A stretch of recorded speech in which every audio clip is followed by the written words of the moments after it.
probably going to be a little late, and Dina's in a state board meeting. Correct. Yes, sir. Good morning, and yes, that's correct. Okay. Well, let's go ahead and call the meeting to order. I have 10:01, so we'll get going. If everyone will join me for the Pledge of Allegiance, we'll get started.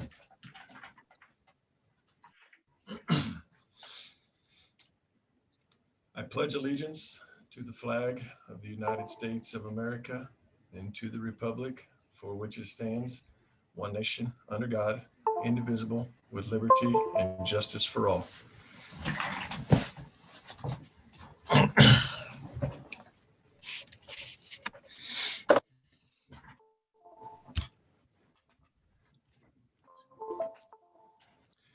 Well, I hope everyone had a nice and relaxing and enjoyable holiday break. Hope you got to spend some time with your friends and family, mostly family, hopefully. It was a little bit different for us this year. We did not go south, so it was the first time in about 15 years that we haven't been in Brazil for Christmas. So it was a little different being in the colder weather compared to being in a summer Christmas. But we made it through, and we'll keep plugging away and hopefully make it down there this summer if possible. So I don't know if that was tell me something good, but that's where we're at. And I don't, that's kind of that was where I was at on that one, but that can go both ways. So anybody else like to share something? We had a 2020 Christmas. My wife and I drove down to Wichita, sat out in the driveway, and watched our grandkids open up their Christmas gifts in the picture window. So I told them, I said, this will be a Christmas that we'll never forget. You're right. And you drove 2 miles from me and didn't stop in, Monty. And you even told me that. And you could have looked in his picture window too. Yeah, we thought about it, but I didn't have your gift wrapped yet. So You'll get that later. Well, I would share, I think we're at day 92 and we've been in school every day. And I was going to give Fran a bad time later that if she would quit assigning us officials, we wouldn't have quarantine issues. But we've had several team quarantine issues that have originated with an official who has tested positive. So anyway, it's been good to be in school, and I feel for those people who haven't been able to and have battled it much harder than we have.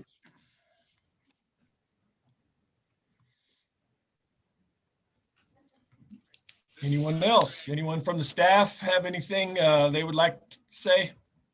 Yeah, this is Craig. We received some really great news, two awards this. It's kind of hard to hear. We received 2 awards this week from the NFHS through the Fine Arts, and we have the Music Educator Section 5 winner, Susan Loshman from Pittsburgh High School. She is the choir director there and also a phenomenal accompanist, pianist, and so we're really proud of Susan. We also received word that we have the Section 5 Speech Debate Theater Award winner for 2021. That's Gary Harmon from Kansas Wesleyan University, also a former debate speech coach and theater person at Salina Central, which I'm sure Ken knows Gary. Gary's been around in education for over 50 years, and he's retiring this spring from Kansas Wesleyan. And so some great news for Kansas this week. Great. Anyone else?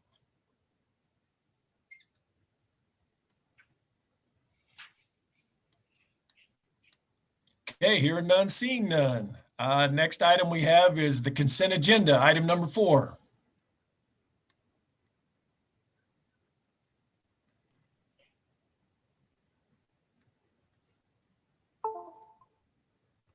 Nobody have any comments about item 4? I would entertain a motion to approve the consent agenda. This is Mike. I'd make a motion to approve the consent agenda as presented. Okay, got a motion by Mike, Second by Greg. second by Greg. Any further discussion on the consent agenda items? Hearing none, seeing none. All in favor, please say aye. Aye. Aye. Opposed, same sign. Next item is public forum session. Mr. Faflick? President Stein, we have had no correspondences received and no public forum to share at this point. Okay, then we will move right into item number 6, and you can start with your report. Very good. Thank you and welcome. We're very glad to have you together, though it is in a virtual format once again. I appreciate you joining us today. And as you noted, I think before we went on to YouTube Live, Board Member Horst is part of the State Board of Education, and they conclude their meeting about noon today. We expect her to join us this afternoon. And Board Member Perkins is part of a consortium right now for a meeting that concludes about 10 o'clock. And as soon as that ends, he will be joining us as well. So very good to see all of you, and look forward to having the others join us as their schedules allow today. We have staff are all here in the office, and if you're having trouble hearing, our staff are trying to use coaching voices today just to make sure our microphones are picking up enough for you to hear, as well as for the broadcast via YouTube if anybody happens to be listening at that point in time. I'm going to begin my executive director report today by talking about our financial status right now. And I'm going to start with the bad news, which is, get it out of the way, and then we'll move to the good stuff. I've provided on the first page of our agenda, item A, just kind of an update as to where we are right now in regards to a comparison to last year, as well as our budget, and a comparison to the budget for this year. And as you can see, we're in total about $97,000 behind the anticipated budget for this year. And as a result of that, we're continuing to monitor, continuing to adjust, but wanted you to understand kind of where we are right now. Our biggest, as we scheduled for this year and as we budgeted for this year, and I shared with you previously, we budgeted income at about 75% of last year, or the average of the past 3 years for attendance this year. With restrictions that were put into place, we did not achieve that 75%. We're very close in every activity but football. As we go through the support material, you'll be able to get a glimpse of that as we move forward. I'm always concerned not to be ahead in the budget. We anticipated this would be a challenging year, and certainly it is on the financial front as well. So we'll go through that. I'm going to move to part B, which is a number of support material documents that you received in the mail. It's not part of the support material digitally, but we'll start with a familiar report to you, which is the 15-year general fund cash position. It kind of tells you where we are just in terms of a cash basis right now. We are tracking just slightly below where we were a year ago in terms of cash. And that's a really good measure, but it's one that we know is subject to those receipts that came in or that may still need to come in. So it's going to be able to fluctuate a little bit each and every month. And it's not the true test of where we are, but it certainly shows a pretty good picture. And so while we are $97,000 in arrears on the budget, we're able to maintain our cash balance, and I'll show you why as we move forward through the report today. At any time on any of these issues, if you've got them, that's one of the reasons to send them to you in advance and have that printed copy. So if you've got questions and maybe you're prepared, you can let me know and slow me down as we go forward.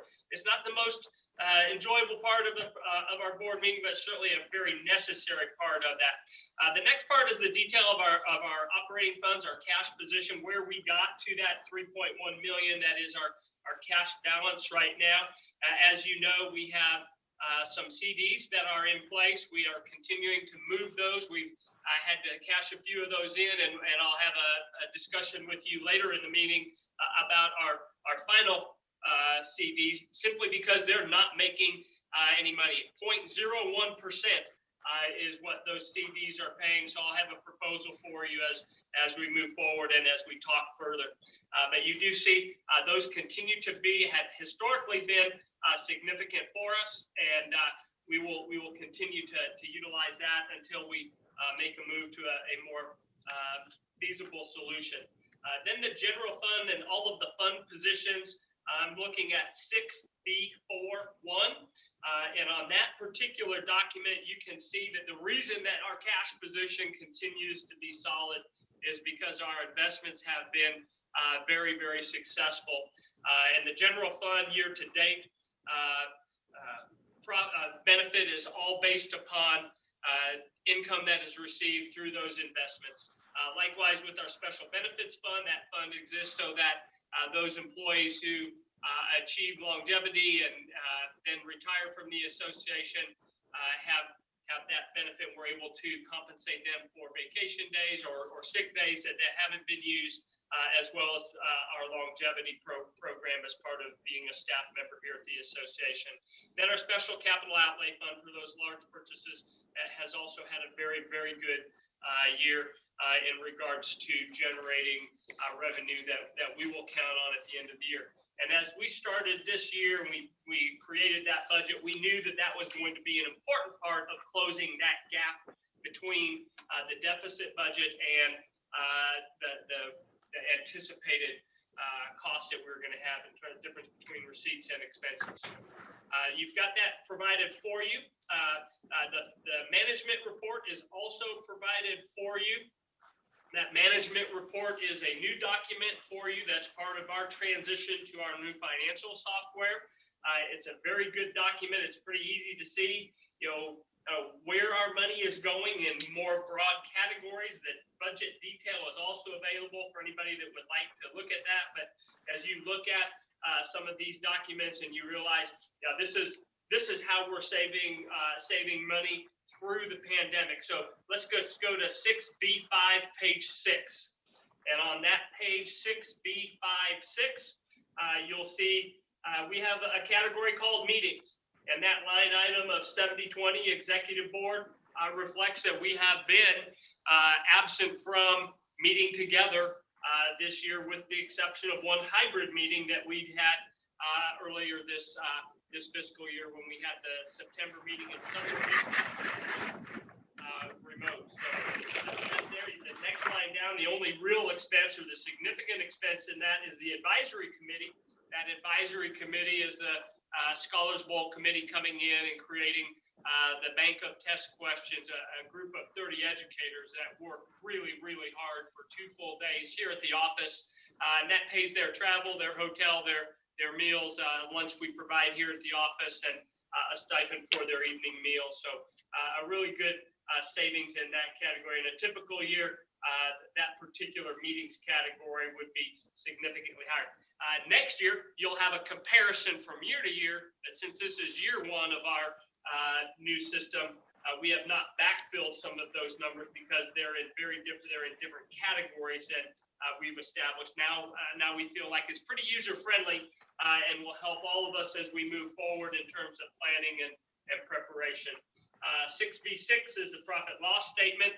I'll figure out a better way to present this so that you're not looking at when you're here in person, I can put that on a big document and not have 4 different pages or 3 different pages, because it's all about the same line item going across, but it lets you look at that on an activity by activity basis. And certainly, we're in the middle of our winter season, and you'll see entry fees that go down the basketball line, and you can see the different things that we put into place there to make that happen. So we've got that now. What I really wanted to spend time on were the colored documents that you typically get at the end of each of our seasons, and the final reports from each one of our activities.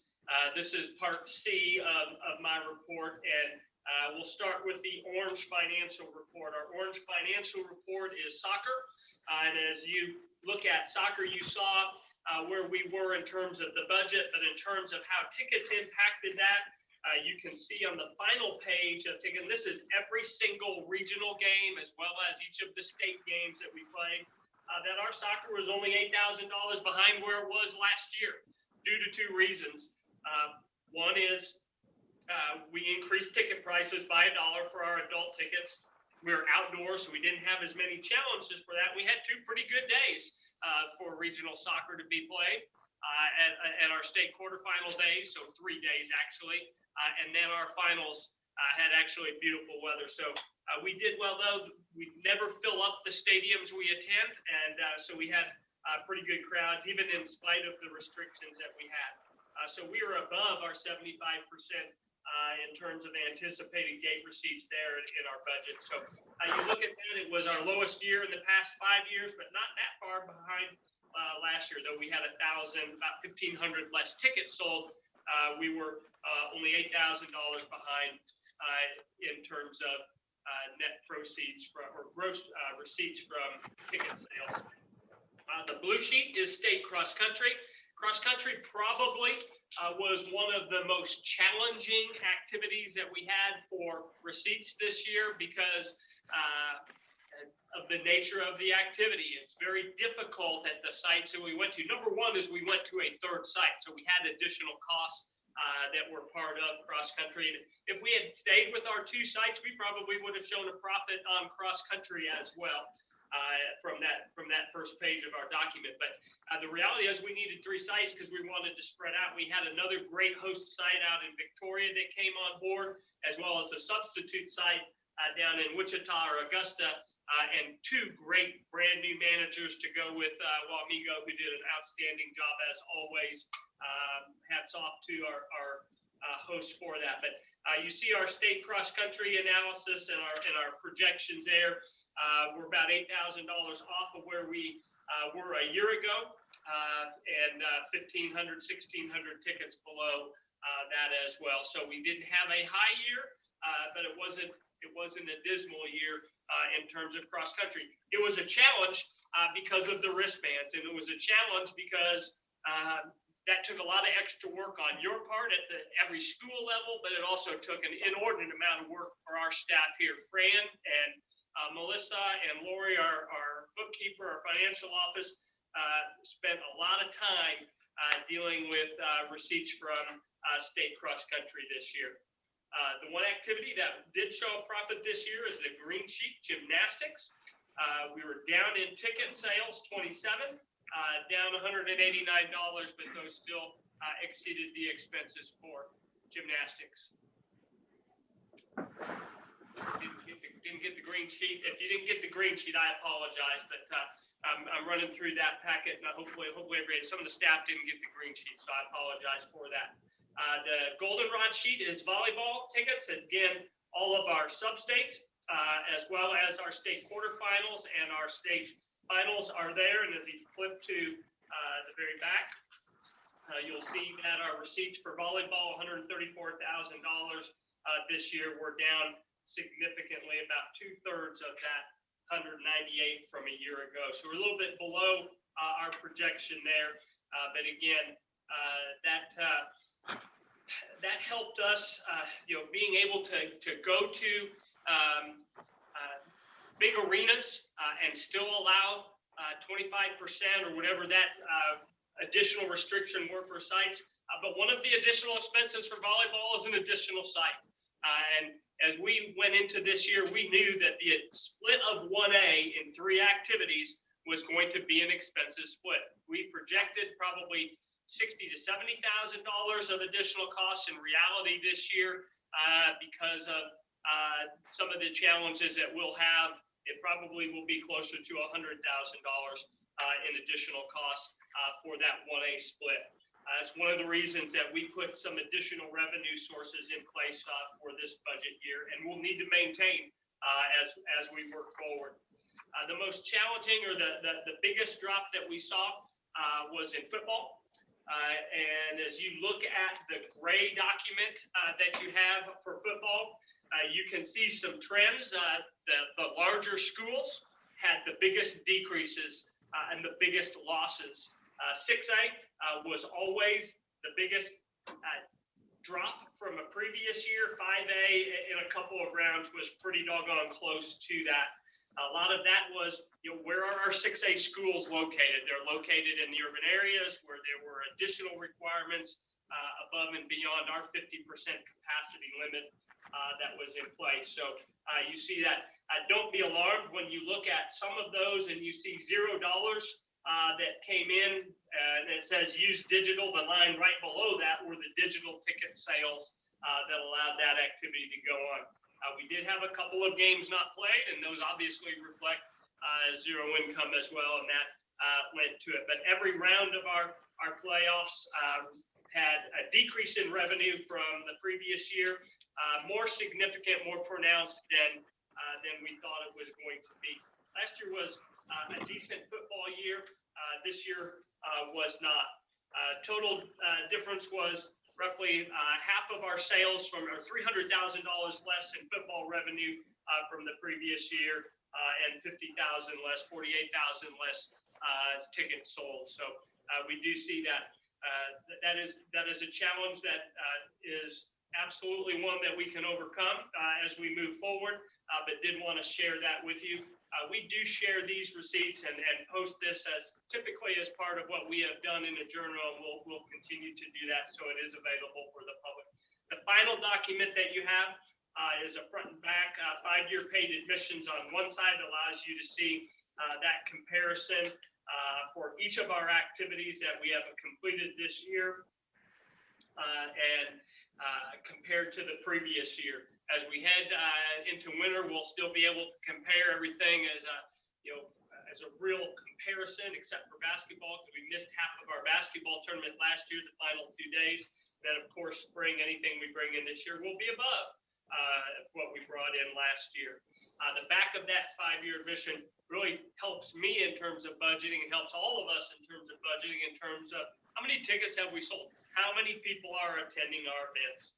And, in 2021, we had 98,000 tickets sold for all of our post-season events in all of our activities. That's less than we had just at football last year. So you can see that is certainly trending down. And with the winter season before us, and as we make some decisions later about winter activities, you'll see that we're going to have some of those same restrictions in place. And we want to have activities, and we're in a position to be able to continue to do those activities as we have continued to study this and to work on this. The best thing that we can do when we know we have limited attendance is to cut our costs whenever possible without compromising the product that we put out for our student athletes and the services that we provide for our member schools. So I'm going to take a pause at this point to see if any of you have questions on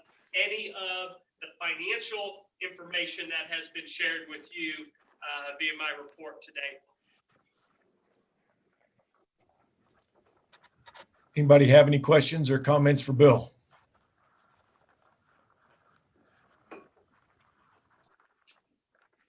I see none, Bill. All right, then let's move on to some much more exciting information.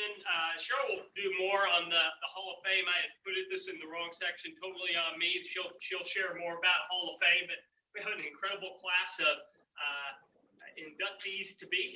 Our class of 2021, very solid class, and are very hard to narrow that down and pick the most appropriate candidates. And I know that there are some very deserving candidates that did not get in, but I'm pleased that they'll be able to come back for their second year.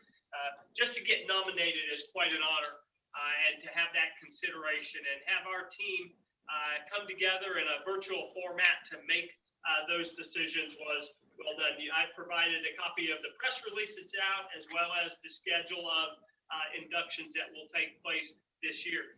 As you remember, a year ago, we only got one of our 5 inductees into the Hall of Fame, and that was Charlotte Davis. And Fran and I and Cheryl had an opportunity to go over to Wyandotte High School and see her inducted prior to a basketball game there.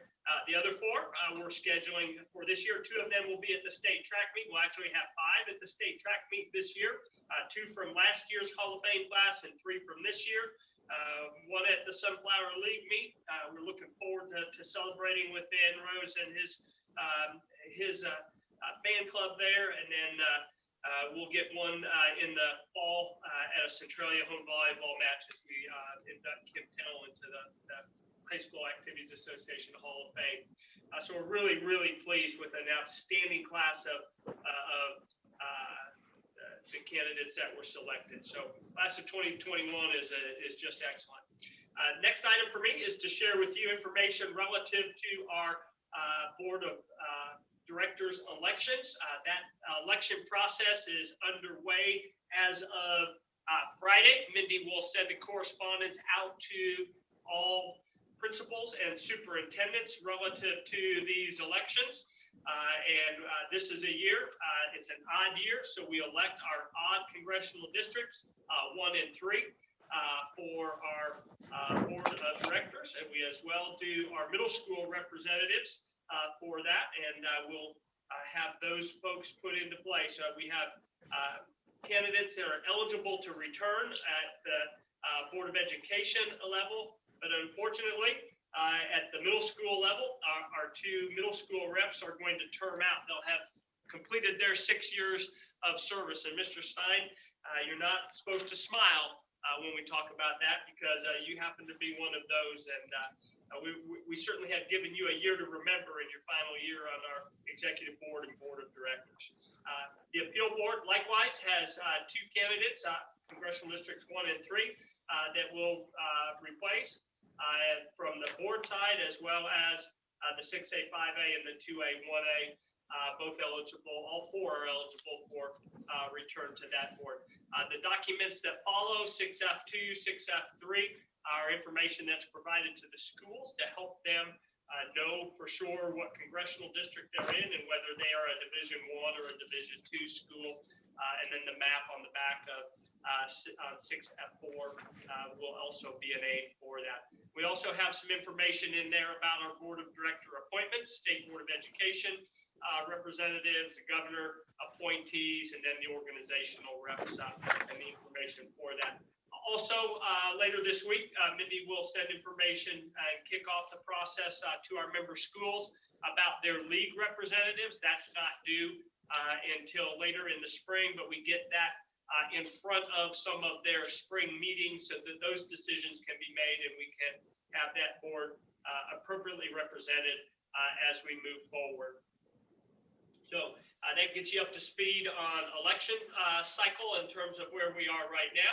I want to provide a quick report for you on the Governor's Scholars Program. The Governor's Scholars Program, as you know, is administered by the Kansas State High School Activities Association, the KNEA, the USA Kansas, and the KSDE. And the 4 of our 4 organizations work very hard to provide a great opportunity for kids to be recognized. Last year, while we still collected those Governor Scholars, we were not able to bring them together for a meeting, and they were posted, names posted, and that recognition was maintained on our website.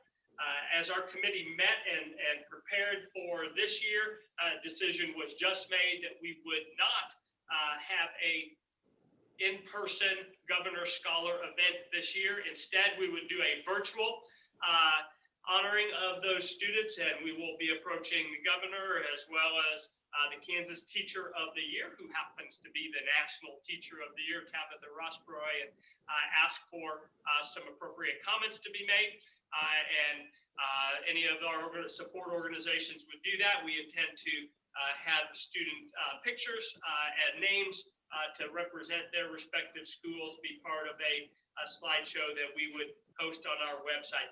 Will be a different kind of work, will probably be more work for our association, but certainly our kids are worth it, and we want to honor them through this process. So no driving to Topeka for that this year, but the schools will still nominate, the schools will still submit their candidates for that honor, and the governor will still provide some remarks in support of their and recognition of their outstanding careers. So I'll give you that information.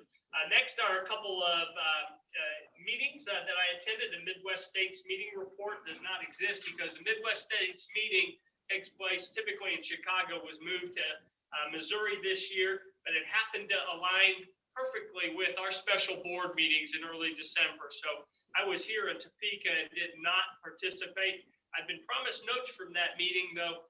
Since I'm the guy that often takes those notes, I'm not sure that we're going to get those. I don't have anything to include for you in that.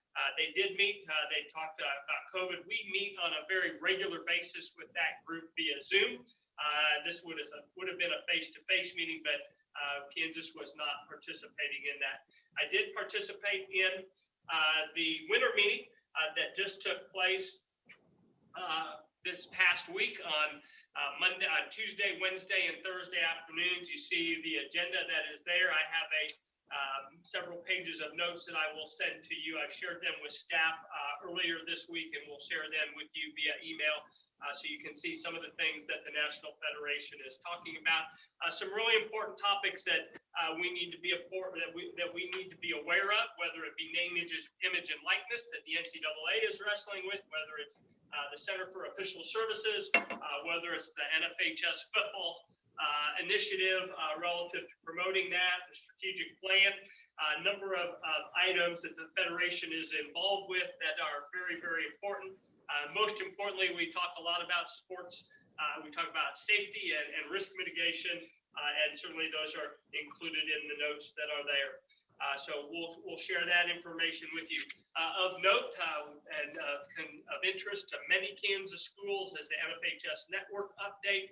Significant increase in participation through network broadcasts. The number of broadcasts is up, the number of viewers is up to no one's surprise, and we are proud to be a part of the Federation network. 46 states are now in the network, all but 4, and 3 of those happen to be here in the Midwest. So we do know that it's good to be part of that. So anyhow, we'll share those notes with you, and we can follow up as appropriate as we move forward. At this point, the legal meeting is still scheduled to be in person in Indianapolis in late April, though we are promised an update on the status of that meeting prior to February 1.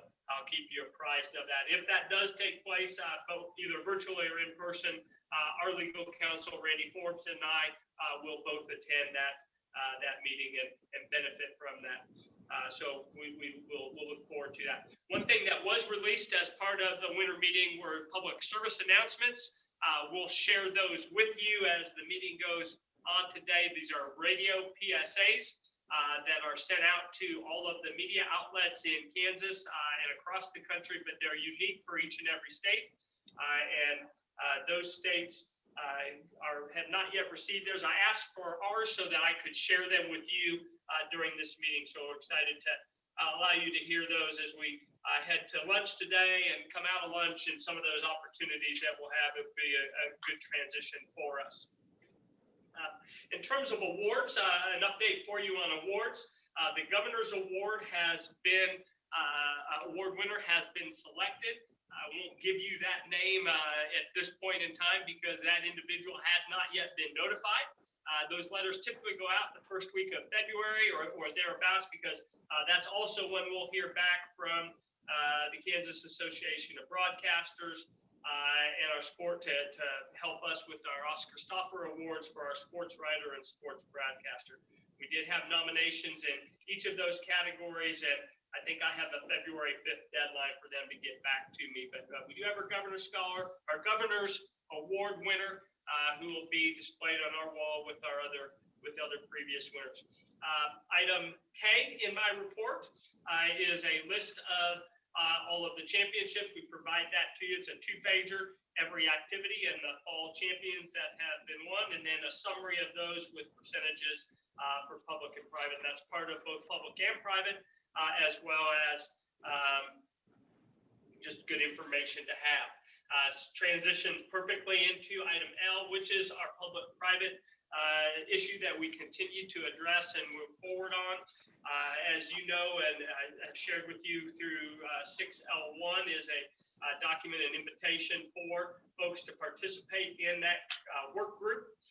have had responses from 17 of the 19, still missing a principal and a superintendent. We'll follow up with them probably yet today or this week and make sure we've got all 19 in place and are appropriately represented. And once we do that, then we will call that first meeting for a virtual meeting. You're well represented on that board with some of our executive board members participating in that. The in-person meeting or the second meeting, whether it be virtual or in-person, is yet to be identified, but we'll do that when we bring everybody together. The final set of information for you is in M. It's a summary of some of the more significant correspondences I want to make sure you're aware of. Things for you to know. I had the opportunity to be part of a couple of superintendent council meetings. Happened to be about the same time that we were doing our special board meetings relative to decisions of the board, and spent a lot of time walking through what that meant and making sure our superintendents had the opportunity to dialogue and ask questions in that regard. I truly appreciate those opportunities to be part of those dialogue sessions. Also, nice memo from Senator Moran, who was the honorary coin flipper at our state football championship in Salina, and had a beautiful day in Salina, and he was there, and we really appreciate his support of interscholastic activities in Kansas. The KAY thank you is a couple of really nice notes that Cheryl received and shared with our administration. I just wanted you to see them because they're thanking you. They're thanking our staff, but they're thanking our leadership board as well for the work that they do. Out of Trigo Community High School, we have a student and we have a teacher, and I really do appreciate their taking time to do that, and Cheryl sharing that with us, because the work that you're doing is appreciated, and we value that. 6M41 and following as the response that I provided to Ms. Blubaugh, Winford KC's executive director, in response to her correspondence towards the end of our, or soon after our fall season ended, and concerns relative to equity.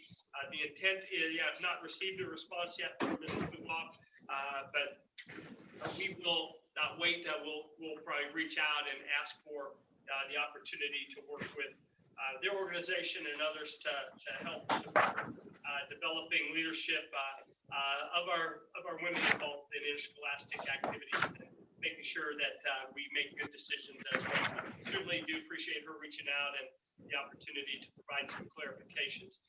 We did, as noted in a previous meeting, have a loss to the High School Activities Association family when Kay Pierce passed away, and Kay was a strong advocate for Kansas students, and as an educator, he did an awful lot for so many school coaches and administrators, but it all boiled down to kids. And Kay passed away in his home city in Arkansas, and we provided his obituary and provided that for you. The final document, or I'm sorry, not the final, but a lengthy document, was one that Fran and I received as Fran participated in an NIAAA workshop, which was a sports law year in review, compiled by former Kansan Lee Green. Lee has moved to warmer climates upon his retirement. That's a really good document for you to have as a resource and for you to share with your decision makers relative to mitigating risk and making sure that you're aware of some of those current issues that are there. Every year, these are provided. This is a really excellent document and resource to have. So a good summary on the front page of the articles are there. If one of those strikes your fancy, then please make sure that you dig into that. If you've got questions or concerns on that, we'd certainly welcome the discussion at a time in the future. Item number 7 is a response, is a dialogue between one of our students from Cheney High School and Cheryl relative to a request to have a separate championship in bowling to break 5A away from the 4 through 1A. just based upon that. Cheryl provided some good data in her response and a really good dialogue, and we do appreciate Connor and him reaching out and taking the initiative to reach out to that. As I go through my report, I'm doing a quick glance back and realized I skipped over item D, which is the personnel report. And that personnel report is obviously one of the ways that we're saving money. We've had a couple of departures from our staff, one retirement. Nancy Weischer retired after an incredible career of service of 47 plus years to the association. We are not replacing Nancy, and we have divvied up her duties, and Brent will share a little bit of some of the reassignment as he goes through his report. We also had a departure of Janet Keene, who's been an assistant supporting Mark and all of our activities. Janet took another job here in Topeka, and we have found a replacement for Janet, and Brent again will provide a report on that. We did bring back one of our interns to work part-time in the month of January to support the activities that Mark to benefit Mark and our whole staff, and we're very pleased to have Erica be part of our team again. I will also have an intern from Baker University that will support our efforts. He's an unpaid intern that will be part of our staff once the basketball season at Baker concludes, because he is on the basketball team there, and we'll be excited to have him joining us as time allows, and he'll add a good perspective and do some good work for the association. Hopefully, learn and prepare for a career in service to students in the athletic arena. So, Mr. President, that concludes my report. Sorry, I went out of order there on an item, but those are all the items that I wanted to share with the executive board at this point. Thank you, Bill. Does anybody have any questions or comments for Bill in his report? All right, moving on. Cheryl, you're up. Yes, sir. Good morning. How are you? Good morning. Great. How are you? My report is in the support material, as you can see. I will start, as I always do, with KAY. The organization, as many things in our office, is kind of challenged and not getting to do a lot of things face to face. You can see, first of all, I will tell you that every month there is a bulletin that goes out to all of the KY sponsors and clubs. It's called Connecting with Cheryl. It's a one-page bulletin that has highlights for them to think about for that particular month. I have also started recording live with Cheryl every Wednesday, which reminds me today is Wednesday, so I need to do that.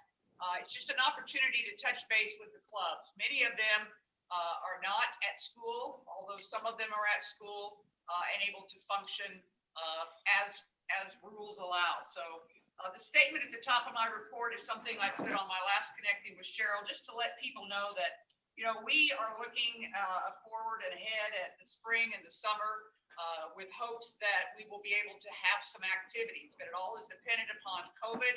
It's all dependent upon vaccines and a lot of other things that are out there. So again, it was just a way to let them know that yes, we're still here, and yes, we still care, and we really, really want to get back to what used to be. The first bullet are KY activities that did not take place this year. I just share that with you, starting with camp. We did not have our sponsor session. We were not able to visit and get together for our regional conferences. Our sponsors, area sponsors, should have been here the first week of December. That did not happen. Our area presidents that will be elected coming up this next month, obviously we're not here for a meeting. And the unit conferences that I should be starting next week will not be taking place as well.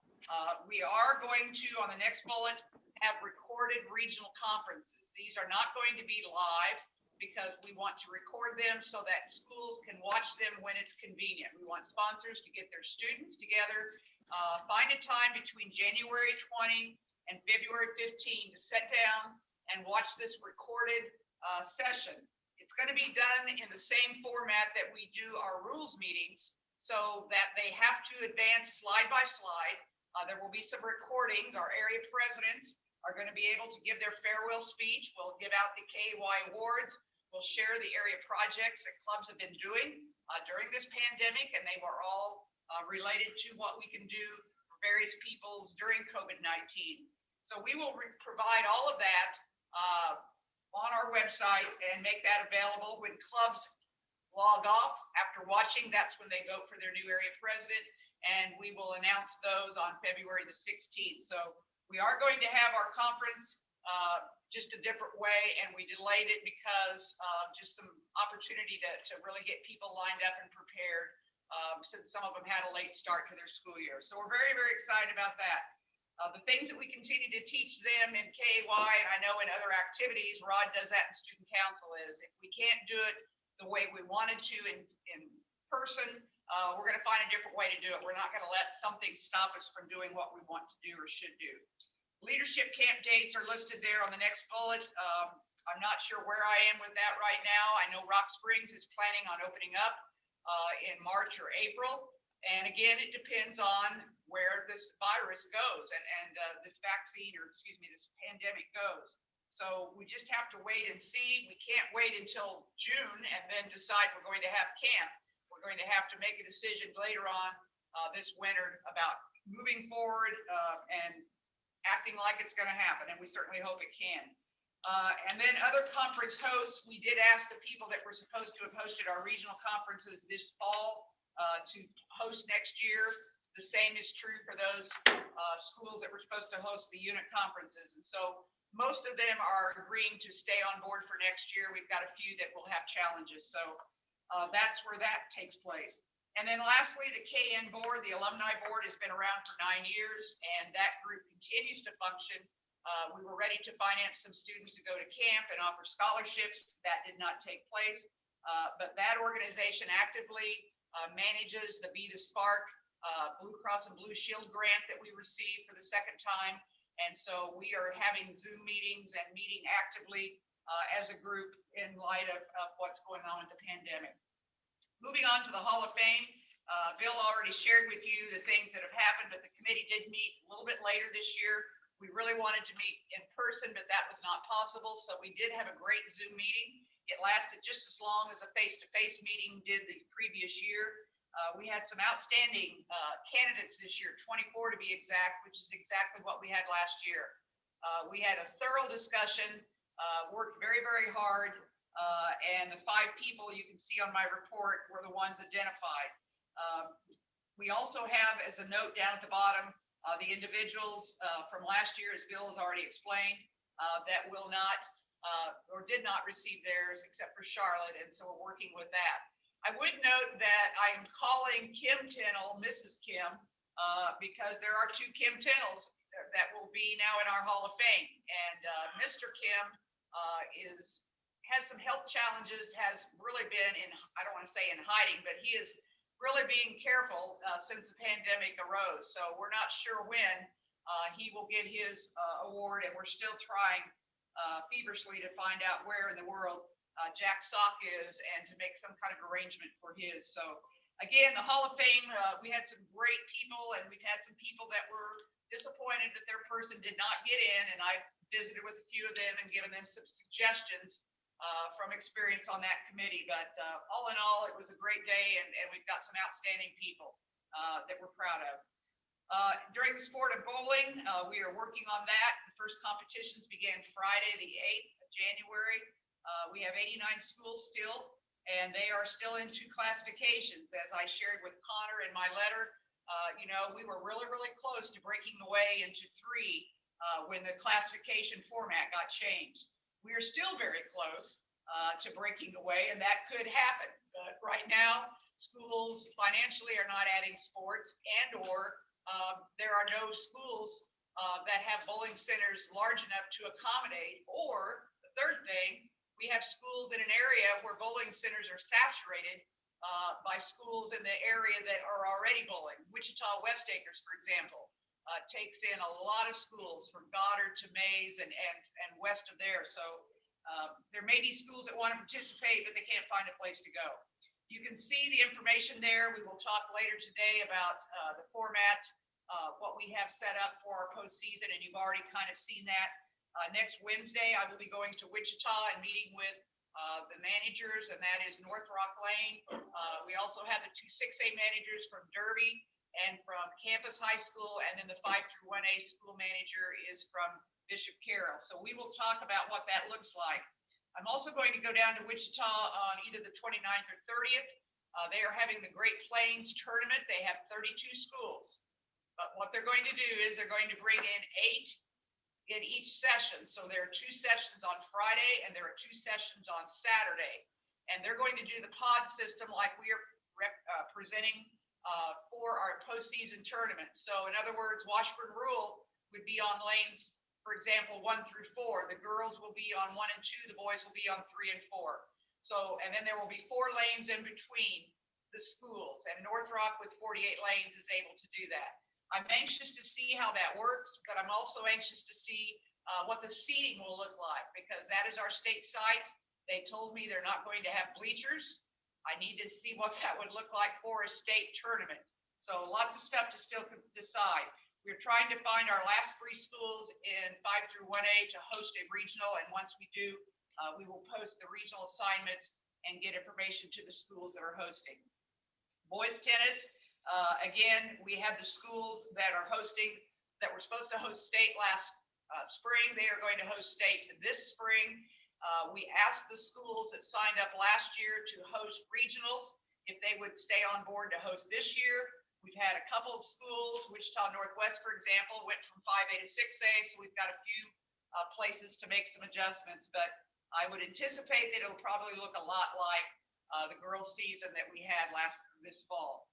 Volleyball, again, we're ready to start extending invitations to schools to host and get those things taken care of. And before you know it, it'll be time to secure our area supervisors and also start working on clinics that we hope we can do this summer as well. And then in gymnastics, I did send an invitation to all, well, I communicated with all of the ADs that have gymnastics, and we are trying to find a host site for our state tournament next October. It will be in the northeastern part of the state right now. There were 2 things that I referred to in my report, or I didn't refer to, and that is in your support material. I know you already saw the news release for the Hall of Fame, but SE 1 and 2 show the minutes of the Hall of Fame meeting if you're interested. Mr. President, that's all I have to share. Thank you, Cheryl. Does anyone have any questions or comments for Cheryl?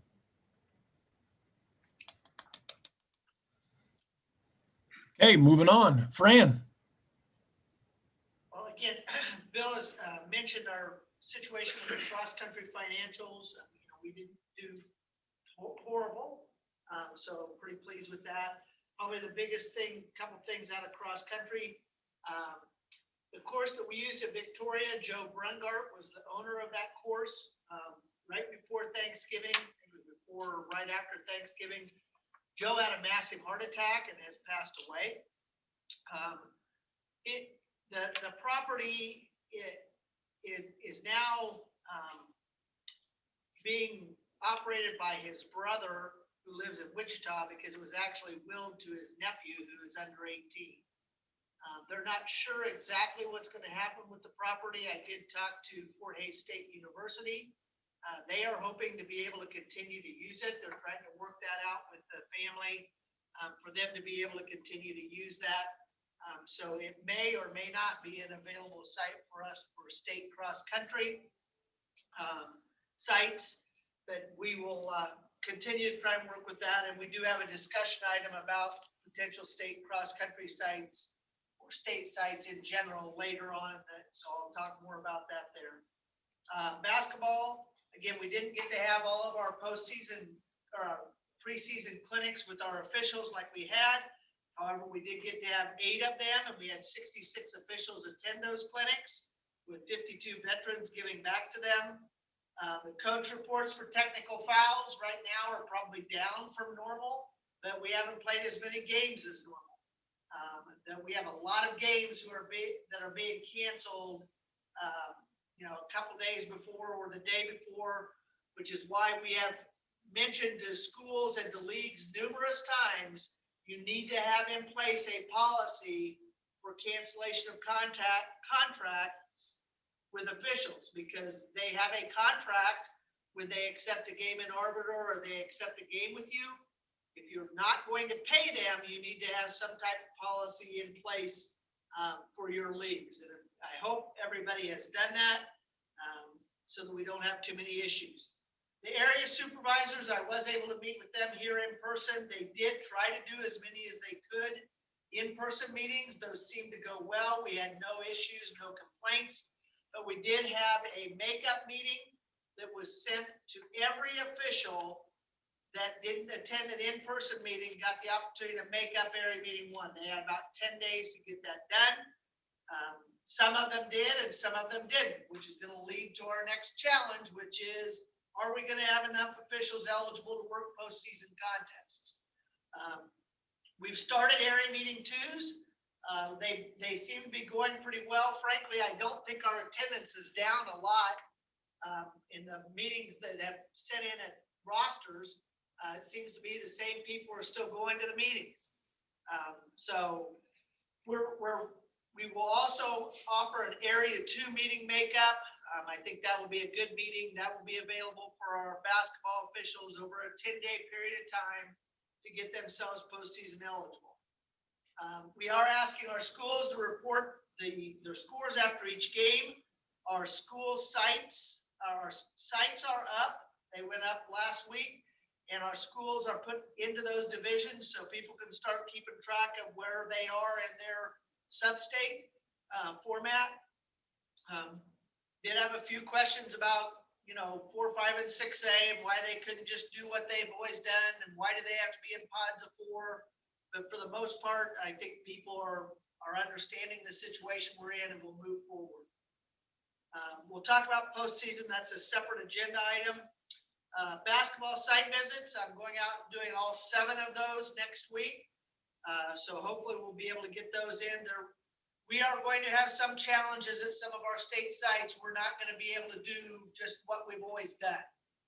There are going to be some restrictions in place that we may not like, but they're going to be part of what that facility is going to require in order for us to be there.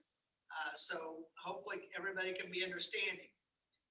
Melissa and I, obviously without Nancy this year, it'll be Melissa and I trying to assign officials. And frankly, we can't answer whether we're going to be able to. I think I told you when I put together the plan for basketball, this all looks great on paper, but I don't know if we can do it. The part I don't know if we can do is whether we can get officials to all the sites that are going to be necessary. And we don't know the answer to that until we know how many officials we have to try and divvy up. But we will continue to work on that. And after this meeting, once we've made some decisions about tickets, those things will be delivered. Generally, Cheryl delivers almost half of these while she's out doing KAY conferences. Since she is not doing in-person KAY conferences, the majority of them will get mailed to our schools. As far as Arbiter League commissioners, I will say that we've been having a monthly Zoom meeting with our league commissioners. I think that has been good. They've been given the opportunity to tell us kind of what's going on. We've explained to them what we're planning or what we're hearing. And right now, all but one league, the Lyon County League, all the rest of our leagues are using Arbiter to assign games. I think that has gone well for them for the most part. We will use Arbiter to assign our postseason games.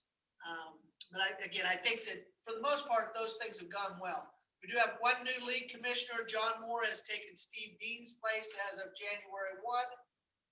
And we will continue to work with him in educating him on some things. They did decide, and I was proud of them because normally they want to assign the basketball officials for next year on December 1st of the year before. But they did decide that they are not going to assign winter officials until April 21st. That will be the day that they will do assignments for basketball and wrestling. As you know, we've already been through that for the fall. And a lot of that has to do with we needed to get through basketball season. I have a lot of people who chose to sit out basketball season, so they won't show up as eligible yet because we won't put them back in until basketball season is over. So NIAAA conference, as Bill mentioned, was virtual. Honestly, they did a really good job for a virtual meeting. there were different breakout sessions. Obviously, the most important thing at most of these meetings, well, the sessions are great, but it's the networking. And there just wasn't any networking opportunities. So that's kind of concerning. KSHSAA, we did have a meeting this morning with them. They are going to change their conference from April 10th through the 12th to June 1, 2, and 3. They still plan to have it at the Kansas Star facility in Mulvane, but they're going to move that to June 1, 2, and 3. They are still planning to have recommendations for you guys to look at in April. They've got a timeline put together to virtually meet with ADs to look at proposals so that they can have those to you for the April meeting. So I think they're working towards some good things. The Basketball Rules Committee, I do have a webinar tomorrow at 1 o'clock with the basketball folks throughout the nation, and then the committee will meet. It will not be in Indianapolis. It will be here to review, or it will be virtual to review the things that are going on there. And then obviously the Final Four will not be in Atlanta, and I'm probably not going anyway because I don't know that they're going to allow people to come. So that all could be for naught. Officials, we have 166 people who have contacted us through the NFHS officiating initiative. 16 of those 166 this year have registered in at least one sport. Last year we had 50 scholarship officials. 22 of them have re-registered for this year at least one sport. So, we're retaining about 50%, which is what we've been consistent with. This year we have 10 scholarship officials. All of them have mentors, and they're really doing a pretty good job. Our Officials Advisory Committee is scheduled to meet June 21st. Hopefully we'll be able to do that in person. You can see the members of that committee. And lastly, we are going to plan to have the 2021 coaching school. We're hoping that the people who were scheduled last year can still speak this year. As I noted, this will be the 88th mostly annual because we're kind of skipped a year there, but it's our 88th one. And again, Joe Coles last year when I talked to him was willing to come back and speak again. So hopefully he will be able to do that for us, and then we can find some other people. So that would be it, Mr. Stein. Well, thank you, Fran. Any questions or comments for Fran? This is Mike. Fran, you mentioned April 21 as the signing date. That should be March 21, right? Yeah, sorry, March 21. Thanks, Mike. Thank you. I will note that I had, for the first time, I had to use a 2-person crew this week to do varsity games. You used to? Yes. It was a rescheduled game, but they didn't check with me before they scheduled the game, and it got difficult. It wasn't the 18 on the floor.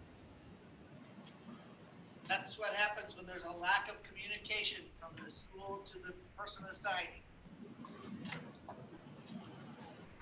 Fran, this is Ken. I've got a question about basketball officials. Of the number of officials that you have registered, what is a typical percentage of those officials who do not fulfill the requirements that are put forth and they can't work postseason? About 75% of them do not make themselves postseason eligible. And some of them it's that they're eligible, but they do not apply. So of the 1,400 that I have registered, we maybe will have 400 that will apply. And again, some of them are eligible, they just don't want to work. They go to the meetings, they just don't want to be put in that situation. But we generally only have about 25% of the people who are registered apply. And that's not unique to basketball. That's pretty much true for all sports. Okay. Anyone else? Thank you, Fran. Okay, moving on. Brent. Thanks, Alan. Good morning, everybody. Good to see everybody. I'll go through some updates here on the sports medicine side of things and operations. So I'll start with just some general COVID updates. in the last few weeks, or back in the middle of December, the American Academy of Pediatrics released some updated guidance items for managing COVID and returning to sports. I've shared that link with you there in the support materials. Good information there. It makes us here feel very good about where we're at with our guidelines. We feel like we align very, very well. Talks about some different highlights of that article I'll just share with you, talking about adolescents as being carriers. And as you know, most of the experts agree or believe that anyone age 10 and up can transmit and carry just as simply as an adult. So, the age of kids we're dealing with, they can easily transmit just like an adult. So we have to keep that in mind. The return to play guidelines that they suggest are what we also have out there. So what we're promoting and recommending to our schools is what the American Academy of Pediatrics is suggesting. In terms of physician clearance, sometimes there's some disagreement and confusion, especially with asymptomatic kids, whether they really need to go through that physician clearance process and all those return to play, the graduated return to play protocol.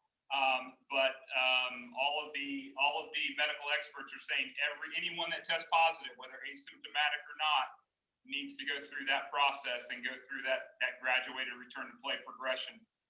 In terms of mask recommendations, they're probably even a little more assertive with what they recommend versus what we're recommending.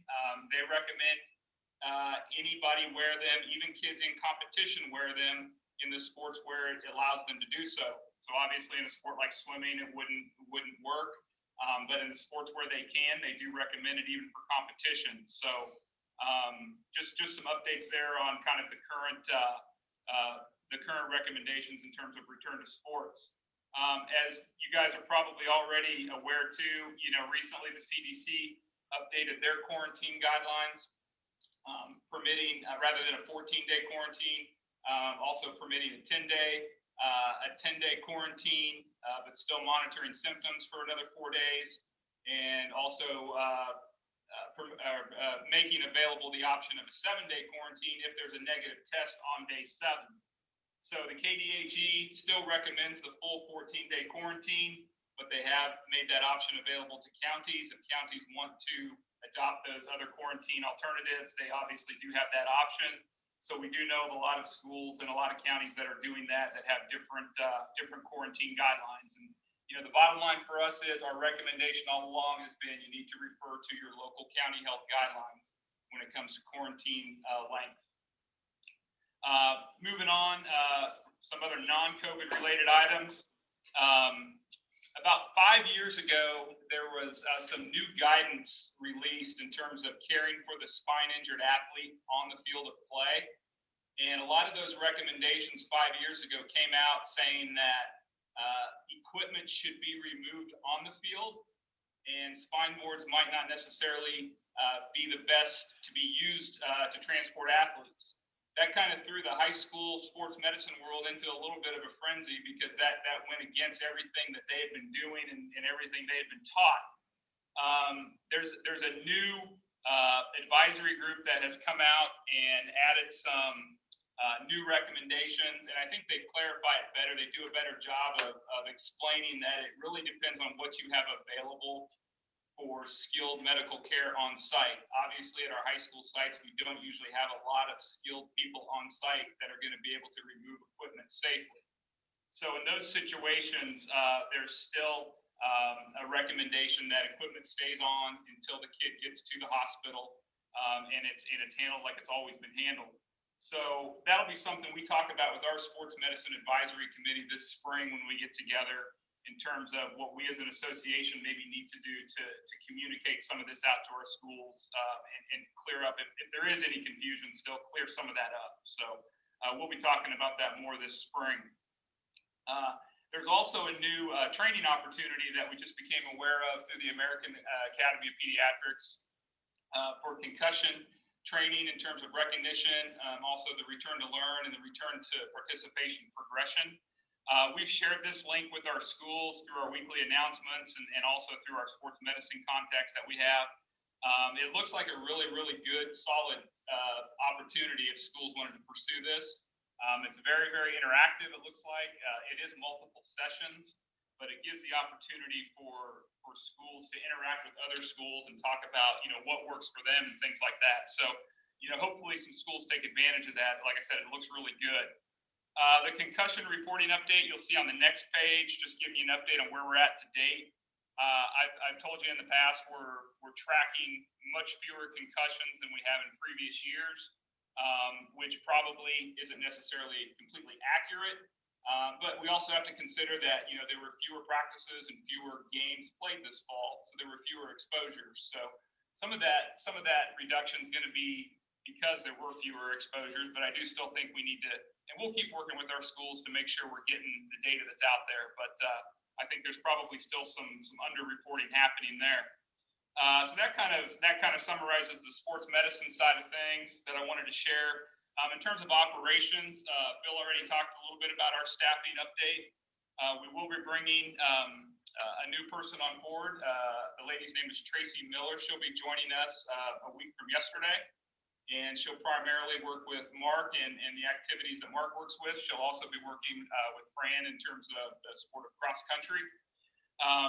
With Melissa Thompson basically kind of taking on all of Nancy Weiser's responsibilities on the official side, that opened up the opportunity to move some of Melissa's responsibilities to other staff members as well. So we have a new administrative assistant working with Jeremy with baseball softball. That's Lindsay Evans. And then we worked on trying to consolidate our girls and boys tennis and girls and boys golf. So the same administrative assistant was working both seasons of those activities. So Kathy Wilhelm will be working both seasons of golf, both fall and spring. And Nita will be assisting Cheryl with tennis, both in the fall and the spring, Nita Sellens. So those are some of the changes we've made on the staffing side. Just a quick update on awards and merchandise. With all of the changes to our postseason sites and number of events in terms of more pre-state events, in terms of more regionals, more sub-states, quarterfinals, things like that. It definitely threw a wrench in our awards program. So we had to do a lot of restructuring of the awards that we're sending out and what we're awarding for each level and things like that. So in terms of cost, it's obviously not good for us, where it's costing us more to make sure we get the awards, the appropriate awards for each event. But we need to recognize those kids with what they've earned. So the awards are getting taken care of. Merchandise wise, with all of our fine arts activities going virtual, all of the state apparel purchases, they're still available just directly through our vendor's website. So we've already got the debate apparel, the state debate apparel, available right now through the website, as that event's taking place this weekend, and we'll be doing the same with our music and with our speech later this year. Digital ticketing update. The biggest change this winter from the fall is that anybody that's using the GoFan digital ticketing platform for any postseason activities, those sites will receive the revenue directly. They'll receive the proceeds directly from GoFan. And then once they have those proceeds and everything reconciled on their end, then they will report to us what those numbers are, and we'll reconcile that way. We had that going the opposite direction in the fall. We were getting the proceeds and then reconciling back with the sites. But we feel like this is going to be a much better system, both for our staff as well as for the schools hosting. So that's the big change there. In terms of technology, I just kind of have that as a standing item on my report. I don't really have anything new right now on the technology front. We're definitely staying busy in that department. There's always things going on, but not necessarily any new projects. So I think that pretty much wraps up my report, and happy to answer any questions if they're out there. Are there any questions for Brent? Brent, this is Ken. I do have a question on the return to play guidelines. Is there any discussion on those guidelines? Do they apply for all of our students involved in activities? And I'll just give you an example. If you have a bowler that tests positive for COVID, and are you expected to follow those return to play guidelines where there's light aerobic activity, so on and so forth, when in fact the activity doesn't really have that type of activity for those students? Yeah, that's a good question. A sport like bowling, I think we would still expect you that you take those same number of days for kind of a gradual return. But I mean, there's no point in making the student do something that's more exertional than what their activity is, if that makes sense. So, I mean, some of that, yeah, you got to kind of weigh in what the activity is. Most of these guidelines are meant for more of the, traditional sports that result in a heavier exertion. Okay, thank you. Anything further for Brent? Yeah, I do. And it's, I'm just wondering if there's any discussion at all. And this may not be just for Brent, it might be for everybody. But, I know that there are some school districts that are mandating their students, or I don't know if it's a mandate more, if it's a volunteer of testing. But inevitably, we're going to run into a situation where their athletes are being tested the day before an event, 24-hour return, then the event occurs, and then the next day they find out a positive. So then they're contacting schools, and it's just one of those situations where obviously we want to protect all of our kids and all of those opportunities as we move forward. But are we ever concerned about rules or expectations where we're considering exposures versus exposures to kids that are actually infected versus, if it's a wrestling situation versus a swimming situation? I know I'm talking very generally, but I don't know if there's any discussion at all because, I know for a fact, using an example, one of our league opponents, their district is having their kids test, where right now Olathe isn't doing that. And I'm just curious if there's any discussion as we move forward with all this. Well, in terms of testing, Jason, we don't necessarily have any plans to require that or anything like that, even when it comes to postseason, at least not at this time. Now, I know, like you said, a lot of districts are probably doing that on their own. When you talk about being exposed to an exposure, that's kind of like, being a contact of a contact. I mean, those kids, in our eyes and in the eyes of KDHE and the CDC, would not have to quarantine if you're just a contact of a contact. But if you come in contact with somebody who's tested positive, even if it's within 2 days of their test, then yeah, I mean, they should be quarantined. That's just protocol.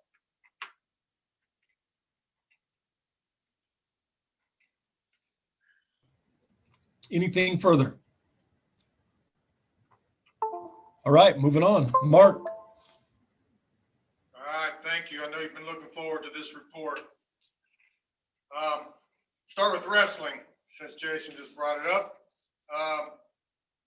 Just to kind of give you a brief summary of where we're kind of at, and some of these things are just moving targets right now that are on this agenda, so I'm going to try to update them the best I can. But as far as participation numbers, right now, as you can see, our boys' numbers are down about 900 participants this year. Girls are up 5. Officials were down 36. I think the boys and girls will change this a little bit as of the news that came out of KCK last night that says they are officially starting to wrestle today. So we will see if that, changes the numbers moving forward. As far as the area supervisors, they held Series 1 meetings, but we canceled all Series 2 meetings. And that was mainly because of the fact that we moved the season up 2 weeks. We needed to get our officials' recommendations in, and a lot of those dates were set on that particular week that officials' recommendations were due. So officials' recommendations are now going to be due from the 20th to the 27th, as I'll need to assign that week, starting with that first set of tournament dates on the 5th and 6th of February, excuse me.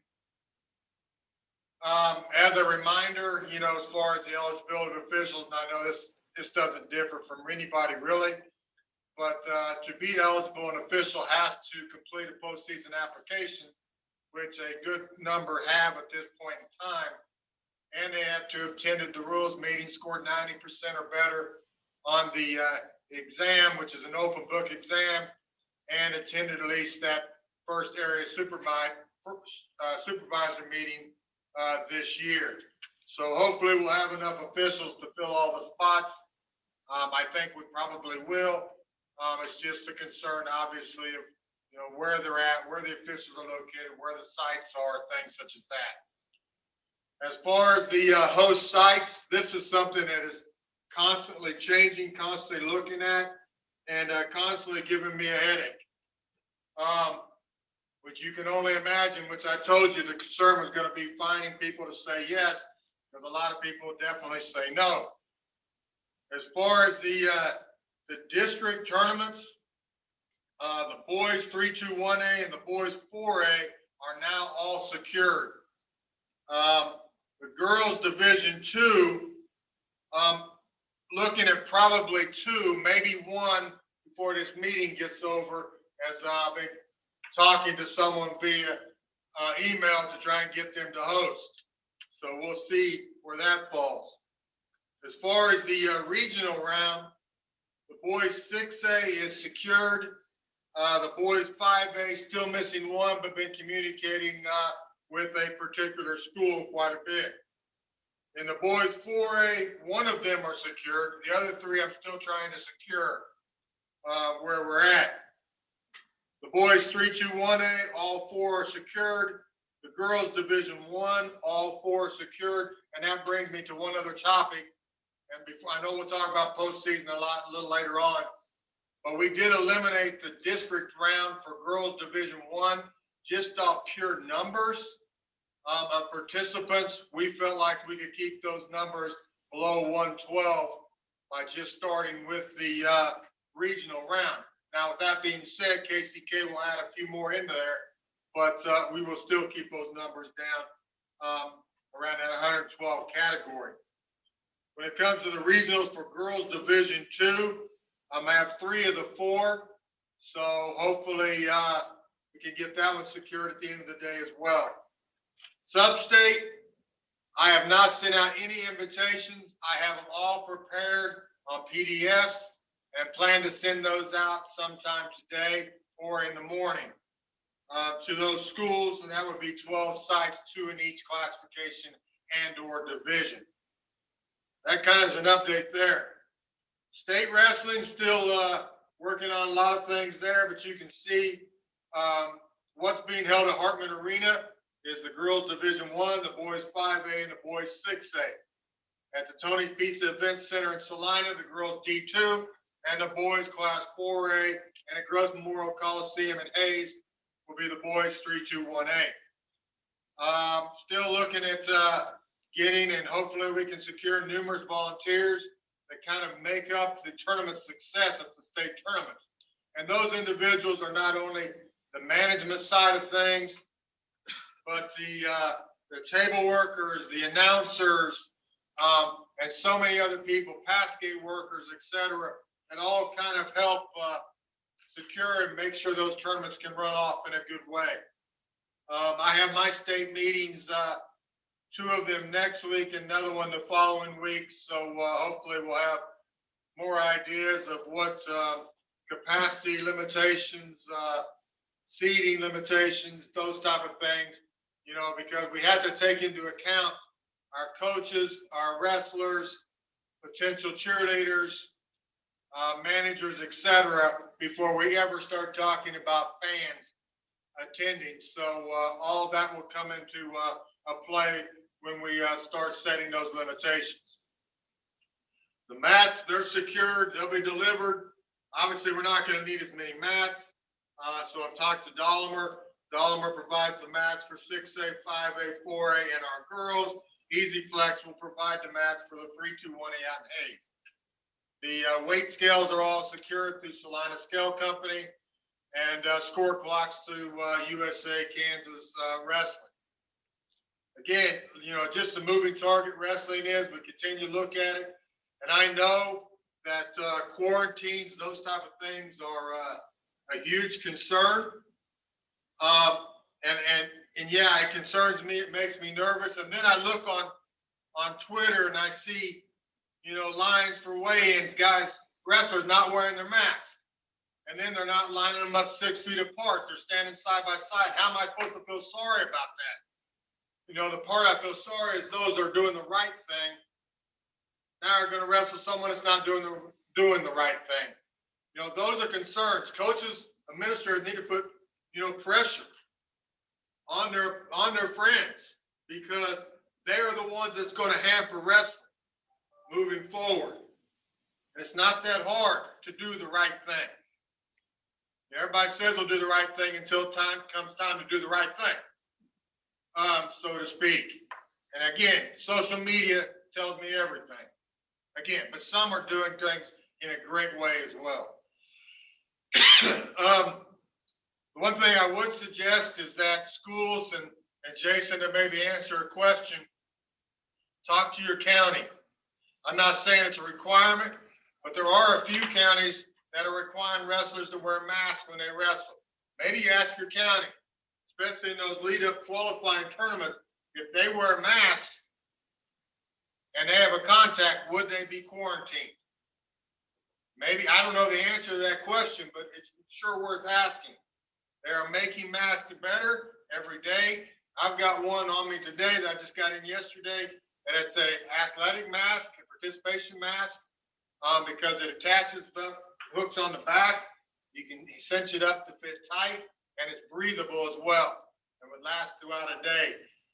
They're a little more expensive, but you know, I kind of want to get it for that purpose, but also to work out in and those type of things to see whether or not it work out, because I've been that guy that's been afraid to go to the gym, you know, because of, you know, stupid people. Nope, I kept the membership. But that's wrestling. As far as track and field, it's crazy, but working on track and field too right now. So working on online rules meeting, trying to get stuff ready to send out for mailings. As far as the manual, etc. So we'll see where we're at when we get going with that. But hopefully by the 1st of February, we're ready to mail those out for track and field, which is really just around the corner, which is unbelievable to me. As far as football, you can see, you know, congratulations to all those champions, the 2020 season. You know, Derby and 6A won their 7th title. Mill Valley and 5A won their 4th title. Lenexa St. James Academy and 4A won their 1st ever title. Andale won their 5th. Rossville won their 4th. Class 1A Opie won their 2nd title. Little River won the 8-player Division 1, which was their 3rd title.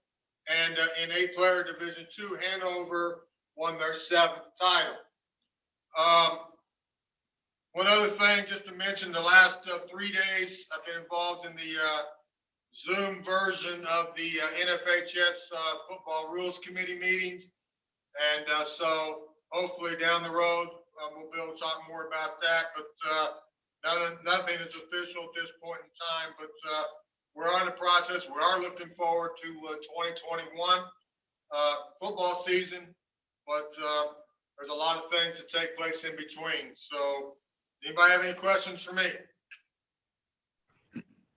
Mark, I do have a question. This is Greg. I was just curious on track and field, COVID aside, what challenges for the state track meet are there with the new construction there at WSU? Could you touch on that? Yeah, as of right now, that main construction project as far as the bleacher stadium isn't taking place yet. And that has everything to do with the fact of, I believe, COVID and fundraising have probably affected that quite a bit. Now, that being said, I don't know what the future looks like when it comes to that.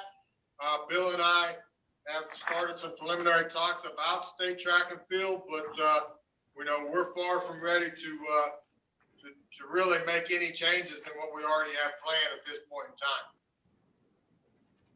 Thank you.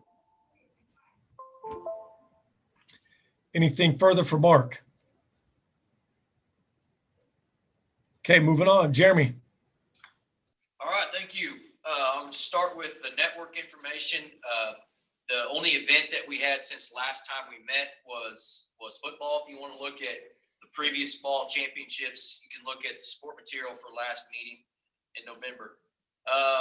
But good numbers here for our state football events. You can see over 124,000 live views of all our state football events. That is up over 70,000 from the previous year. That's probably obvious because of our attendance, but that's just point of information for you. I'm happy that we were able to orchestrate webcasts at all of those locations for those fans that were unable to be there.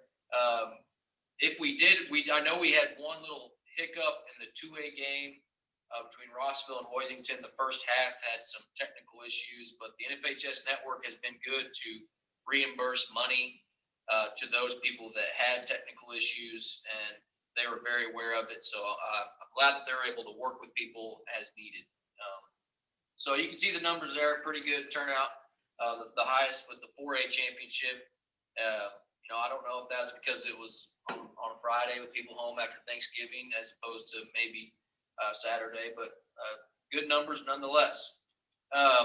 Below that, you can see the second tier rights. So second tier rights are the broadcasts that are applied for by entities that aren't schools. We do not charge schools to webcast games, but if for some reason, for example, a KSHSAA radio station is doing webcasting, they apply for those postseason rights of a football game and pay us a rights fee. So you can see the dollar figures that each of the fall sports added up to. Football was actually down a little bit compared to last year. Volleyball was way up, almost $2,000, but overall, the total for this year is $17,750, which is up over $2,000 from the previous year of our second tier rights. The Let's Connect conference, I attend that every year. We just finished that up last week. Just good information with states discussing how they're handling their marketing efforts during this time, but also how they're handling media at their events. Picked up some good tips for us to use in the events coming up. Having said that, was one of only a handful of states on the call that actually had any events to speak of this school year so far. So I felt fortunate in that respect. Golf, I just want to, not a lot to update with golf. We're planning on using the regional assignments that were secured last spring. That information was sent out this week to those hosts to, number one, see if they're willing to commit to what they committed to last year for this spring. But also we had some hosts that were secured that changed classifications. So we'll have to find some replacements on that front. And the golf test should be mailed out to the boys only teams this week or next. Baseball and softball, same story, just getting prepared for the season. The manuals printed, materials are ready to go. The school mailing is being started today and tomorrow for baseball and softball. So you should be receiving those tests in the mail shortly. The one thing to note is there's no new rules book. We've communicated that as much as we can. So schools are welcome to purchase a rules book, but it'll be 2020 version of the rules book since there's not a 2021 version. So you may be ordering and getting a duplicate of what you already have on your desk. But if you lost it, we have replacements for you. We will have our area supervisors for baseball and softball in the office on January 24th to just plan for the season ahead. It's going to be very interesting, obviously, since not only is there very little new things, there are no new things for the baseball softball year. But I guess the flip side of that is it still is all very new because we didn't have a season to implement the new changes for 2020. So it's an interesting dynamic to prepare for what to focus on and review. So, but a lot of opportunity there for our umpires. So looking forward to that meeting on January 24th. We plan to have our 2-person clinic in Salina for softball umpires on March 14th. Hopefully we can get on some of that new turf in Salina by that point. That'll be fun. And one note that I don't have on there, but student advisory team, we will start sending out applications for new members at the end of this month. So if you have prospective students, certainly be on the lookout. We'll send that electronically to principals of the schools. shortly. That's my report. Are there any questions for Jeremy? Okay, moving on. Craig. Thanks, Alan, and it's good to be back with you. I know I was absent the last time, and I apologize for that, but I did listen in, and Bill did an exceptional job giving my reports, and I thank him for doing that. It's not easy to step in and do that, but Bill did a great job. It is a big week for us this week, state debate, and we did have regionals in December. We were down 10 teams from 2019, which I felt fairly good about that with everything going on.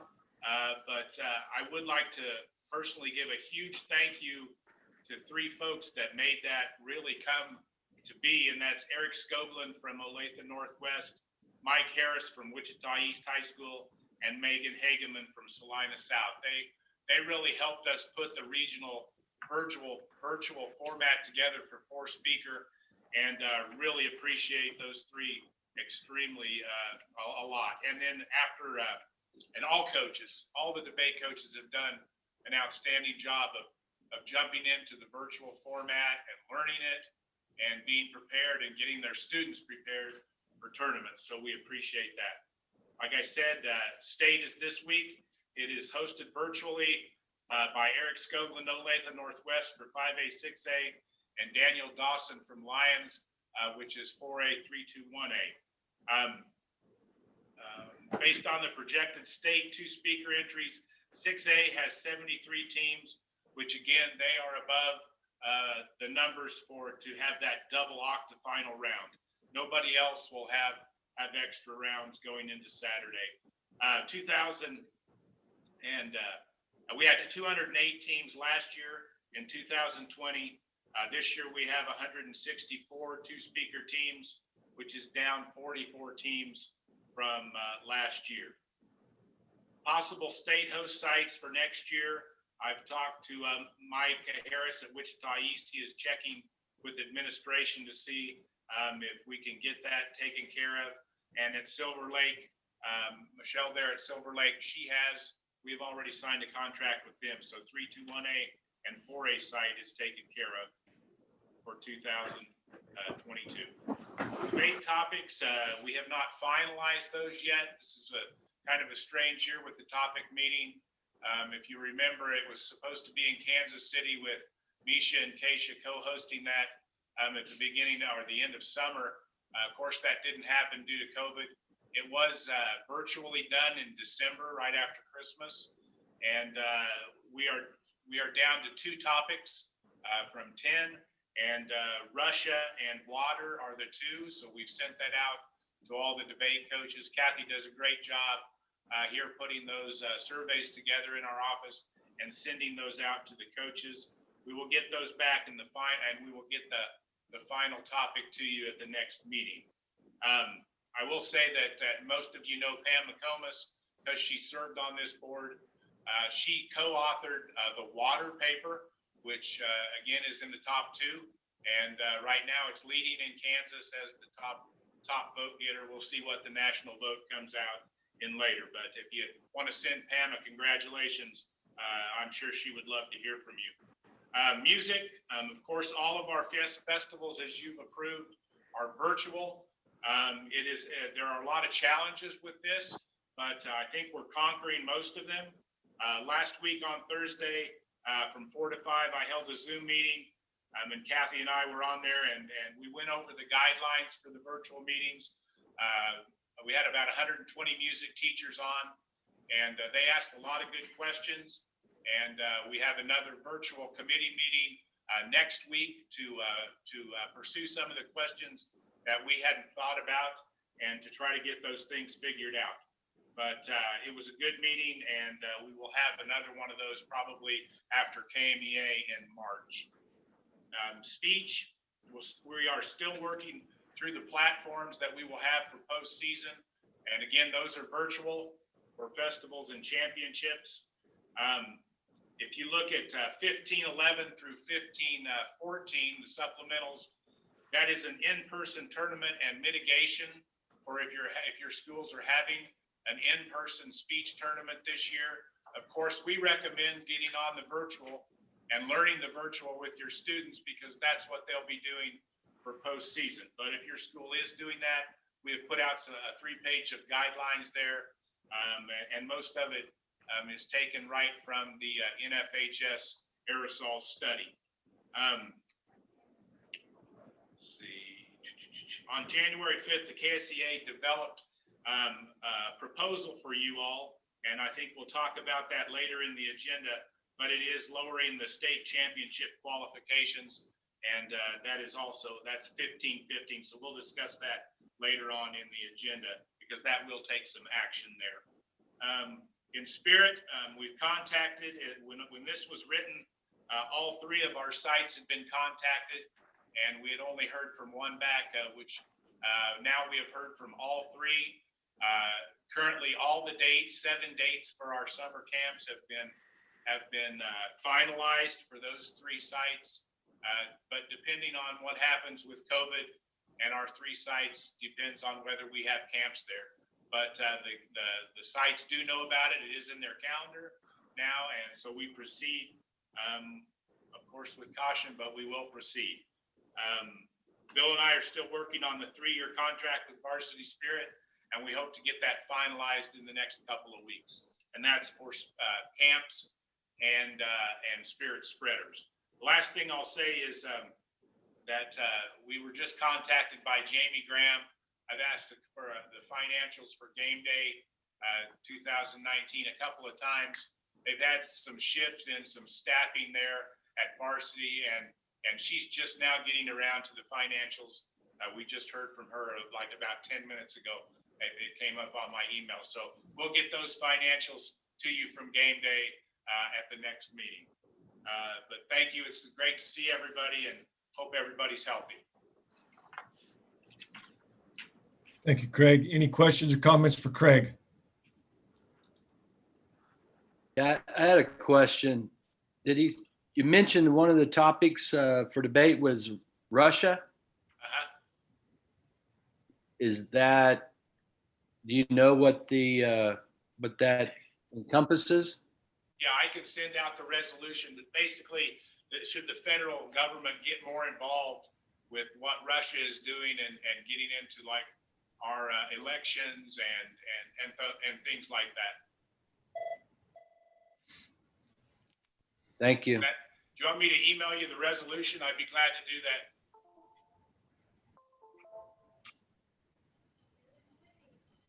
Yeah, that'd be fine. I'm just curious about what the topic was. Yeah. Anything further? Rod, you're up. All right, good morning, everyone. I'm going to start out with Scholars Bowl, and a big kudos to all the Scholars Bowl schools out there, both coaches and administrators. Scholars Bowl has been taking place during the regular season with all kinds of degrees of success, holding in-person and virtual tournaments.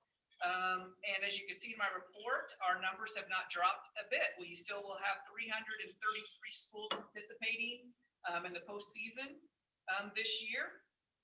I'm very excited to say not only have all the 7 state sites been secured, but I have 43 out of the 44 regional sites secured. That's been pretty daunting, but I'm just very pleased with all the schools who are stepping up. And by gosh, I'm going to persevere and get that final site. Information is electronically with those host sites this week, including questions using passcode protection that will be going out electronically as well to them. It's a little different this year, of course, having 2 regional dates and not being able to use the same questions. So still finalizing those up in a different format so that we do not repeat questions on February 1st compared to February 4th. I know we're going to be talking postseason more later, so I'll have more to share then. But you can see our 7 state sites are listed there, as well as if you go to our homepage, all the regional sites and assignments are posted as well, and those were released on Monday this week. All righty, soccer. Well, as Fran mentioned, hopefully we'll have a coaching school this August. And I'm looking forward to adding soccer back in and securing some presenter speakers for those sessions. So I'm just looking forward to that. I think it'll be a great, not only networking time for those coaches, hopefully in person, but also just professional learning as well. All our rules exams, of course, and rules meetings are up and accessible online for any new officials, and registration is open right now. Plus, for any of those girls coaches that didn't get to take those requirements or complete those requirements earlier this school year. So those are up and going. Student council, just got to piggyback off what Cheryl said. We're still in the mode of going ahead and planning that we will be having our summer leadership workshop at Emporia State this July. Have obviously completed contract with Emporia State, but we haven't had nearly the discussions so far as we've had in the past. I hope that's not a negative outlook as far as I really hope we can be there in person this year. I will be securing the adult staff in the next couple months, plus trying to get some junior counselors lined up, some students from your schools. So information will be coming out about that as well. I have a feeling that will be a bit challenging since we didn't have in-person workshop last year, but hopefully we'll have enough to fill those junior counselor slots. I did receive 2 nominations, 2 fabulous nominations for Stuco Advisor of the Year. And I'm not going to share those names just yet because they will complete a application process, and hopefully we'll have a great outstanding candidate to announce later this spring as our Advisor of the Year for Student Council. Swimming and diving. Wow, so we've got through all the rules exam process with all our coaches with swimming and diving. You can see some data there in my report. I've been very pleased working with Shawnee Mission School District as they'll be hosting the Boys State Championships coming up for 6A on Friday, February 19th, and for 5 through 1A on Saturday, February 20th. I have another site visit coming up with them next week. And I'll talk more postseason aspects later on as well about swimming and diving. But I really encourage you to go on and click on that video of the natatorium. It will be a new site and it's pretty impressive. So I hope you would enjoy watching that video and seeing where we're going to be in February. As far as numbers of schools participating, we're down just 1, and that was due to a cooperative, the host school not being able to have their site this year. So it knocked one of those schools out.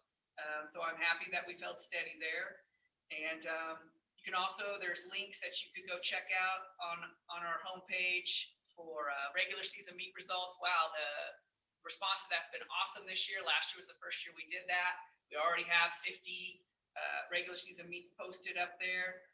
Plus our top 30 list has been very popular. And so it has expanded. The latest one that went out yesterday is now top 50 with classifications designated, trying to help those schools out, those coaches out, as this year will be limited to top 24 in the swimming events. So they kind of see how they're standing during the regular season. Once again, more to talk about with swimming and diving postseason a little bit later. Spirit of Sport, Heart of the Art Awards. Hey, our nominees are up this year a bit. We have 5 nominees in the Spirit of Sport category, 3 students and 2 coaches. And we have 3 nominees in the Heart of the Arts category, 1 student and 2 teachers in that category. So looking forward to sharing those out later this month with our student advisory team, getting their input, looking over those here as well, and determining who our award winners will be for this year. I do serve on that Heart of the Arts committee for the NFHS as well. So be involved in that later in March as well.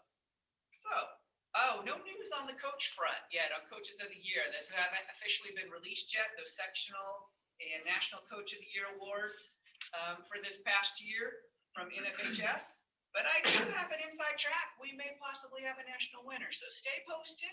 I'm pretty excited about that. Any questions for me?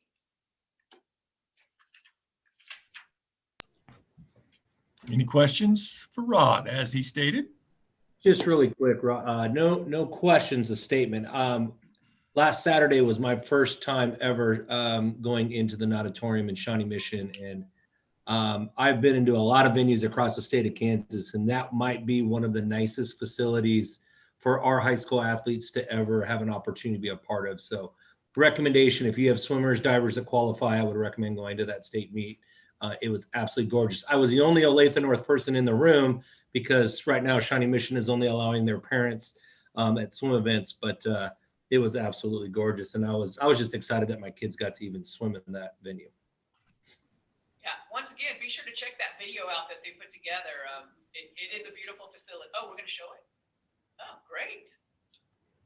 So the facility that Jason just referenced that will be the site for our boys championship this winter is featured in a video put together by the Shawnee Mission School District.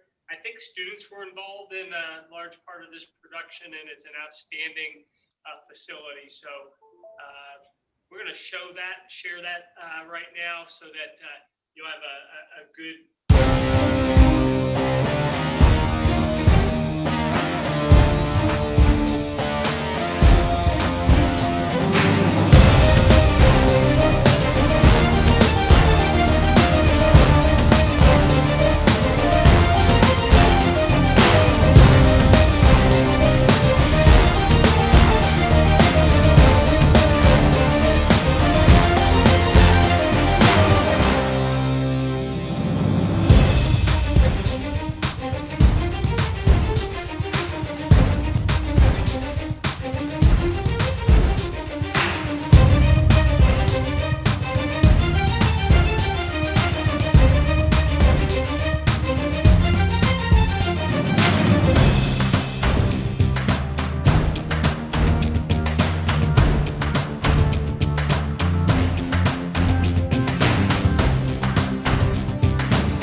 So as you can see, it's not only beautiful, but it's well built and secure and has great HVAC system. So it's awesome. Very nice. Very nice.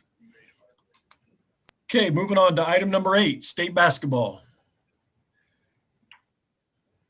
Very good. On the state basketball item that I have listed there, you see our state sites. This is an opportunity to invite you to let me know or to let Fran know if you plan to attend that any one of those sites and need additional names on the pass list for us. This is not the year to expand our pass list, but it certainly is an invitation for you to bring family. Your pass gets you and one in. But if you need more than that at any of our events, let us know. Basketball seems to be one that historically has provided that opportunity to bring family members in with you. So please let me know, and we'll work with you and the host site to make that the reality this year. Okay, thank you. Item 9, Staff recommends the following items to be considered for placement on the agenda for the April 30th Board of Directors. Bill, you want to cover those? You bet.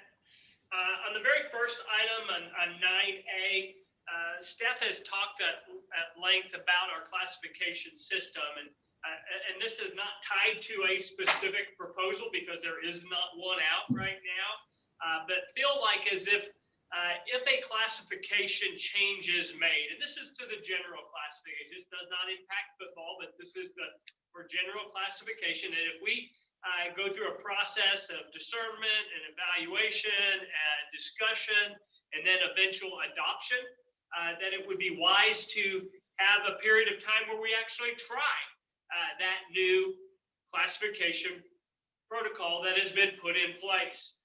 Most recently, I think that we spent quite a bit of time, the association, prior to me being here, invested quite a bit of money and dedicated time and staff to resources for a committee to meet and to work. And Mr. Castle and I served on that committee, and others had significant role in that. And before we had even been through one full year of competition in that cycle, a proposal was made and an adoption was made to modify that.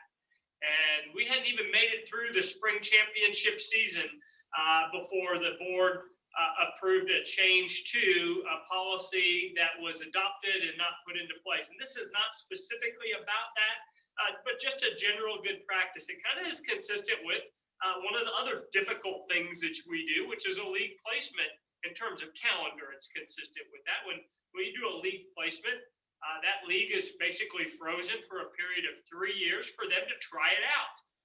They can't undo a placement after a period of a year, or leave after 2 years. They've got to make it through a cycle of 3 years. And we believe that that would be appropriate for our membership to consider this. This is not you as a board endorsing that individually. This is just a request of staff for you to consider placing this item on the agenda for the April 30th meeting. And certainly happy to discuss that. The entire classification Rule 5 is there all the way through that. The only change is adding a statement in Section 1 that says that it's not subject to revision for the first 3 years, first three school years upon the initial application. So if this spring there was a classification proposal, it was adopted to be implemented next year for the following 3 years. The first year it's implemented, and the next 2 years there would be no changes to that rule. Discussions could take place, but there could be no change to that proposal. It would be in place for a minimum of 3 years. Just an item for you to discuss, and turn it to you for discussion and then potential action. Bill, I think that makes a lot of sense. Are you wanting action on A, B, C, D separately here to add to the agenda, or? Yes, please. Okay. Well, I would recommend that we add Rule 5 to the agenda for Board of Directors discussion. Okay, so we've got a motion to add agenda item 9A to the. Mike, I'll second that. Second by Mike. Any further discussion? Yeah, I just have a quick question. When we talk about classification, I understand it based off of, what we've done, splitting 4As or those types of classifications. What about the consistent topic of, and I hate to do it, I got to open it up though, but the public-private conversation, would that be considered classification discussions that would be out of opportunities to discuss for 3 years? When there is, if there is a change coming out of the public-private issue right now, as you know, the work group will work on the determined multiplier. We'll meet, we'll determine what that should be, and then provide that to the board of directors. If that goes through the entire cycle of being approved by the board, approved by the member schools, approved by the State Board of Education, then approved by our state legislators, once it's enacted for 3 years, classification would not change. Following that cycle, it could be open for additional modification. So yeah, anything that impacts Rule 5, any change to Rule 5 in the general, not in the football part of it, but just in the general. Okay, thank you. Any further discussion? All in favor, please say aye. Aye. Aye. Opposed, same sign. Okay, motion carries. 9B. Yeah, 9B is one that is a change that we believe is one that is worthy of discussion, both at your level and then at the board of directors level. And this again comes from staff based upon conversations that we have had, and I'll have Fran share the most recent one. But in an effort to be consistent at the high school level, we do not allow at the high school level a red shirt or a gray shirt year. It's a use it or lose it. 4 years to compete for. You can't play for 2 years, decide, I'm going to take a year off and then come back and have 2 more years. Once you're promoted from 9th grade, the window of participation opportunity begins, and that's promoted by the school. So once you're promoted from 8th grade by the school, your high school eligibility begins. So if you take a year off, you only have 3 years and be able to participate.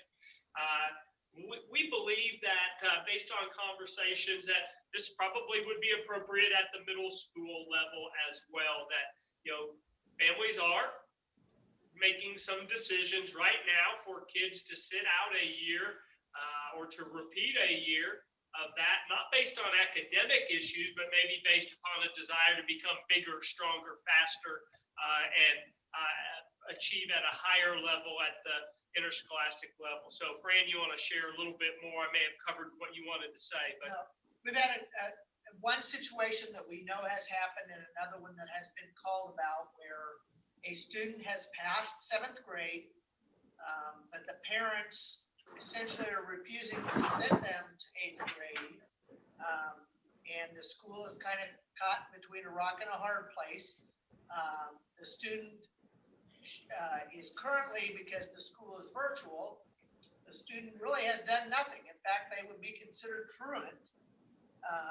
But they are repeating the 7th grade, and the parents' reason for it is frankly, it's for athletic purposes, and have said as much. So that, their 8th grade year, then they would not, they're not going to be able to participate in activities this year. Well, obviously their schools are not having activities, but then they'll be there to participate again as an 8th grader.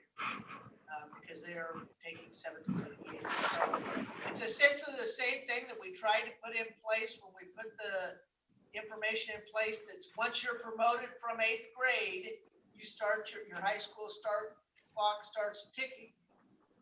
This would be the same thing for 7th graders.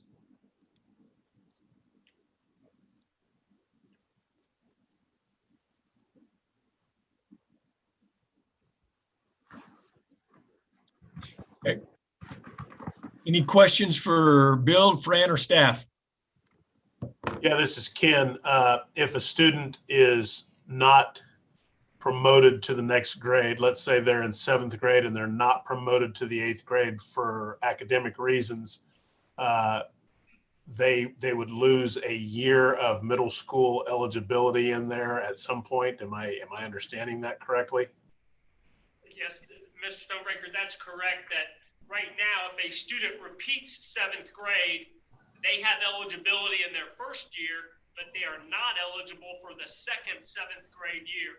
Similar manner in 8th grade, if they are not promoted by the school, if the school retains the student in 8th grade, they have a second year of 8th grade school, but they do not have a second year of 8th grade participation. Okay, thank you. I don't know if there's other comments, but I'll go ahead and make a motion to accept this semester requirement as written, Mr. President. Thank you, Ken. Got a motion by Ken, I'll second that, Jason Herman. second by Jason. Any further discussion on item 9B, semester requirements? Mr. President, real quick, Does this have any effect on those smaller schools where their sixth graders participate in their middle school? Did you get that, Bill? Could not hear that question, sir. Sorry, does this have any effect on those smaller schools where their sixth grade competes with their seventh and eighth grade? Sixth graders are involved with that middle school. No, it has no impact on that at all. Sixth graders, if a local school district makes a decision to have a sixth grader participate in any of their activities, and we know they can't do wrestling or football, tackle football, but if they play up as sixth graders, it does not count as one of their semesters because they're not part of they're not under our jurisdiction. I would also note those students are not catastrophically covered, nor do they have to meet any of the other eligibility rules that are part of that. So know that, yes, some schools do that, but then they own the liabilities and the responsibilities for those kids participating. Okay, thank you. Anything further? All in favor, please say aye. Aye. Aye. Opposed, same sign. Motion carries. Item 9C, Unified Bowling. We'll have a little presentation on that, or a little bit more in-depth discussion on that. And quite honestly, that's, we're hoping to have that ready by the time it rolls onto the agenda tomorrow.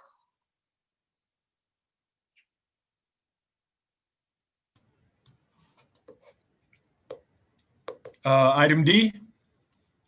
And that's just a standing request to have those elections put onto the agenda for next year, for the positions that come open on a traditional calendar. And we need action on that one because that's a handbook item that just happens every year.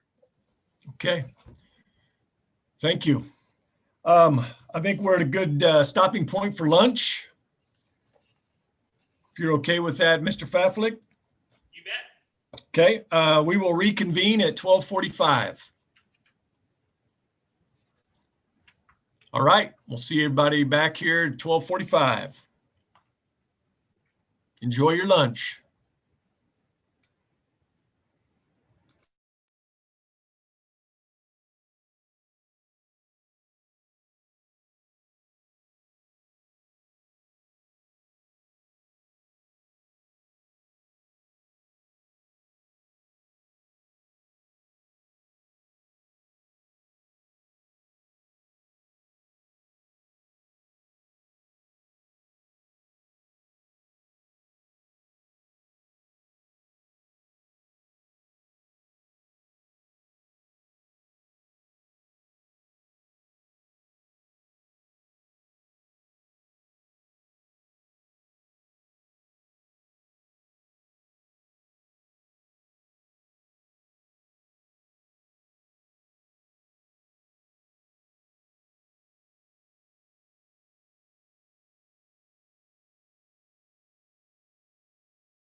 Welcome, Dina.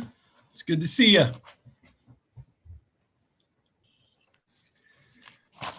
Good to see all of you. Great. Okay, we will go ahead and get started. Hope everyone enjoyed their lunch. I saw Mr. Haydock finishing up some dishes there, so that'll be good. Item number 10, status of the alternative fall season. Mr. Pfaffling. Before we head to that item, I'd like to share, and I knew I was going to forget to do that as we exited and as we come back into some of the PSAs that are provided by the National Federation. So these are radio PSAs that were heard first in Kansas here in our boardroom with our staff meeting earlier this week. So Brent's going to share those with you at this point and listen in. Hopefully you'll hear them on your local radio stations in the months ahead. What's your favorite high school sports memory? A late inning rally? A game-winning shot? A photo finish? Maybe it's a pep rally or a pregame ritual.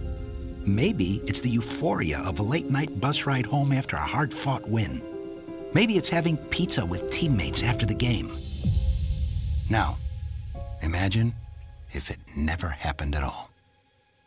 School sports need your help. With budgets getting tighter, it's more than the games that are on the line. It's all the traditions, the community pride, the culture of your hometown high school. Plus, all those memories that are on the line, too. What can you do? It's simple. Buy a ticket when you can. Go to a game. Take the whole family. Let's do everything we can to keep those cherished school sports memories alive. This message presented by the Kansas State High School Activities Association and the Kansas Interscholastic Athletic Administrators Association. All of us love sports, but not all sports are created equal. College sports have big budgets, dedicated alumni networks, and corporate sponsorships. Professional sports have even deeper pockets, millionaire owners, lucrative TV and radio deals, and merchandise sales. High school sports have you. Everyone agrees high school sports give us plenty of reasons to cheer. And now's a great time for us to give back. Supporting your hometown high school won't cost you much, but it will go a long way to ensuring the games we love the most are here to stay. Kansas High School Sports. They're good for our kids, good for our community, and best of all, they're good for you. This message presented by the Kansas State High School Activities Association and the Kansas Interscholastic Athletic Administrators Association. I've got a math question for you. When you add tolerance, subtract prejudice, and multiply efforts to treat one another with respect, what do you get? Less division. And school sports have it down to a science. Looking for an example of what can happen when we realize there's more that unites us than divides us? Look no further than high school sports in Kansas. This message presented by the Kansas State High School Activities Association and the Kansas Interscholastic Athletic Administrators Association. There are no words to describe it. The isolation, the boredom, the loneliness. If you're wondering where your teenage son or daughter's spirit went, you're hardly alone. The past year has been devastating, especially for them. But here's the good news. They might just find it again, playing high school sports. Workouts that stimulate, teammates and coaches that care. The sense of belonging so many of us have been missing lately. That's what school sports are all about. The sense of achievement is real, and the camaraderie is hard to beat. Coping with uncertainty is difficult, but school sports can help the teenagers in your family start feeling like themselves again. Encourage them to give it a try. High school sports, it's so much more than a game. This message presented by the Kansas State High School Activities Association and the Kansas Interscholastic Athletic Administrators Association. It's been a trying year for parents. They've been confronted with countless challenges and have always risen to the occasion. If it isn't too much to ask, the 104,000 high school student athletes in Kansas have one last request. Please, set an example. Disorderly fan conduct at high school athletic events is on the rise. It increasingly involves parents. There's no question that parents are passionate. There's no question they care about their children. But at a time when we're all wound a little more tightly than usual, it's worth remembering this about Kansas high school sports. Always be a good example. Stop unruly fan behavior before it starts. This message presented by the Kansas State High School Activities Association and the Kansas Interscholastic Athletic Administrators Association.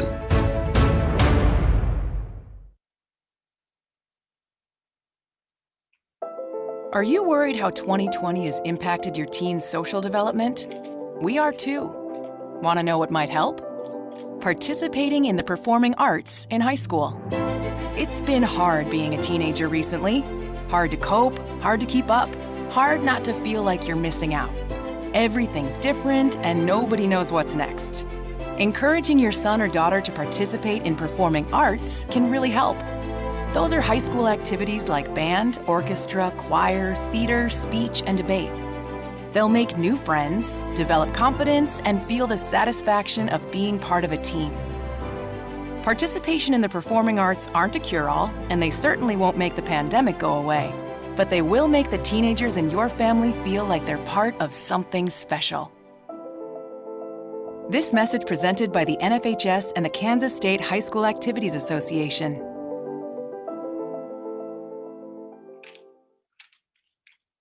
What's your favorite high school sports memory?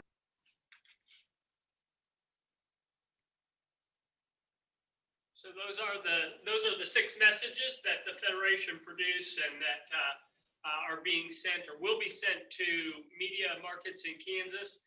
We'll probably ask for a hold on first and second one just to make sure we're back to full speed with asking people to come to games. We've had a few comments about the ones that are out from last year that still get played, about attending games, and with current restrictions in place, that's a little bit of a challenge. So wanted you to hear those. Very pleased with them. I think they do an excellent job, and it's nice to have that positive message and image out there for the association.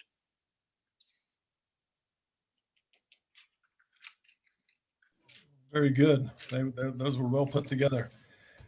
Okay, moving on to item number 10, alternative fall season. Very good.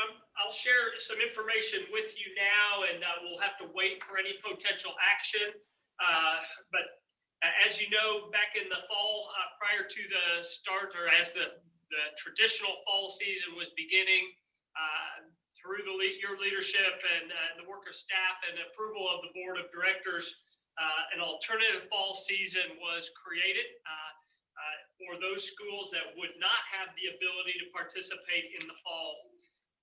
From reviewing the fall season and communicating with member schools, there are 5 schools, all from the Kansas City, Kansas Public School District, USD 500, that did not participate in fall activities and would like to utilize the alternative fall season.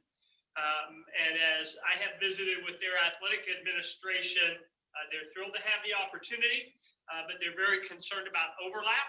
And that overlap that is a concern is the impact that it would have on a spring season. They feel as if there would be less impact or minimal impact on the winter season if they were to take that window of period of time that was allocated. Remember, we said starting March 1 through the end of 6 or 7 week window of time, depending upon the activity. If they were to take that window, move it forward to start in late January, early February, then to conclude the first week in March, they would have no impact on their spring sports. They'd have minimal impact on their winter sports. Now, with their adoption of wrestling yesterday at a board meeting, I don't know if that has going to have any impact on this, but we're still waiting on word from them for an official request. But because there's only 5 schools that are impacted, and we're only talking about football, and we're only talking about volleyball, cross country, soccer, and potentially tennis. I don't think this is a golf issue. Then they would only be competing within the league. They would have a shorter window of time than was approved initially, and they would have fewer competitions that were approved initially, we believe it would be appropriate to have you as an executive board exercise the authority that the board of directors granted to you and allow that one school district the opportunity to move their season, to slide that forward once we get an official request from the school district. So this is kind of a placeholder for that action, and we'll follow up and hope to have something from USD 500 before we conclude today. And they know we're meeting today and tomorrow, so hopefully we'll be able to get word from their leadership team and then take appropriate action to support their need without compromising what the board has done and without having any change to the real content of that other than the window of time. And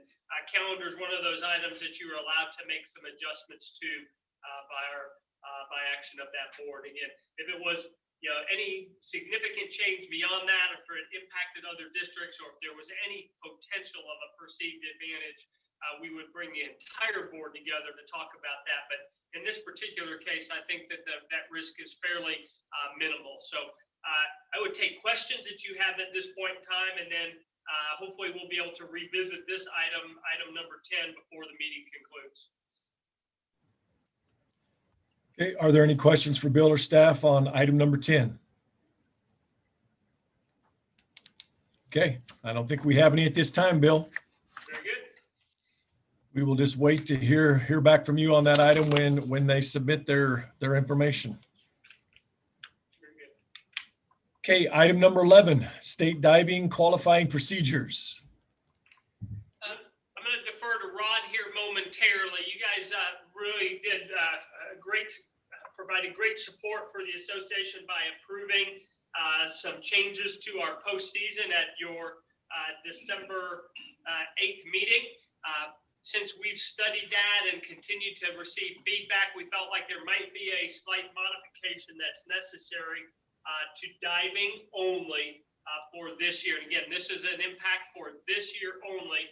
And I'm going to let our swimming czar take you through what this means and what the request is and the rationale behind it. Yeah, thank you, Bill. So when you look at this item in your agenda, the current 2021 qualification standards are listed there. And as you can see, there are actually two different standards to qualify for state diving, either in a 6 dive meet or an 11 dive meet. And as I've explored this more and been in discussion with other states and things looking at this, it's really hard to equate those two standards. And I would hate to, I don't call it punish, but I'd hate for a swimmer who only has the opportunity this season for 6 dive meets just due to COVID and the limitation of there's not as many 11 dive meets, to not qualify simply because an 11 dive qualifier might get in front of them. There is some mathematical calculations out there. I know Missouri did go ahead and limit to 24 and used a mathematical calculation to equate the two. But the director there shared with me there was lots of disappointment and conflict in that regard in doing that. And the further I looked into this here in Kansas, when you look over the last 3 years and the average number of divers qualifying anyway, we won't even get to 24 in class 5 through 1A. And the average over the last 3 years in 6A has been 27. So not much over 24. Diving's different than swimming in that there already are cuts within the actual rounds. So we do cut to 20 after prelims and then cut even further down to 16 before finals. So that's already in place. As far as the time element as well, we can accommodate those few extra divers, I believe, within our schedule to keep it to a 1-day meet and can do that easily. Plus, it's concerned me hearing diving's so different than swimming. Swimming is so objective and it's based off time and it's, it's just easier to measure. Whereas diving's really subjective when you have humans judging.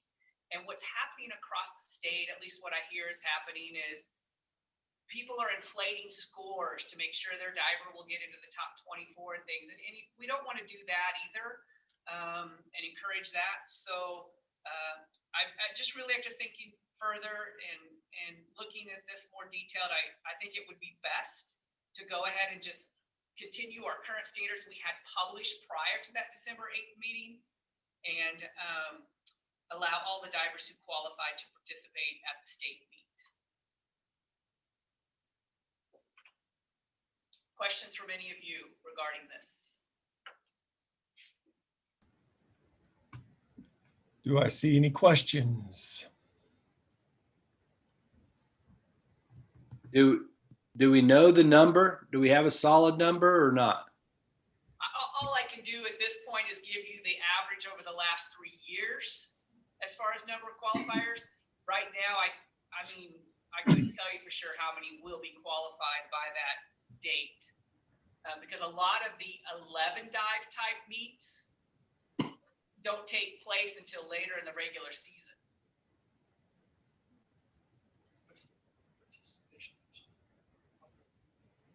Thank you. Any further questions for Rod or Bill? Rod, the 20, this is Greg, the limit to 24, I'm not familiar enough to know, is that what it's always, or what it's been for a number of years, or did we cut it to 24 in some of is 24 what we've acted upon the last several years, I guess is my question. No, that's new to this year due to COVID, trying to reduce our participation numbers. In the past, we've taken all qualifiers in all events, and then if we've had extra lane space in swimming events, we filled them with consideration times. Gotcha. Whereas this year we'll cut to 24.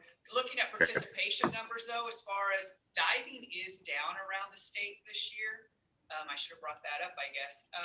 So there aren't as many divers out there diving either. So I don't feel like if we allow all qualifiers in diving to participate, that we may not even be to 24 and 6A, but for sure we're not going to be much over that. It's the divers that meet the qualifying standard. Right, that would have to It's be. the divers that meet the qualifying standard. Every diver doesn't get to go. Oh, no. It's the divers that meet the qualifying standard. Sure. Oh, sorry. I should have made that clear. That's why the qualifying standards are listed there. You have to qualify to participate in the state diving meet. It's not just every diver gets to go. And they have to be able to complete an 11 dive round. So with that degree of difficulty that's expected. So if they do qualify 6 dive, they don't necessarily participate if they can't complete 11 dives and the degree of difficulty. There you go. More details. Rod, this is Ken.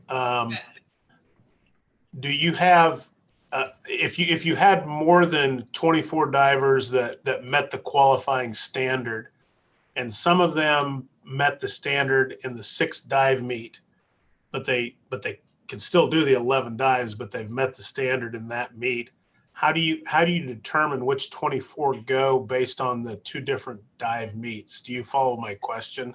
That's what I'm saying. That would be hard to do, and that's why I want to go back to the old way we've done it, where if you qualify, you qualify, because we have those 2 different standards. And what we'd have to do is put a mathematical formula in place to equate the 11 and 6 dives so we can compare all divers together, which it's hard to do. Okay, I now see the word not, rationale for not limiting divers to 24, because I didn't see the word not, so I thought in my mind, how the heck are we doing this? So I'll just everyone rewind about 1 minute and pretend I'm not here.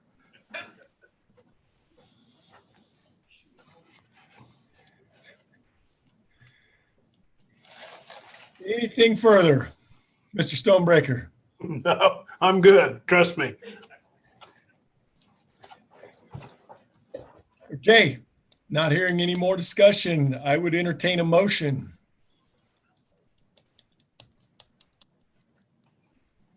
Oh, no much about swimming, diving. This is Mike, and I'll make a motion to accept this recommendation. Okay, we got a motion by Mike. Second, Stonebreaker. Second by Mr. Stonebreaker. Any further discussion? Hearing none, seeing none. All in favor, please say aye. Aye. Aye. All opposed, same sign.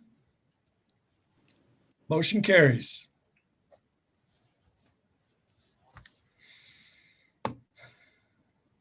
Item number 12, extended season.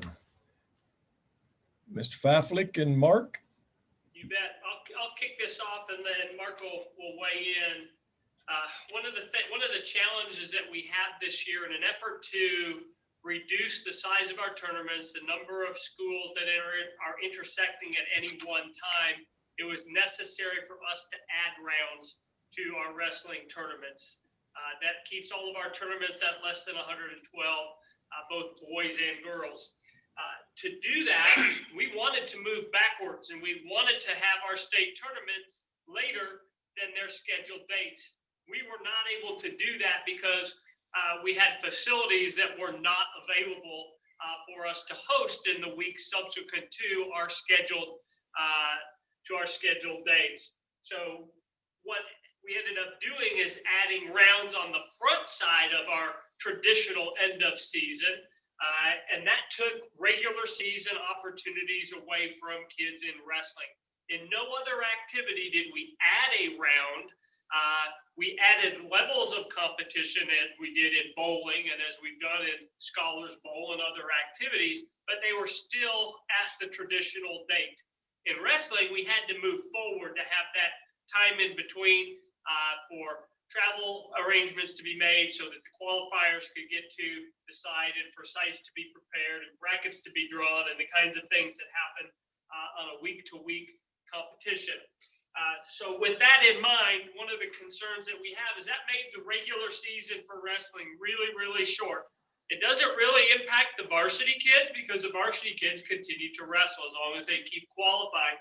But for our non-varsity athletes in wrestling, it takes them 2 weeks shorter in the season on the boys and a week shorter for the girls. So I actually have a recommendation that we have the non-varsity wrestling conclude its competition consistent with the regional date. I use February 13th. I really should have put in there February 18th because that's the boys' date, and allow in the sport of wrestling only non-varsity competition to continue through February 18th.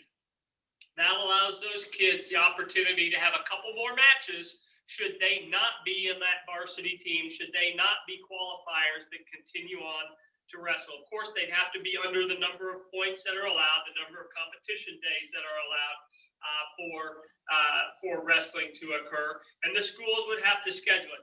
Typically, as schools go to regionals and the kids are not in that, their season is over. This would now be consistent with the same period of time, there's other elimination rounds that have already taken place. Mark would probably do a much better job explaining that. So anything else you want to add, Mr. Lentz? No, I think that's pretty well explained. You can see Brent pulled up the wrestling page of the website. You can see kind of where we're at on that February 19th when we start sub-state. Well, that's the original. If you go back to last year, that would have been the corresponding date for regionals. We chose the 18th because that's the Thursday prior to the former regional round, but now the girls sub-state. So just gives them a better opportunity to wrestle a little bit more. If a school chooses to do so, if a school chooses to not, then obviously that's no choice.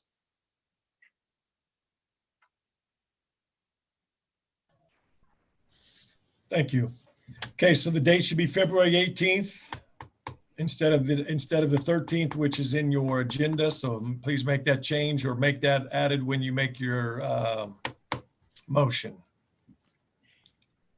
So at this time, I would entertain a motion unless you have questions for Bill or Mark.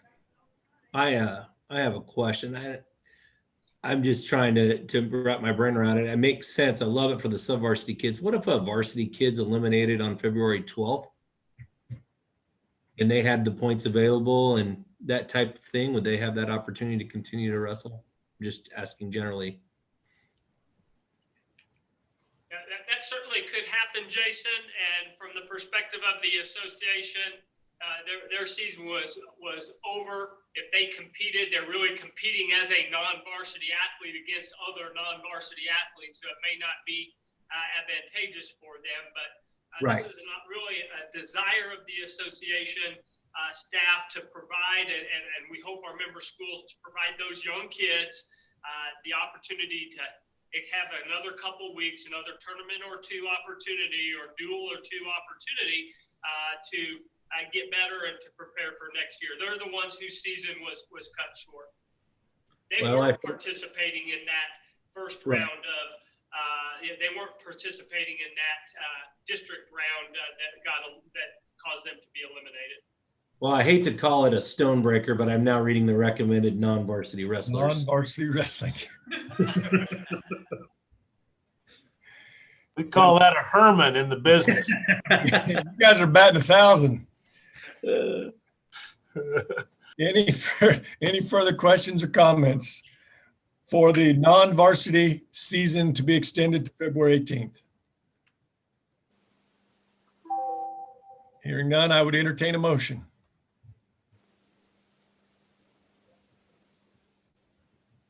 I'll make the motion to extend the wrestling season for non-varsity athletes. Okay, so we have a motion by Monty and a second by Mr. Herman. Perkins. Perkins, there you are. With the noted date change to February 18th. Okay, so we have a motion and a second for the non-varsity wrestling season to extend to February the 18th. Any further discussion? All in favor, please say aye. Aye. Aye. Aye. Opposed, same sign. Motion carries.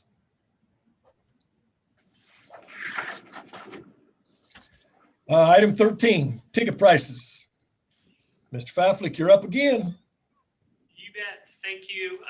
We have ticket prices, and one of your support material items is 13.1, which is a list of all of the ticket prices. And one of the things that is different this year than any other year is we are limiting attendance. We are saying there are only this many seats available.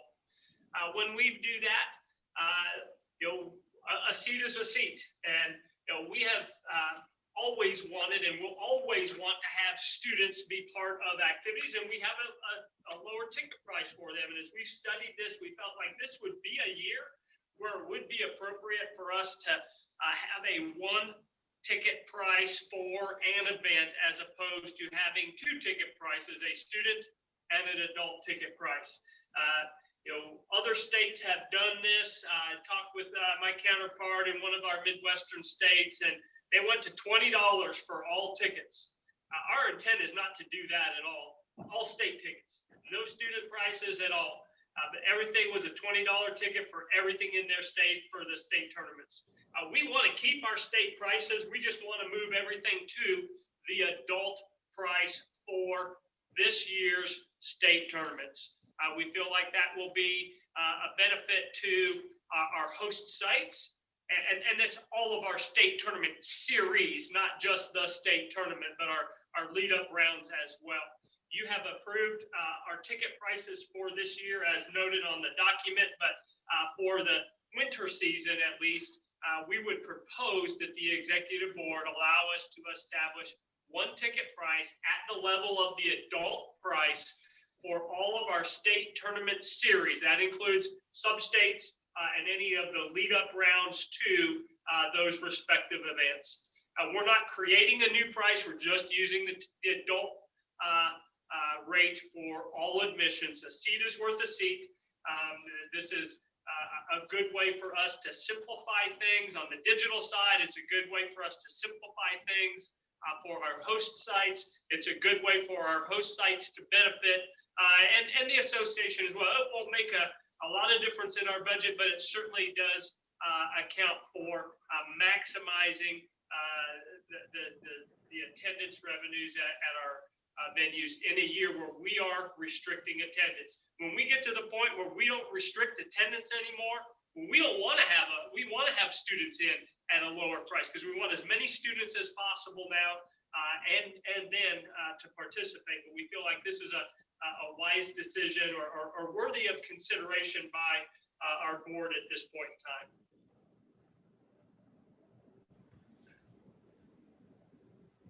Bill, on that, on the wrestling one with the district, the regional and the sub-state, what ticket price would you be looking at there where we have two on the regional side?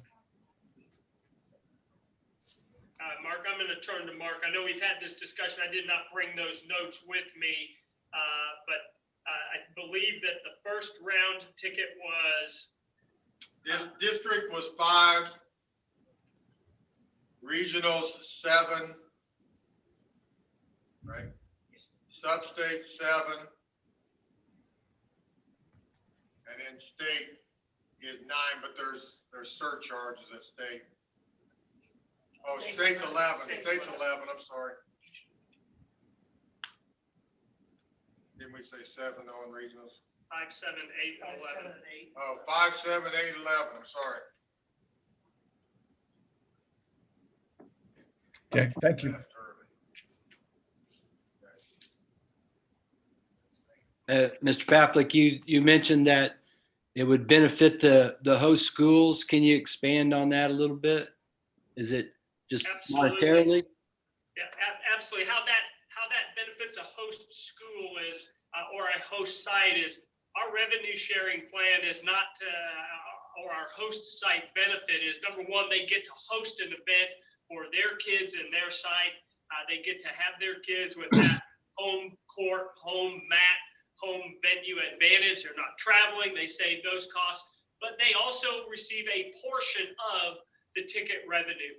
The ticket revenue goes up because we've collected more.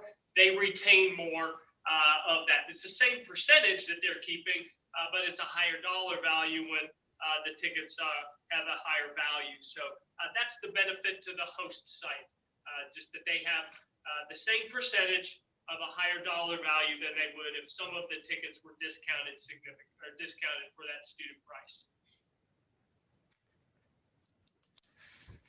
And by the way, that revenue sharing is, we always pay the officials.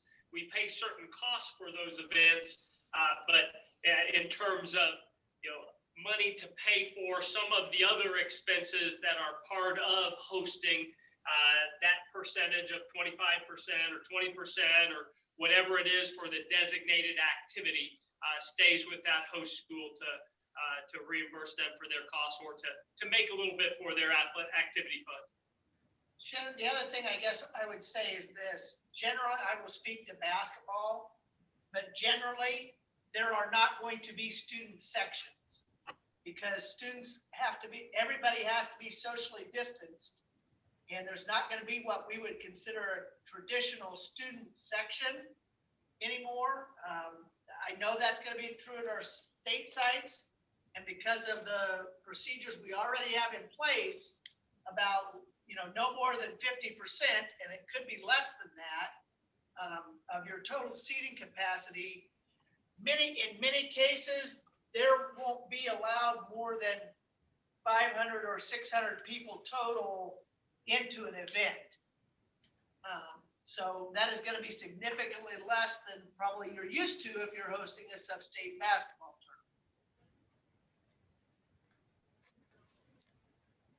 tournament. Fran, just real quick on that, on the ticket price for basketball, that first round of state that's going to be hosted at one of the sub-state winners. Is that one still going to be the $9, or will that be different? That is considered a state site.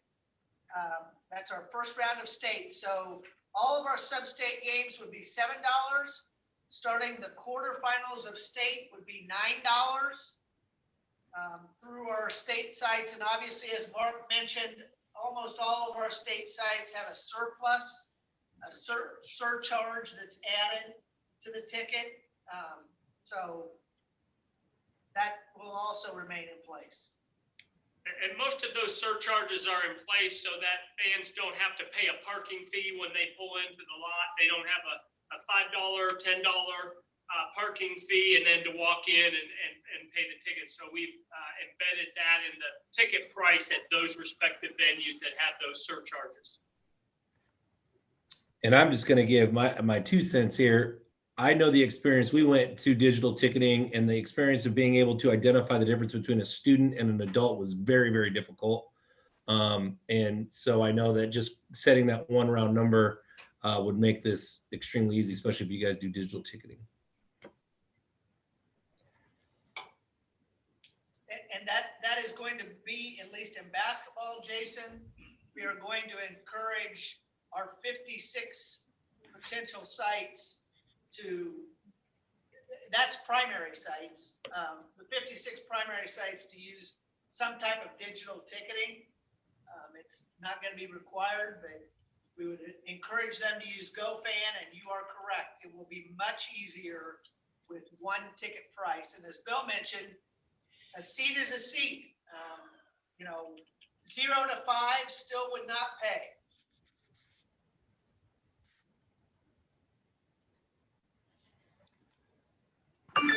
Okay, anything further from the board? Yeah, Bill, you might have addressed this, but in reading number 13, it says the upcoming championship series. And did I hear you say that basketball, wrestling, bowling, or what specific activities? Could you just repeat that? This is for the winter activities, Greg. After we go through this, we'll come back to you with a request for spring activities if we feel like it's appropriate. Okay. We wanted to, and quite honestly, if we have no restrictions on attendance, which seems like a dream, it would be a wonderful thing for our spring activities. But if we have restrictions, we'll probably come back to you with it as well. But that's a separate issue. This is just for those winter activities, starting with the very first one would be swimming if we had admission, but we're not going to have spectators at swimming. So it will be bowling, wrestling, and basketball.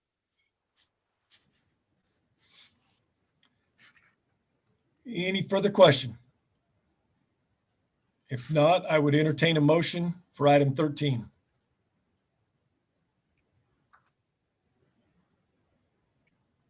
Jason Herman, I'll move as stated. Okay. Oh, second. Motion by Jason, second by Dina. Any further discussion? All in favor, please say aye. Aye. Opposed, same sign.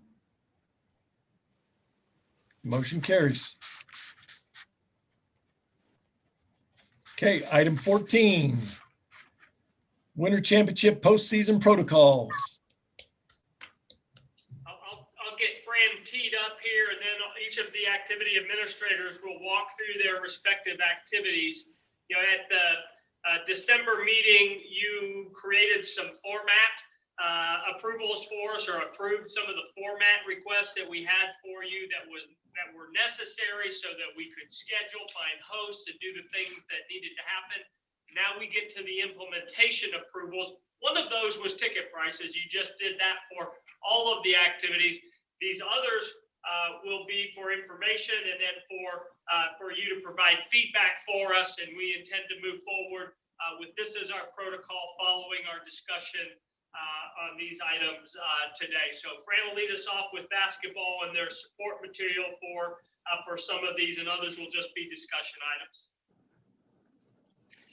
Well, I hope that you've had the opportunity to look through some of this. I don't want to go through everything line by line, but I think the important thing here is that if there are things that you're seeing in the regular season, as you've been hosting basketball, that we need to be aware of as we consider what postseason looks like, I'd appreciate you letting us know now. We'd rather hear from the people who are out there experiencing it. As you know, as a staff, we're pretty limited on being able to go out. I watched part of 8 different games last night online, but it's hard to see. You can only see one side to see what's going on one side. So attendance wise, our policy is still in place, a maximum of 50% of the seating capacity.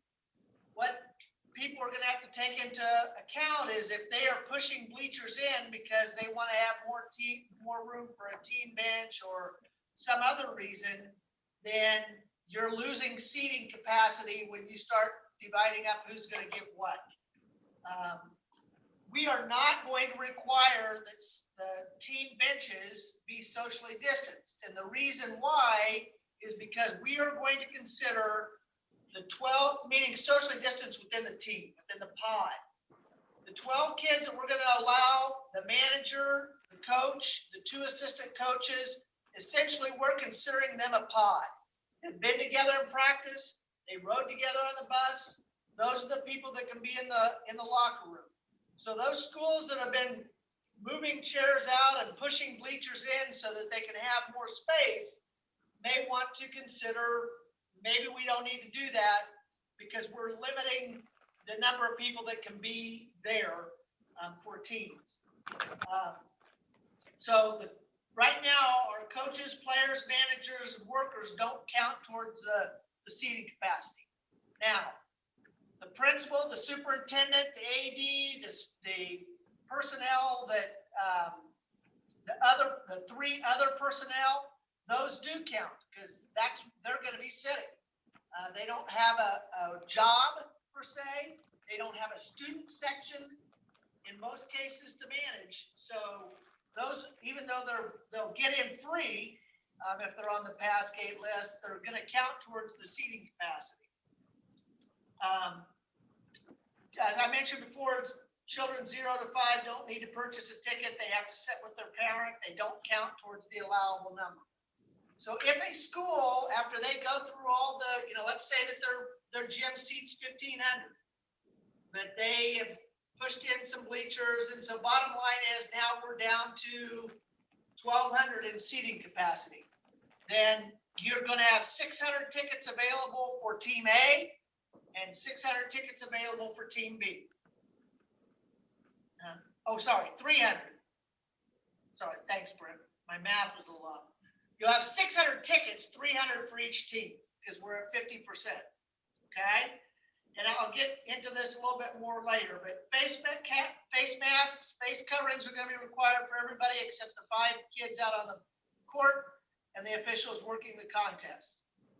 We have another agenda item later about some concerns with requirements of some counties and or schools. So that's a different agenda item. Everybody else should have a mask on. Ticketing, we just thank you because this will make it much easier for our sub-state sites. As far as ticketing is concerned, there's one ticket. It's $7. The $7 ticket gets you into the facility. Families, and we're defining families as those people who sleep under the same roof. We have some people who believe that the family is grandma, grandpa, 3 aunts, 4 uncles. The families, those people who are under the same roof may sit together. Everybody else has to be socially distanced. That would mean in a facility, every other set of bleachers needs to be blocked off. We recommend for if you're going to use digital tickets, you will use GoFan for all of our postseason tournaments. We have paper tickets prepared and ready to go, but we'll find out whether or not all of those have to go here as we get through that. One of the recommendations is if you're going to use digital tickets and I think many of you are doing this now, is providing vouchers to the school. So if Ken Stonebreaker's school and I were going to play each other, I would send Ken a voucher that says, 5A state basketball, Ken, you need to run off, 300 of these.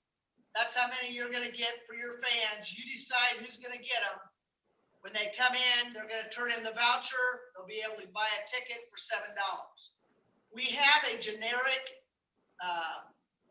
voucher that will go class by class that we will provide to the sites.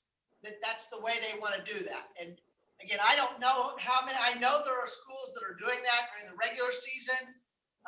We have it set up so the vouchers can actually be numbered, and we're numbered them 1 through 250 or whatever it is, so that we know if we got two of them that were number 65, somebody made a duplicate copy. And so we have the template for that already put together. College coaches with identification would be permitted. They have to purchase a ticket, but they're not going to count toward the number limit. I don't know that we're going to have a lot of college coaches, but if that question comes up. And professional media on assignment with the visible KSHSAA media pass are admitted at no charge. They also don't count towards the limit. But again, I think our sites are going to have to know who it is that is working media. Our plan is to clear facilities between games. And the reason for that is to allow the most number of people to be able to come to the games. So if we have our first game at 5:30, and this is on doubleheader nights, if you're just hosting a single game, those are starting at 7 o'clock unless your travel distance is over 100 miles. Okay. If it's a doubleheader game, which is going to be classes 1A, Division 1, Division 2, 2A, and 3A on Thursday, Friday, and Saturday. If those happen on Thursday and Friday, we're proposing game times of 5:30 and 8 o'clock. After the 5:30 contest, everybody has to leave. If they want to come back for the second game, they have to buy a ticket to come back to the second game if there are still tickets available. Or if they bought a ticket for session 1 and for session 2. The biggest reason for this, honestly, is to allow more people to be able to come in. Because if we make them back-to-back games and we have to divide that number of 600 by 4 rather than 2, it's a lot fewer people that are going to get to come to the contest. So that is our plan to clear the facilities.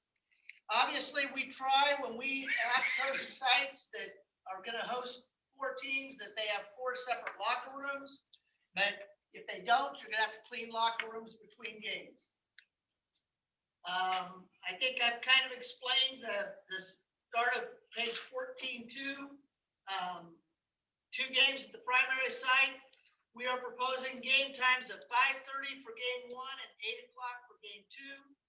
The Saturday games, we are proposing a 2 o'clock start and a 5 o'clock start. The reason for starting earlier on Saturday is because, one, teams are going to turn around. They may play a 5 o'clock game on Saturday, and then they need to find out who it is they're going to play on Monday.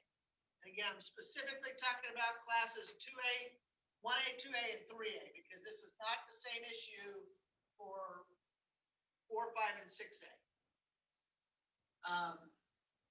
Same thing on Saturday. You know, if you happen to be one of those schools that's lucky enough to have a girls team qualify and a boys team qualify, then you're going to have to buy 2 tickets. It's 2 separate admissions. They're 2 separate events. So again, you know, maybe they've saved money all year because they haven't been able to go to the games. I don't know. I know it's not economically a great time, but I think if they want to be there, they can be there. And the other part of it is because we have to prepare for Monday, Tuesday games. It gives us a little bit more time rather than 10:30 that night trying to get the last scores in to figure out who's going to play who on Monday and Tuesday. Concessions will be up to the host school. With the 2 games spread out, they may not want to do that. It's up to them, but customers have to be able to socially distance. You have to follow the food service protocols. Cheerleaders, and we've had a lot of debate about this, and there is some concern. One of the games I watched last night, with 3 feet out of bounds, cheerleaders are not a good idea. But we're going to allow 8 on the floor during game action. 10 of them can come in on the pass gate. So 2 of them are going to sit in the bleachers somewhere. But 8, then they can all come out during full timeouts or between quarters. But the maximum is 8. Obviously, it'd be better if you know, the end lines, if they're not very deep, that's where we're having our challenges. Masks have to be worn, but they cannot stunt while they wear masks. They can go out during a full timeout or during intermissions. They can go onto the court, take their masks off, and do their stunting. Halftime performances, we are going to limit those to just the host school. If the host school doesn't have anybody playing, there may not be any halftime performance, or they may want to do that. With 2 complete separate times, there will be nobody's going to come in and shoot at halftime of the previous game. You could have 2 halftime performances if you wanted to, one at the 5:30 game and one at the 8 o'clock game. Pep bands, right now we are going to allow pep bands. 25 are admitted free. That is going to be up to each individual host site. The pep band members are going to count towards the total number of tickets. So they're going to count, if you have 25 pep band members that are going to come for your school, then you only have 275 tickets that you can sell. That's how that will be handled. Requirements: wind players have to wear a mask with a slit when performing and then put a regular mask on when they're done. Others must wear a mask. Wind instruments have to have bell covers, and the members have to be socially distanced. So a pep band could take a lot of area in a gym. But we love them. But we love them. Broadcasting, the live web stream of events has to be approved through Jeremy. So if they're going to do that, our policy that you guys approved was that the host site has the first opportunity to web stream. We shouldn't have 2 schools web streaming. There should be 1. The link should be shared with the other school. If the host site isn't web streaming, then the next opportunity is going to come to the higher seeded team of the 2 teams that are playing. So that may come into effect. Then you've got on page 14.3 the roster and team benches. That's who we're going to permit in. It limits them to about 18 people plus the trainer. So those people are essentially we expect the 12 players, the head coach, the 2 assistant coaches, the manager, the video person, and the person to keep the scorebook all to come in at the same time. That is a pod. Players manager, that's why we're not socially distancing the benches, which I mentioned before. All bench players, managers, coaches, scorebook person, they all have to wear masks.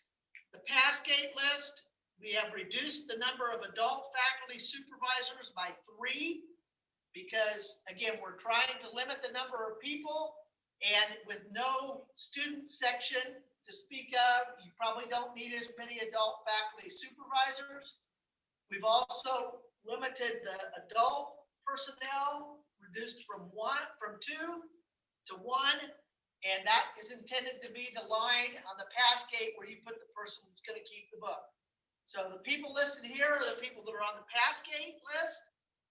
The people that we are considering that pod don't count towards your number of tickets available. The rest of them are going to, because they're going to take a seat.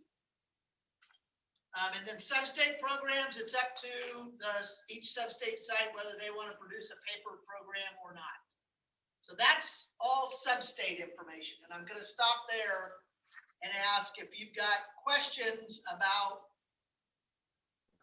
or things that you've thought of that we haven't. Fran, this is pretty thorough, but I assume that a coach of the 5:30 game wouldn't be permitted to be there for the 8 o'clock game. That is what we would propose, unless you're going to change it. They can watch it. They can watch the game at a webcast. I mean, as far as scouting purposes. Yeah. And with Huddle and all the other things that people can do to share today for scouting purposes, I think it's just a body there we probably don't need. But you guys can tell us differently. The 8 o'clock can't come to the 5:30 either. Right. I'm sure that question will come up, because if you're hopping on the bus to come home after your 5:30 game, there'll be coaches that would like to stick around another hour, to watch. So yeah.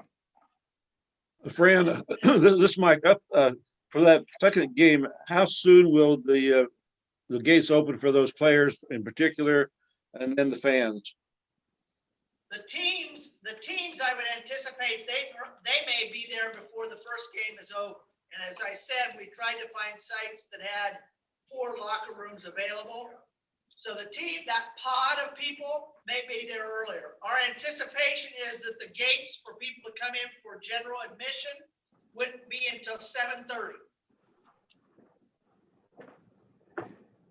So if the 8 o'clock team, if those coaches came in early, they would get to watch the team ahead of them.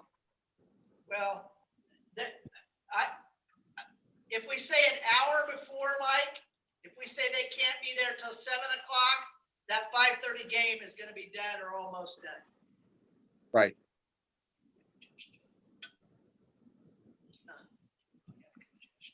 Well, you've only got 18 people. I mean, I don't know that I'm concerned about being able to get officials there at 5:30. I don't know that we can go any earlier. And I understand, and I knew that would be a question that came up, but I don't know how we can. How are you going to delineate who it is that gets to stay and who doesn't? If you're going to if I rode the bus with the team, or now we're going to have to drive a separate vehicle so the head coach can come back at a different time than the team. It's up to you guys.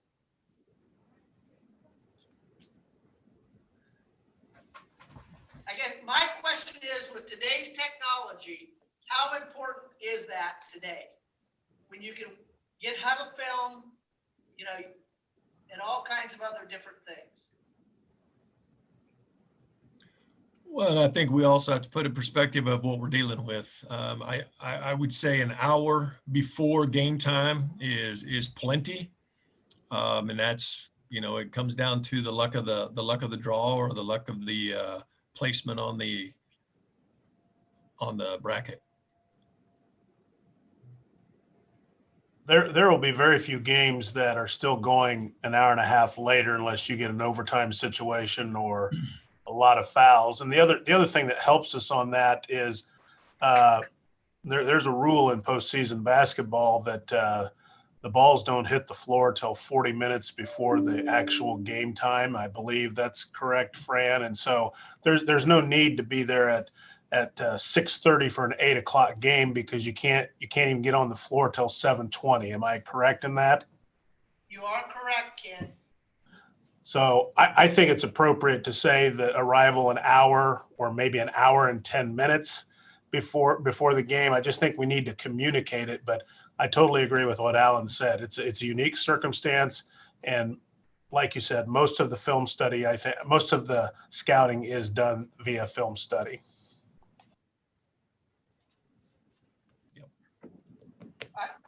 I am perfectly okay putting the team arrival as 1 hour before the game. And that will help for the first game too. You can't get there till 4:30. That gives people the opportunity to get their kids out of the buildings and so on and so forth, if they're in the buildings, and get set up. Agreed. Okay, you want to move on to the state? Is there anybody else got any thoughts? Things that we've missed?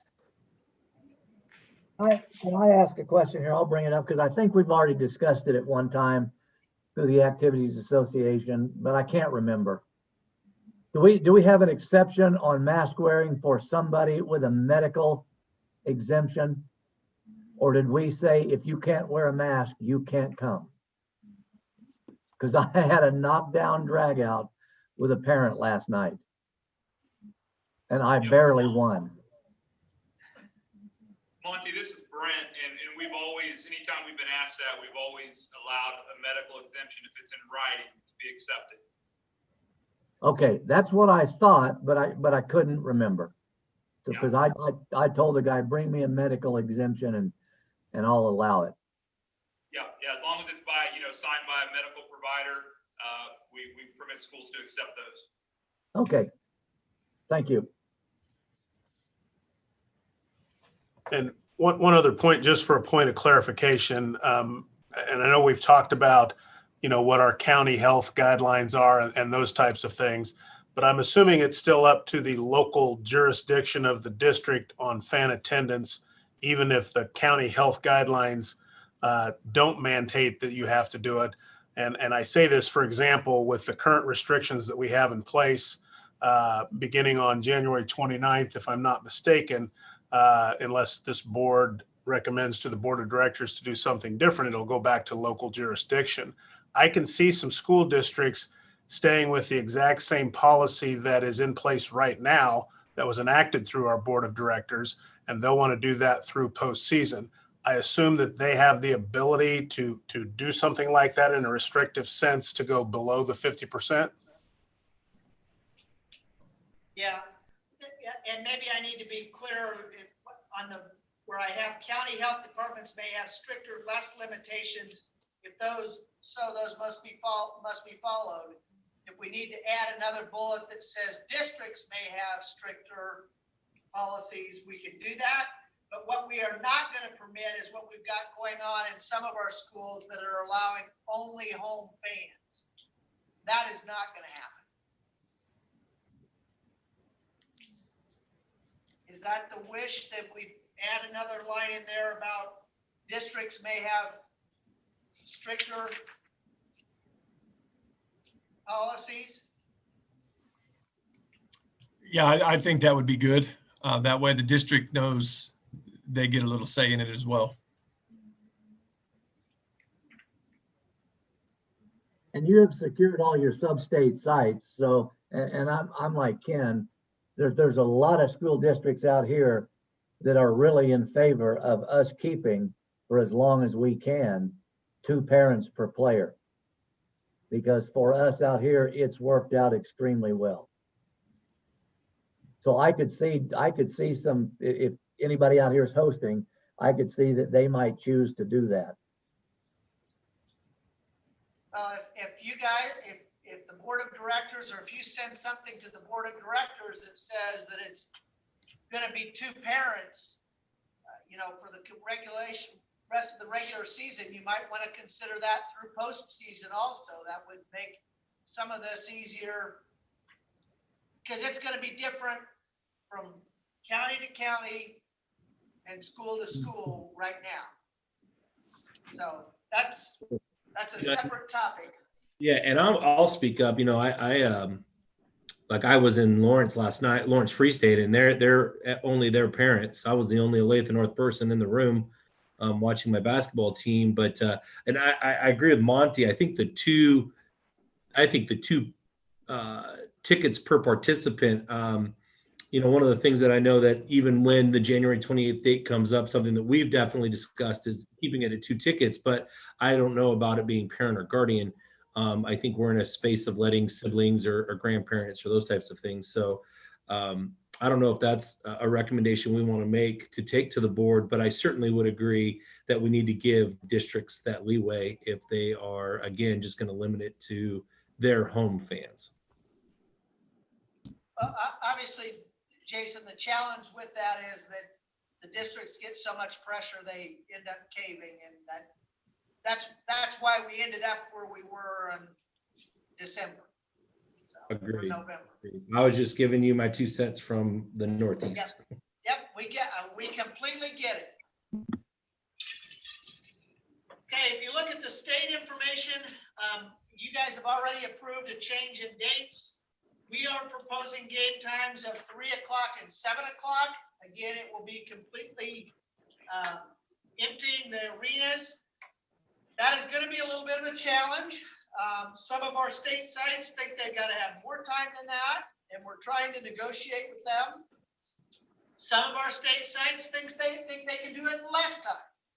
So one of the things we'll need to know from you is, can we have state site start times different based on the host site's needs or requirements? That's something I'm going to have to get some direction from you on as I start going out to my state site visits, because we've got people on each end of the continuum right now.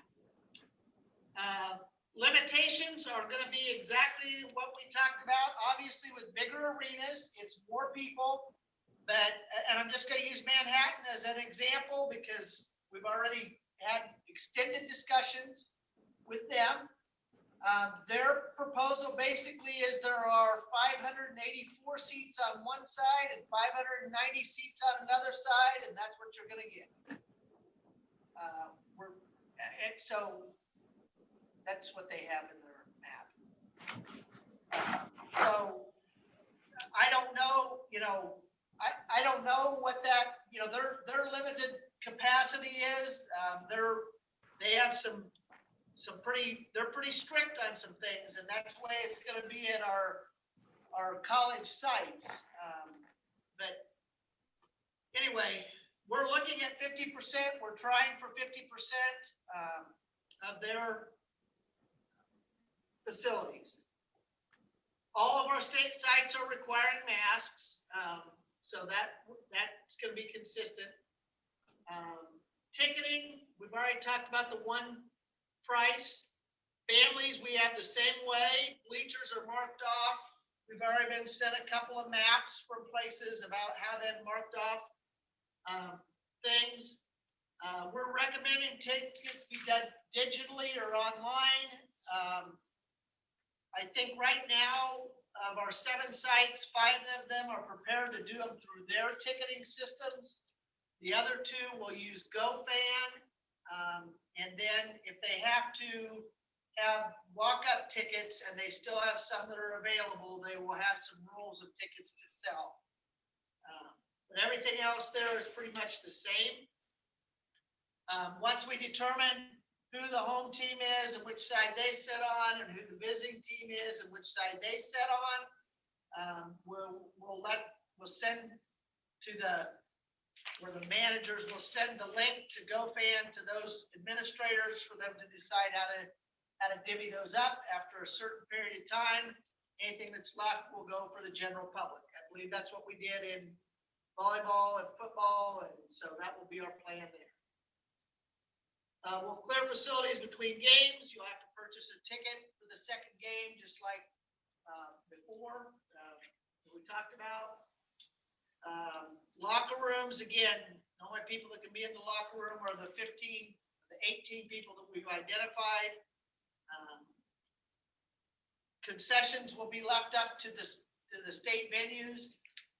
Obviously for them, that's, kind of an important part of it. Cheerleaders are the same as we talked about before. I think we're going to find from some of our state sites that they would prefer the cheerleaders be in the stands. I know we're going to have some of our state sites want the cheerleaders in the stands. And, we may have to give in to that because I don't know if they're going to let us do that. And I don't know if we can leave a site because they won't let us have cheerleaders or a band. But those are the battles we're fighting for our member schools right now. Halftime performances, we visited with Craig. It would be possible for us to allow halftime performances for a 3 o'clock game and a 7 o'clock game, again, because nobody is shooting at halftime. Jeremy will have to provide us some additional information, but he sent us something yesterday that said all of our primary state sites would have webcasting for the semifinals and the final games. So we know that will happen. Again, some of our state sites are concerned about where media will be. The people who are not what we would call working media, some of our student media people may not get to be down on the floor because there are right now some of our state sites are not allowing anybody on the floor for their college games. So that may happen. Team rosters and benches. I know many of you've watched college games. You see the benches that are separated, and in some cases the benches are opposite of the score table. We have asked that not be the case at our state sites. We'll have to see whether we can negotiate that, but we feel like it's better. We are going to limit who is at the score table. to about 6 people, and it will not be the visiting team scorekeeper. We'll have a scorekeeper. Usually they have an assistant scorekeeper, a PA person, a clock operator, and a scoreboard operator, and somebody doing stats. So that we're going to be pretty limited who is at the score tables. The rest of it, state programs, our plan for the state program is, and again, the pass gate list is exactly the same as it was when we did sub-state. So there's been no change there. The same people will be admitted in.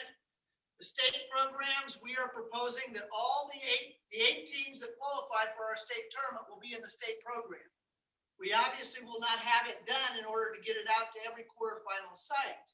We will make it available for people to purchase.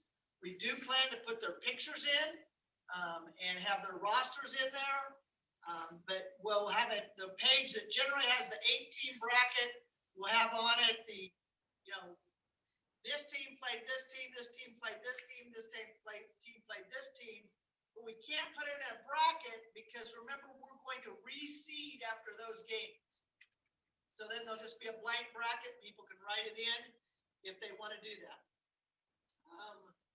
T-shirts, we still plan to sell them at the state sites, providing our state sites will allow us to do that. We're recommending that they use the Square for payment. We are not going to have hospitality rooms for school administrators. You're going to be there for your game and you're going to be gone, so there won't be any hospitality other than to have some snack food stuff for the people who are working from 2 o'clock to 9 o'clock. So that's the plan there. National anthem, we will do a national anthem before the 3 o'clock game and before the 7 o'clock game. So if there are groups that want to come do that, they can do that. If not, we'll play it twice. We will not have sportsmanship awards this year. We will not have sportsmanship judges there. As we talked in our last meeting, those people are some of our high-risk people, and we just don't feel like we want to put them in that situation. So, again, other than, like I said, I do my state site meetings, not next week, but the next week. There could be some things that change because of what they'll permit us to do. But I would be interested in any thoughts that you guys have. Fran, this is Greg. I a couple things right off the bat when you were talking about game times. Not sure what kind of leverage we have if people say, I need it to be 3 o'clock and 8 o'clock, or I need it to be 2 o'clock and 7 o'clock or something. We don't want to lose a potential site off of game time. However, I don't want to creep up and have a noon game either necessarily, but we may be at their discretion on that. The other thing, maybe just a suggestion on the face coverings. Monty mentioned the medical exemption and all. I have had that issue come up as well. Is that something that maybe ought to be added in here as you trickle information down to sub-state sites, whatnot, that everybody understands? If I go to a facility without a mask, maybe all year I've just told them I've got a medical issue, but if they're required to, provide an exemption notice from a doctor or something. So I guess that's just maybe a suggestion and maybe not necessary. Good idea. Fran, you talked about the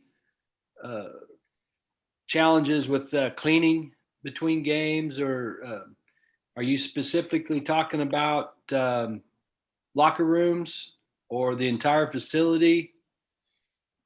The entire facility. Most of our sites are going to want to clean and do the spray stuff or whatever it is through all the bleachers, through all the bathrooms, through all the hallways and stuff like that. That's what most of our state sites have indicated that they plan to do. Are you guys trying to give them some recommendations? What or what your expectations are for that, or is that up to them totally? Well, part of it's gonna be up to them. I mean, obviously, we have to clean between sessions. I understand. I just said maybe that would help you if you could, this is what all of our sites are expected to do, or we'd like for them to do. And you were talking about the timeframes on that. Yeah, so, I mean, I'll just be real candid with you. We have one site that thinks that they need a 2 o'clock and a 7 o'clock start time. We are in negotiations, and I'm meeting with them again next week to try and come to a consensus that we can make 3 o'clock and 7 o'clock work. Then I have another site that says, I think we can do it faster than that, but they also don't know what they're gonna have for crowds. So they may be able to do it faster. We may be able to start 30 minutes earlier. I can't see it being much earlier than that. By the time you have you got to plan at least 2 hours for one game to be done and people to be out. And then if you get them out, now I've got an hour to clean, and then we open the gates an hour before. That's the idea between 3 o'clock and 7 o'clock.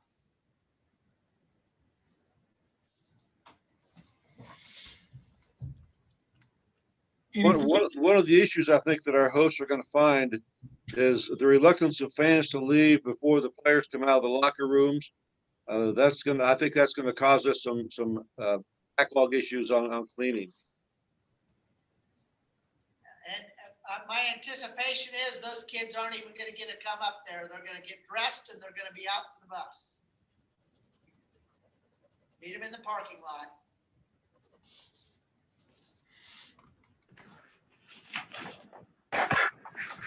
Anything further for Fran? Yeah, I like the 3 o'clock and 7 o'clock. Fran, would it be helpful if you kind of went in with that ammunition that we're pretty set on 3 and 7, but at the same time, we wouldn't agree to anything before 2 o'clock or after 8 o'clock, or would that not be something to have in your pocket? I like that recommendation.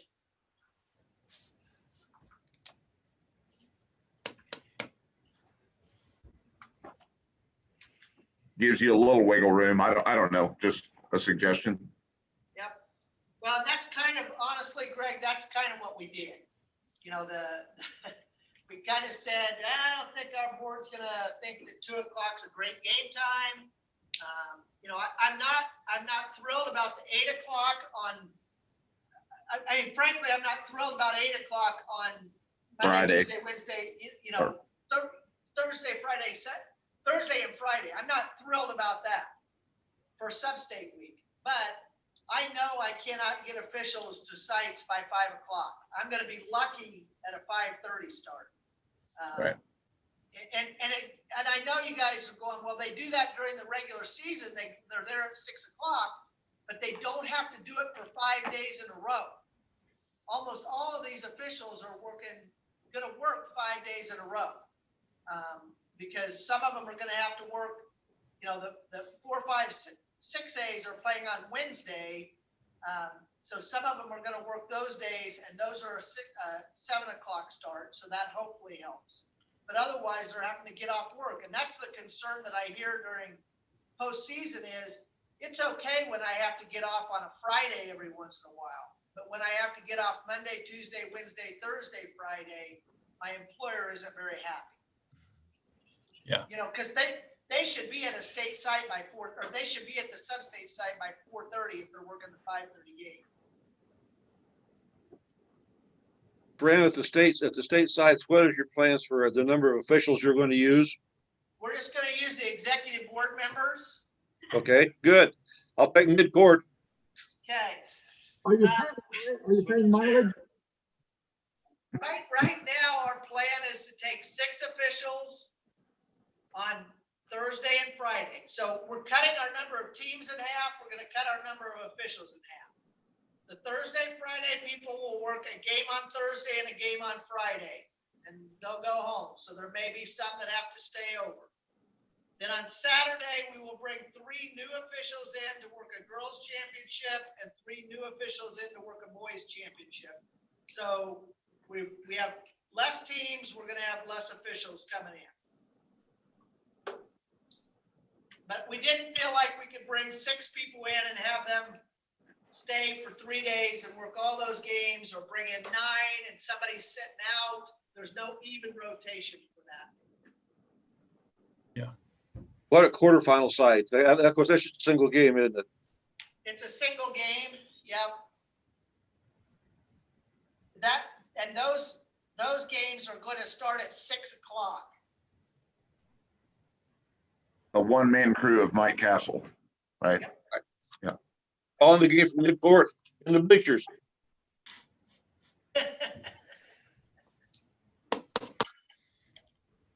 Hey, Fran, I've got a question. This is Monty. The state sites, they're responsible for the concession stand, is that correct? Do they determine whether they're gonna have a concession stand or not? And then will they make the determination if they do have a concession stand, then food and drink can be allowed in the facility, in the arena?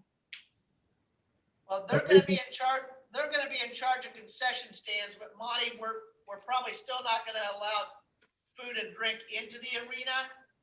I'm guessing most of them are gonna provide at least water or pop or something like that. But for a game that's gonna last, and I mean, again, the maximum amount of time somebody's probably gonna be there is 2 hours.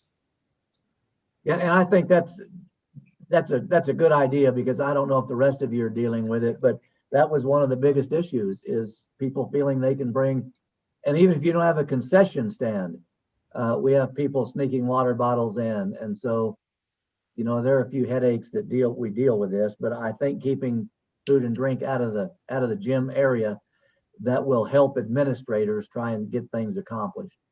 But it also helps clean up in between contests. Sure, yep.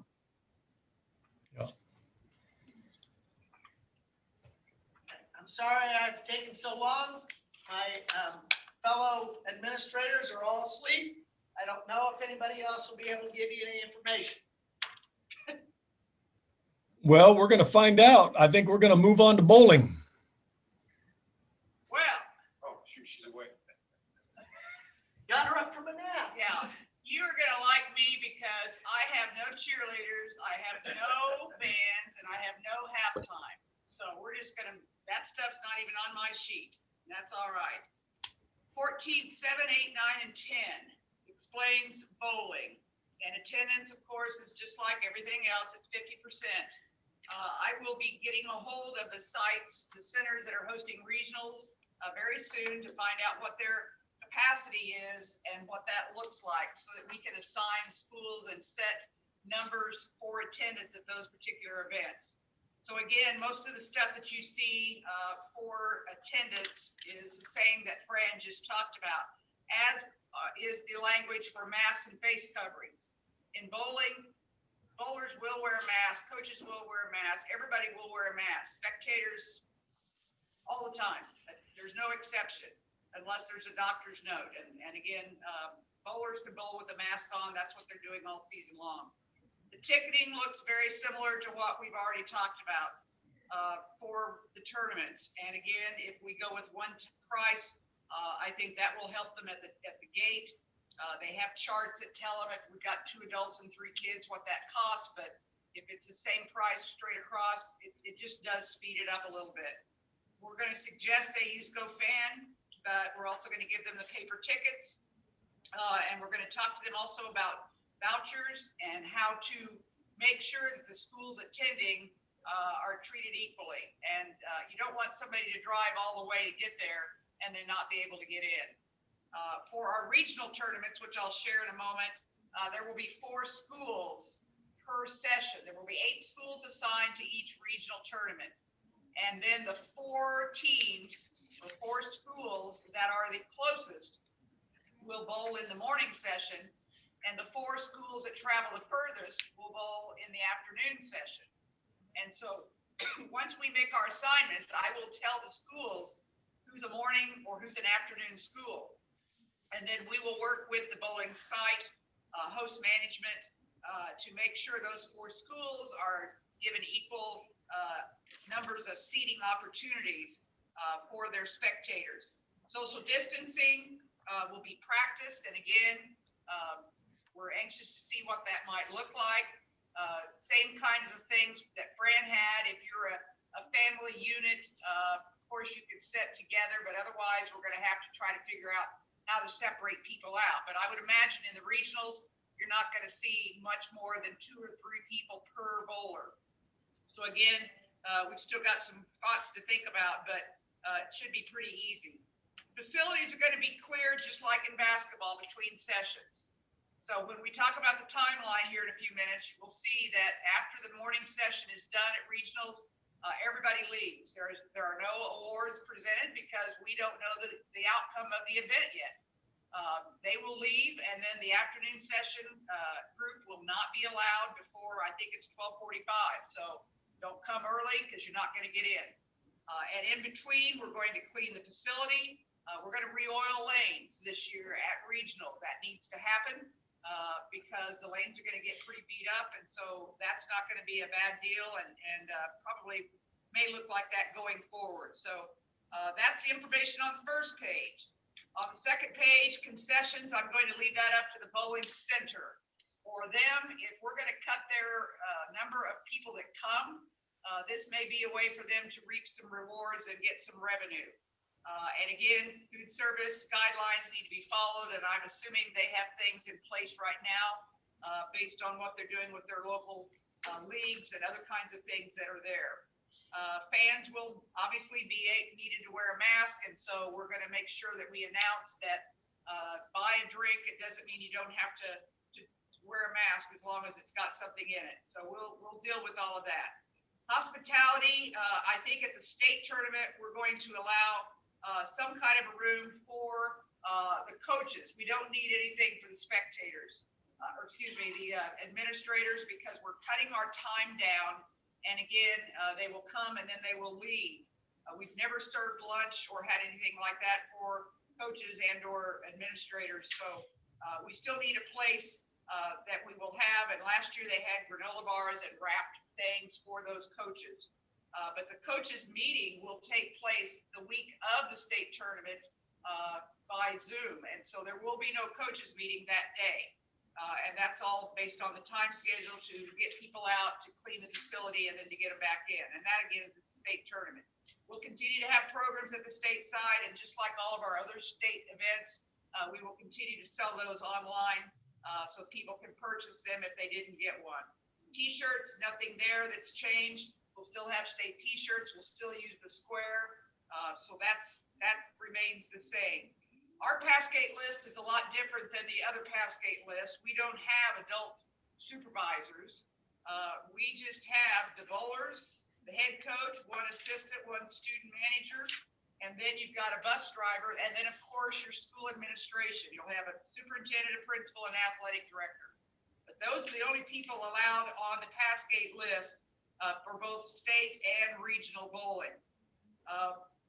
Team rosters and benches, we don't have benches. We call it a settee area. So the 6 bowlers cannot be socially distanced. There's no way. So that's why they have to wear a mask the entire time. And in the settee area, the manager is not allowed. So it's only the 6 bowlers, the head coach, and no more than 2 assistant coaches in that area. Team size and competition format down at the bottom of the 14.8, you can see that we did not cut the number of people on a team, so teams will still consist of 6. This is for each gender. Competition did not change. It will remain the same as it always has. We will roll 3 American 10-pin games. That will be followed by 4 Baker games. And then the scores of those, as indicated, will be added, and the higher pin total, of course, will be the winner. Teams with fewer than 4 cannot do Baker. Teams of 4 will not compete in Baker, or teams of 4 may compete in Baker, because you have 5 in a Baker games or on a Baker team. And it would be just like volleyball. If you play after you start with fewer than 6 players, every time that vacant position or void comes to To serve in volleyball, it's automatic side out, and here it would be automatic 0 for that frame. So that is how that has always been. Regional tournament on 14-9 and the structure. We're going to do the pod system, and you can see the numbers in the first bullet that indicate the number that are going to be available this year to participate in bowling. And so we took the teams in 6A, and we are going to have 4 regionals instead of 3. And those 4 regionals will have 7 and/or 8 schools. For those Blue Valley teams, that typically one of them would travel to the end of the work, to the other end of the state in the western region. We're going to leave 2 of them we're going to leave them together. 2 of them at one side in the eastern part and 2 of them in the next furthest west side. It makes sense. I hate to say it, they're not as competitive perhaps. I don't think that's going to be a challenge. And if our whole system is about not having people travel, then it absolutely makes sense to do that. Instead of having 2 separate gender tournaments, and this year the girls would have bowled first, this year at regionals only, we will have them bowl as a team unit or in a pod. And so you can see the diagram that I gave you before in the middle of 14-9. We will have 1 school that is assigned to lanes 3, 4, 5, and 6. And the boys will be together 3 per lane. Well, actually 6, they switch over. But the 6 of them will be in 2 lanes and the 6 girls will be in the other lane. We'll have 2 lanes in between. So as you can see from the information, you've got to at least have a center with 24 lanes to host a regional tournament. So that seems to be working well. Again, I told you before, the 4 teams that live closest to the tournament will bowl in the morning. And that way it'll give those teams further away, not have to get up so early, and they will have the afternoon session. When you get done bowling, the coaches will do what they've always done, and they must check the score of their bowlers to verify that they're accurate. And when they've done that, they're done. They get in the bus or the van or whatever, and they go home. Then the afternoon group comes in at 12:30, and you can see the time schedule there below the diagram. They will come in at 12:45, We'll have a brief meeting with them and go through what we need to go through and be done. The reason for the times, could I have started later in the morning session instead of 7:45? Probably could have, but we are trying to get done so that we can get everything taken care of so that our host sites, the centers, can be ready for league bowling that evening, and that is a big deal. So our time schedule, I think, is going to work out very well. When the afternoon session is done, they will do the exact same thing. When they're done, the coaches will check the scores to verify they're accurate, and then they leave. We will then have the results sent to our office here in Topeka. We will then look and see, and in 6A, we will take the top 2 teams at each regional, and then we will take the best 4 individual scores that are not members of a qualifying team. In 5 through 1A, we will have 7 regionals. Instead of taking 12 teams to state this year, we will be taking 10 teams to state. We will take the top team from each site, and we will take the 3 best second place finishes, not the next 3 highest scores, but those that scored second or placed second at their site. We will take the top 3 of those.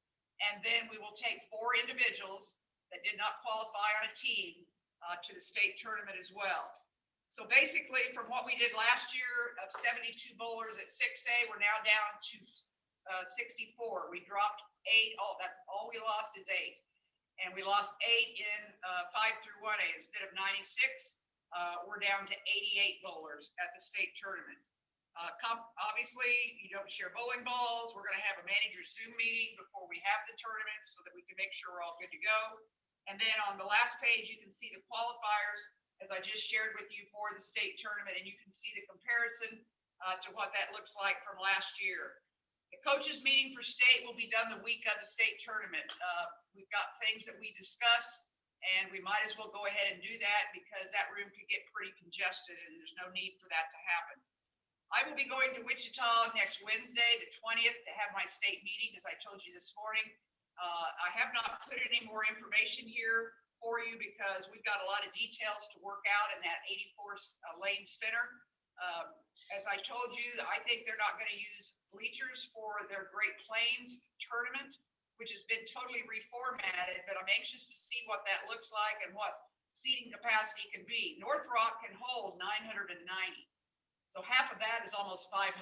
And I just can't even in my head figure out how that's even going to look for spectators. So we're probably going to have a limit on the number per bowler or per school that can attend. So that's where that's at. We can't do the same format at state because the boys and the girls team, in a lot of cases, don't both qualify. So at state this year, we will go back to what it's supposed to be, and that will be the girls bowl in the morning and the boys bowl in the afternoon. And we're going to have to talk when I have my meeting next week about what do we do with the off-gendered bowler? Because when the teams show up at the state tournament, they show up as a group. The coach, in most cases, coaches the boys and the girls. And so we're going to need to decide where to seat those kids. Will they be down in the settee area, which really makes that congested? Or do we put them up in the spectator area? And does that factor in the number of people that can attend the event? We will put all 6 of the bowlers from a school in 2 lanes together. So at least they're not across 6 lanes, but there is no room to put a lane in between all of the schools and all of the people. We will have lanes, 2 lanes in between groupings, and in some cases 4 lanes between groupings of schools, because we put the first place teams in the middle, we put the second place teams to their right, we put the third place teams, well, not this year, but we'll start with the individuals and work through that. So that's it.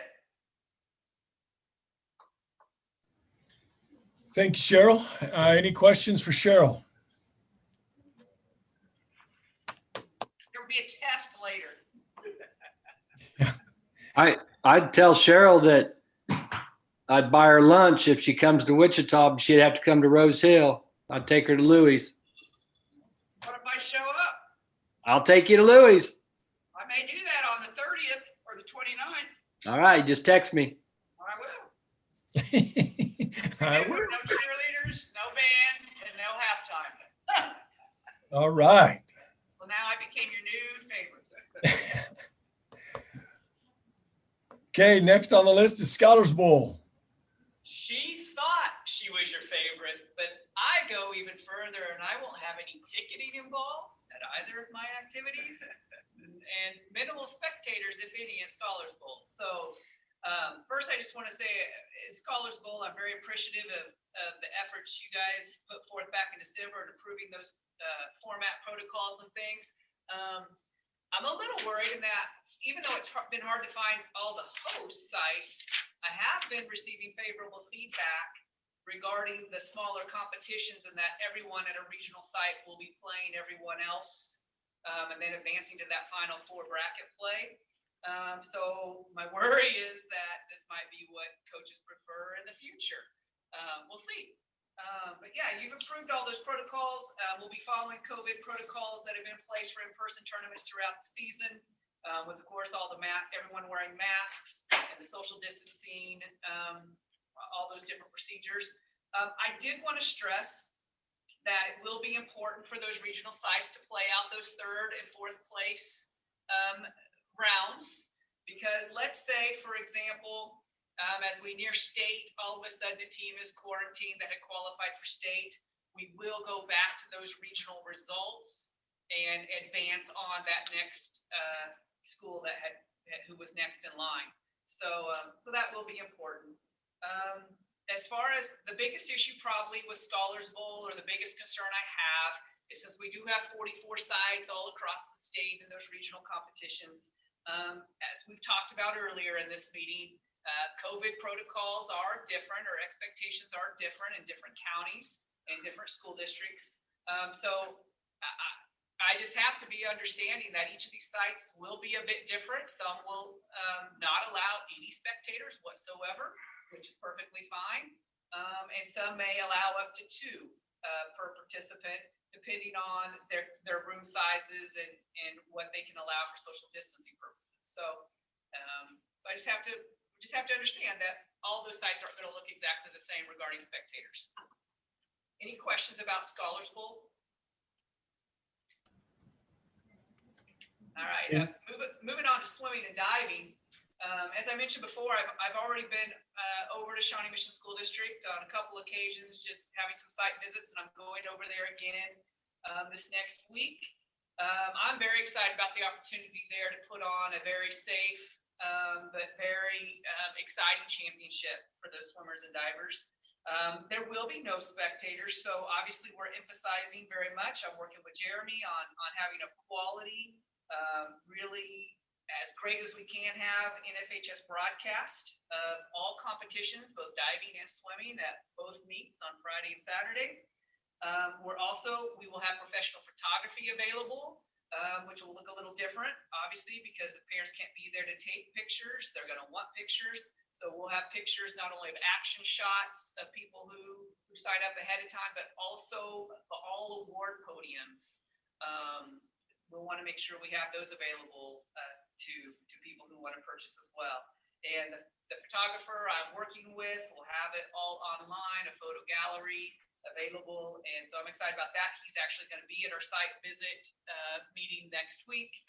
So we'll get in, we'll all be on board together. Because Shawnee Mission School District has also offered up offering some of their teachers and students in photography and things, also helping out so we can cover all the action shots that we need to get covered. And so I'm excited about that, to make that available to those folks.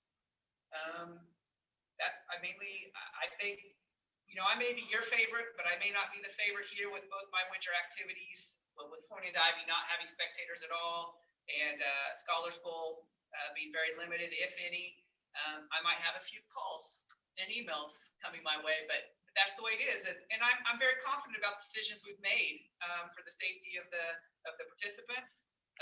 And if you look across the country, and swimming and diving in particular, every state event that's been held across our state that I know of has had no spectators.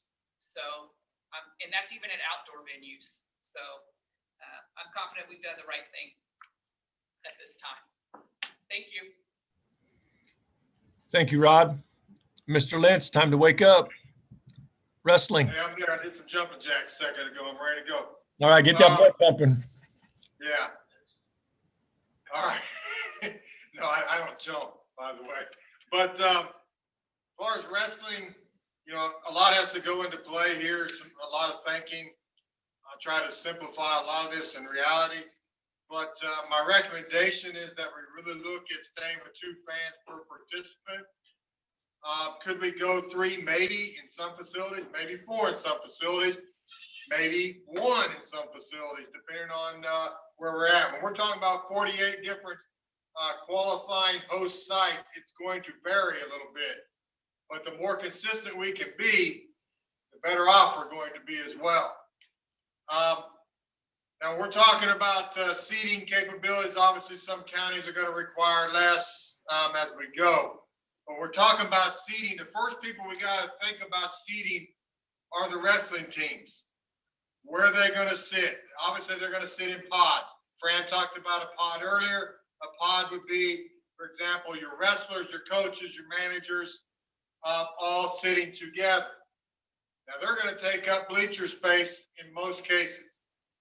And they can't be sitting right next to, Olathe North cannot be sitting right next to Olathe South. Then right next to Olathe East, they've got to be spread out, socially distanced. So that has to go into account, number 1. And then when you start adding fans, you're going to have to be really careful, because how are you going to let fans in? Are you going to allow, if you open it up, said 20%, 25%, 50%, Olathe North may take up 200 of your 500 available tickets. Whoever that may be. I know at state, there would be quite a few. I can think of one school that would take up 90% of all the tickets if we allow it. So we have to be really cautious in what we do. That's why I think we really have to look at a number of fans per participant in the sport of wrestling. And I agree. I heard what Jason said earlier, and I would have zero problem with saying per participant, doesn't have to be guardian, those type of things. However that is, we would let the 0 to 5 in permitted. But you got to imagine, You know, if you've got 112 wrestlers, you know, times 2 fans, you know, that's 224 fans. That doesn't count your coaches and their participants, their fans, your managers, their parents, etc. You know, if you did that times 3, that's 336 times 4, 448. Bill's very impressed with my math right now. But I've really put a lot of thought into it. So there's where that's at. That's kind of the fan attendance limitations. Like I said, I've got my state meetings next week, and every site's a little bit different. I know we can do it in Hartman Arena. We've got to really look at where we can sit our students and our participants, etc. You know, the same in Salina, and Hayes is a little bit different, where it has a different look to it. As far as ticketing, we've already kind of talked about that. There's where it was: District 5, Regional 7, Substate 7, States 11. Obviously, families, those sleeping under the same roof may sit together. All others should be socially distanced. Then you get into the fact that when they come in, how they're going to social distance. And if you're only selling per ticket, you know, tickets per kid, then you know, Olathe North, you got this seating section that's socially distanced. You know, Cheney, you got this seating distance, socially distanced. Hill City the same way. So you've got to keep that all in mind in the bleachers, because people are not going to sit in assigned seating at a wrestling tournament. They want to sit in a fan group attendance. You guys know, if you go to wrestling, those that have never been to wrestling, ask somebody that has. It's crazy. But it's fun. Bleachers will need to be marked off, etc., but you can read. We can look at digital ticketing. We can sell paper tickets. I recommend, obviously, Fran talked about vouchers, and then those vouchers being, you know, taken to the host site, and the host site then knows exactly that they're allowed to come into that game or tournament, as wrestling is stated. College coaches, those type of things we can talk about, you know, depending on the numbers that are available. College wrestling seasons have just started, by the way. So there's not going to be a lot of people out and going. They may send one coach out, but it'd probably be more at the state tournament, which we could do some other things there. Masking, those type of things. Like I said, some people are doing a great job, some not so great. People are trying, administrators probably are going crazy, trying to keep it going, but we have to continue to do what we can do so we don't have some COVID cluster take place at one of our events that keeps the kid from going and advancing to another tournament, which I think everybody wants their kids to keep advancing. But they should all be wearing masks. That's spectators, coaches, workers, media, wrestlers, cheerleaders, administration, officials, everyone. The only exception is when the wrestler's on the mat to wrestle, the official working the match, they have a choice. Wrestlers have a choice of wearing a mask, you know, and then assistant officials are required to wear a mask because they're on the perimeter of the mat. As far as facilities, you know, we're looking at probably only doing 2 mats for all of our qualifying tournaments, cleaning in between each round.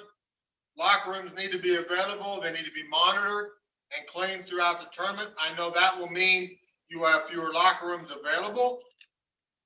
No more than 2 team personnel permitted in a corner. This one's a no exception. And we should be doing this during the regular season, but I know on Twitter, if it's not, as I call officials and say, I see your picture in this, and why are you not enforcing 2 in a corner rule? I know one thing, when they're not enforcing it, I'm not looking at them very highly for postseason. Because they're worried now. I worry that they're going to put me in place to where I have a problem. That example, 2 in a corner, that's 2 coaches. That could be 1 coach, 1 filmer. That could be 1 coach, 1 statistician, 1 coach, 1 trainer, etc. 2 in a corner. We have been pretty lenient in this rule in the past. NFHS rules are very clear on it. We're going to do it because it's safe for COVID. Following all KSHSAA, school district, county guidelines, etc. within your facilities. Concessions, that's up to each host site. Just keep in mind, the more you offer, the more problems that develop. Everybody gets that. Cheerleaders, we will permit 8 cheerleaders in on the pass gate.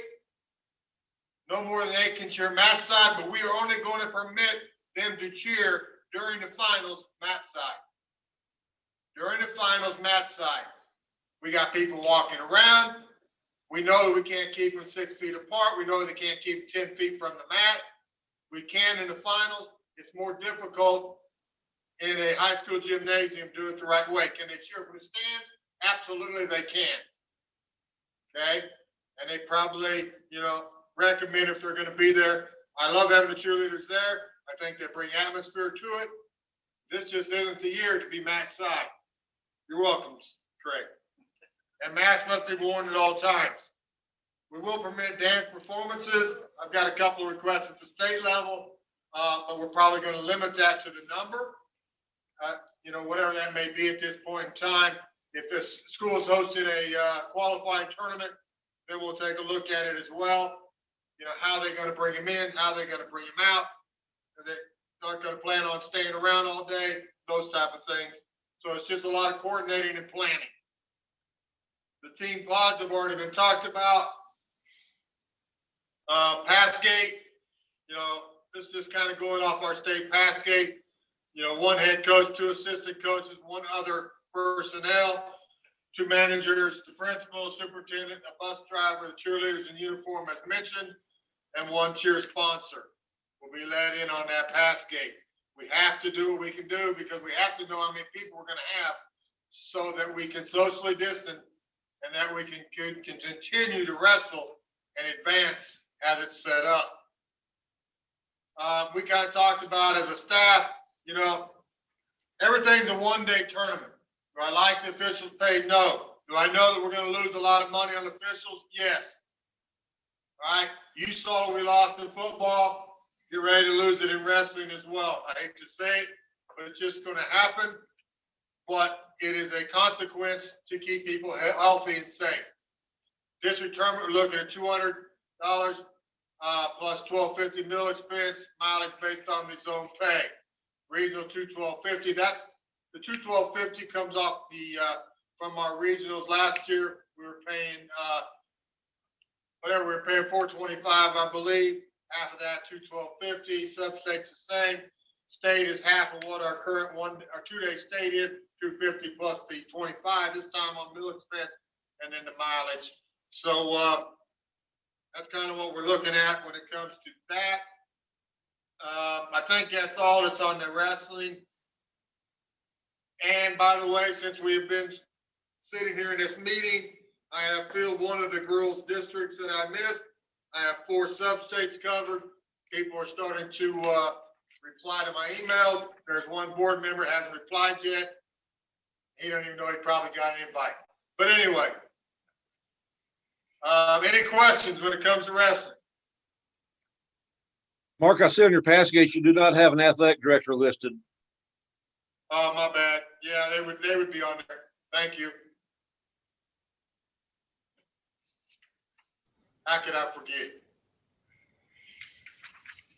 Well, one of the things that's unique in wrestling, and we'll do the same in our quasi-team winter activities and swimming, we want to have full brackets in wrestling. We want to have a full 24 heats in swimming. Typically, once you qualify and take a position, and then you cannot continue because you're ill, you have a citizenship issue, and you're not able to represent your school, you don't get to move on. That's in a typical year. This year, the atypical has happened, and we have COVID. If we have a knowledge that a kid cannot participate and has taken a qualifying spot in swimming or in wrestling or in bowling, we will advance the next qualifier from that regional or from that round into the state, into the next round for swimming. Obviously, it's just the state. In wrestling, it's just the next round, whatever it would be. And for Cheryl in bowling, it would be from regional to state. But it's only if it's a COVID exclusion. It's not if a kid is just sick or if a kid misbehaves and is removed by the team and cannot participate. So wanted you to be aware of that. We want as many kids as possible. We are going to have deadlines for those. It's not going to be, hey, I'm waiting around for some other kid to get COVID and I get to advance in. That's not the goal. We don't want anybody to do that, but we want to advance those kids if we have that knowledge and that declaration prior to. I'll let Mark go ahead and comment on that. Yeah, that's exactly right. That's why if Brent wants to scroll on down on this, what you can see, that's why we're going to wrestle all tournaments out to 6 places. We'll wrestle each one out to 6 places. We also have the, it's up, Brent. You went too far.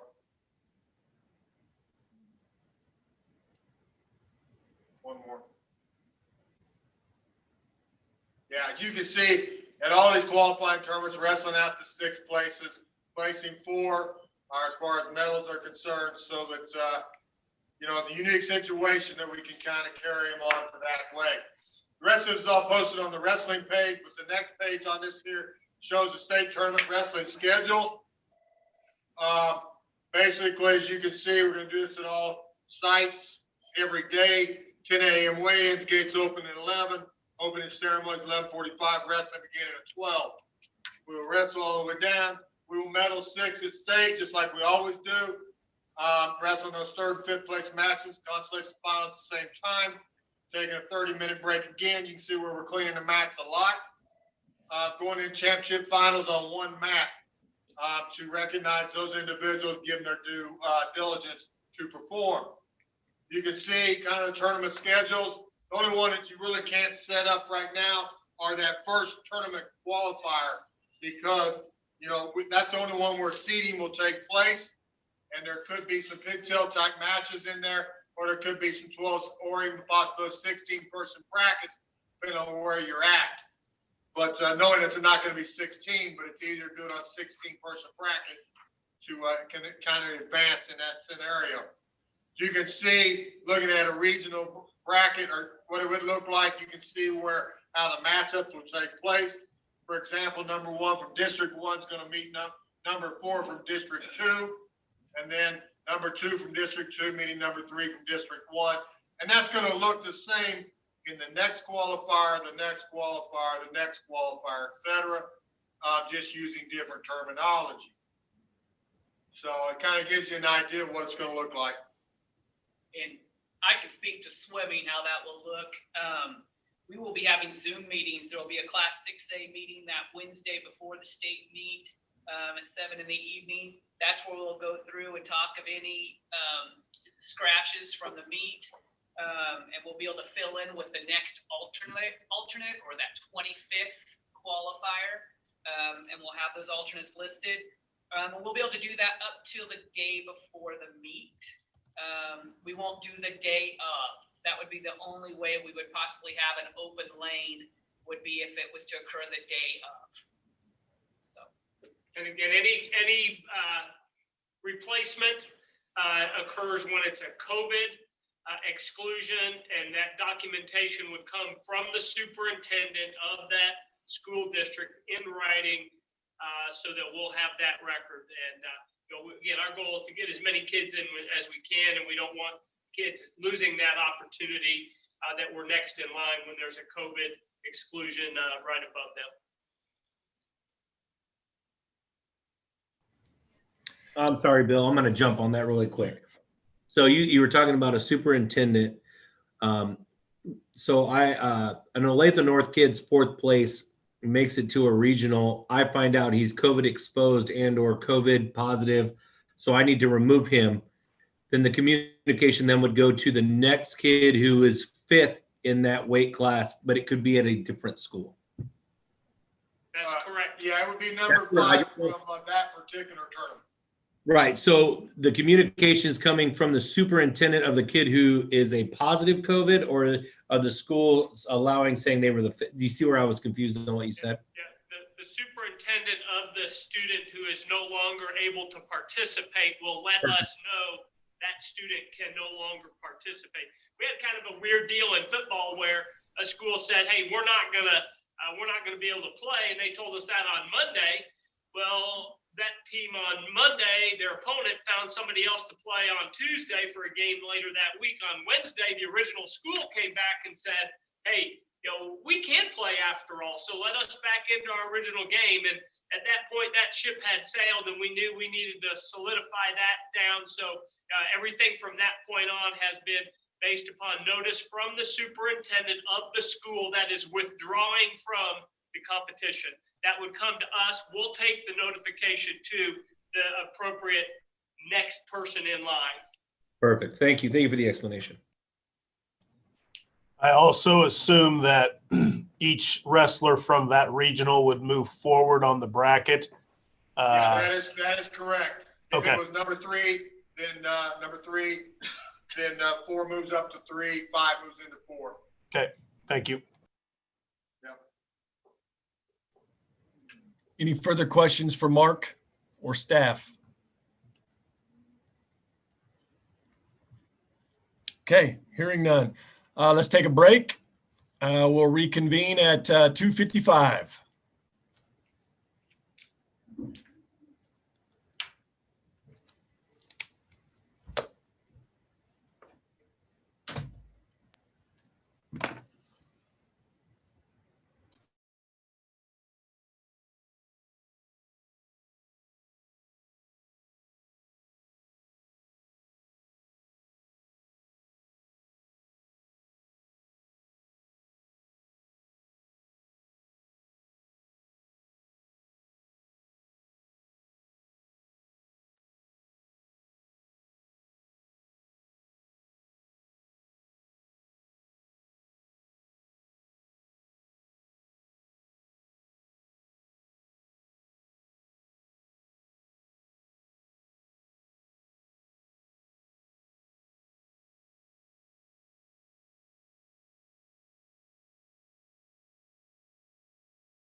All right, welcome back. Item number 15. All right, item 15 is going from winter season and making sure we're good to go with our winter season to our new to considerations for our spring activities. And our staff have worked very hard in preparing those. We've tried to get these out to our member schools about a month in advance of the season. Sometimes they have scheduling implications. Other times they have other accommodations that they need to have in place. So our goal is to have you provide a review of these spring activity considerations, give us a general approval. These are also shared currently with our Sports Medicine Advisory Committee. They are reviewing them as well. By the end of this month, we'll have these able to be finalized and posted for our member schools. That'd be a month in advance of the spring season. When you come back together in March, for our meeting in March, we'll be able to go through at that point in time some of the postseason protocol decisions that we just concluded for the winter, so that we're in good shape for that. And that may be a preliminary draft. That may be 2 swipes as well. One is just general postseason in terms of format and so forth. And then the April meeting would be some of the very fine tuning that needs to take place for that. So we'll start with Jeremy to review baseball and softball considerations, to hit the highlights. You've received these, and I want to give you a chance to ask Jeremy questions after he reviews the baseball softball considerations. I lumped them into one, and they're very similar, though we have them posted as separate documents. So baseball first and then softball. Jeremy, it's all yours. Yeah, I'll just cover 15-1 is the baseball, and for the most part, softball is identical. But we'll just kind of go over from top to bottom. Hopefully you guys have read through it. I'll hit the highlights, as Bill said. For the most part, we have a lot of the general same considerations that we've had for all of our activities for the year when it comes to less teams involved, hopefully just one team versus another team, not multi-community, multi-teams. We're discouraging that. Schedule teams the same geographical area, cut down on travel. All those things are being considered here, just like we have for our activities throughout the year. For equipment facilities, the big thing is the dugouts when it comes to baseball and softball. The good thing is we're outdoors, we're back outdoors for the spring. That's a good thing. It's helpful anyway. But be mindful of the dugout capacity. We do, in even ordinary times, we would allow the extension of dugouts to take place. And we're especially being mindful of that this year. Just obviously don't extend it onto the playing field, but you can extend it down behind the fence, if you will, if you can picture a dugout. The reason to do this is obviously to help with social distancing, but also you can throw some equipment out there so it's not so crowded in the dugout to indeed social distance in the dugout. Probably the biggest thing with baseball and softball is we're trying to avoid any sort of contact as much as possible between umpire and player and equipment. And that's when it comes to baseballs and softballs. We're asking the defensive team on the field will be in charge of throwing in a ball if there's a foul ball or a ball is down the line or whatever it is. Usually the umpire will reach into the ball bag and toss it out to the pitcher or give it to the catcher. We want, that's an unnecessary step. We think it's possible to have the game played in a manner in which the ball would just come from the dugout. So each team would be responsible with providing legal baseballs and legal softballs, just like they would now, but it would just come from the dugout. So it'd be important to designate a person in the dugout, maybe a bench player or assistant coach or a team manager, and in charge of being on top of it and being ready to provide a baseball or softball if needed. Obviously, sharing of equipment's pretty big in baseball and softball. I guess most schools don't have a helmet for each kid playing. But the one thing that NFHS has stressed is usually if the helmet looks a certain way, everyone has to have the same helmet. So that's by FHS rule. We're waiving that rule. So if for some reason the team had a various colors of helmets, that's okay, because we want to be able to provide helmets for everyone having their own helmet if we can. But I realize that's probably not the norm. So we just need to make sure we're cleaning equipment as much as we can. If we're sharing it, whether it be catcher's gears, bats, balls, and helmets, be mindful of that. Have the equipment necessary there to clean them as much as you can.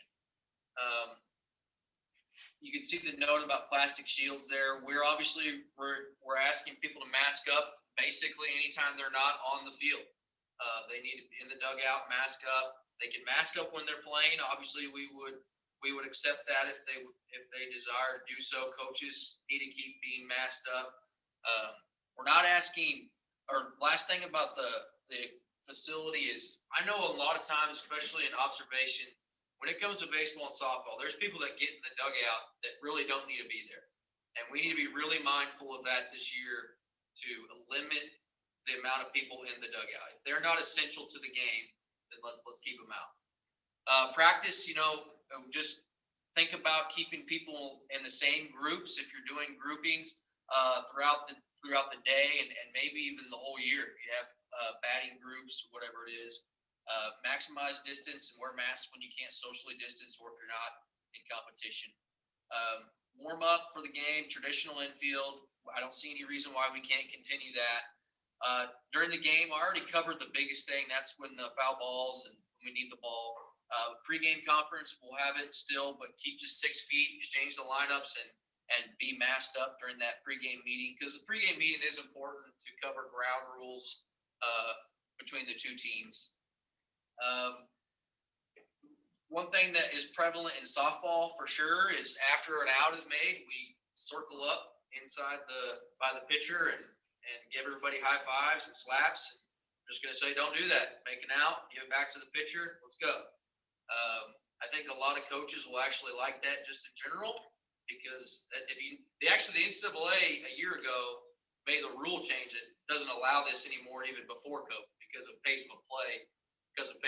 So we may find that to be a good thing regardless, but just avoid unnecessary gatherings. And that includes after people score, meeting at home plate around the opposing catcher after a home run.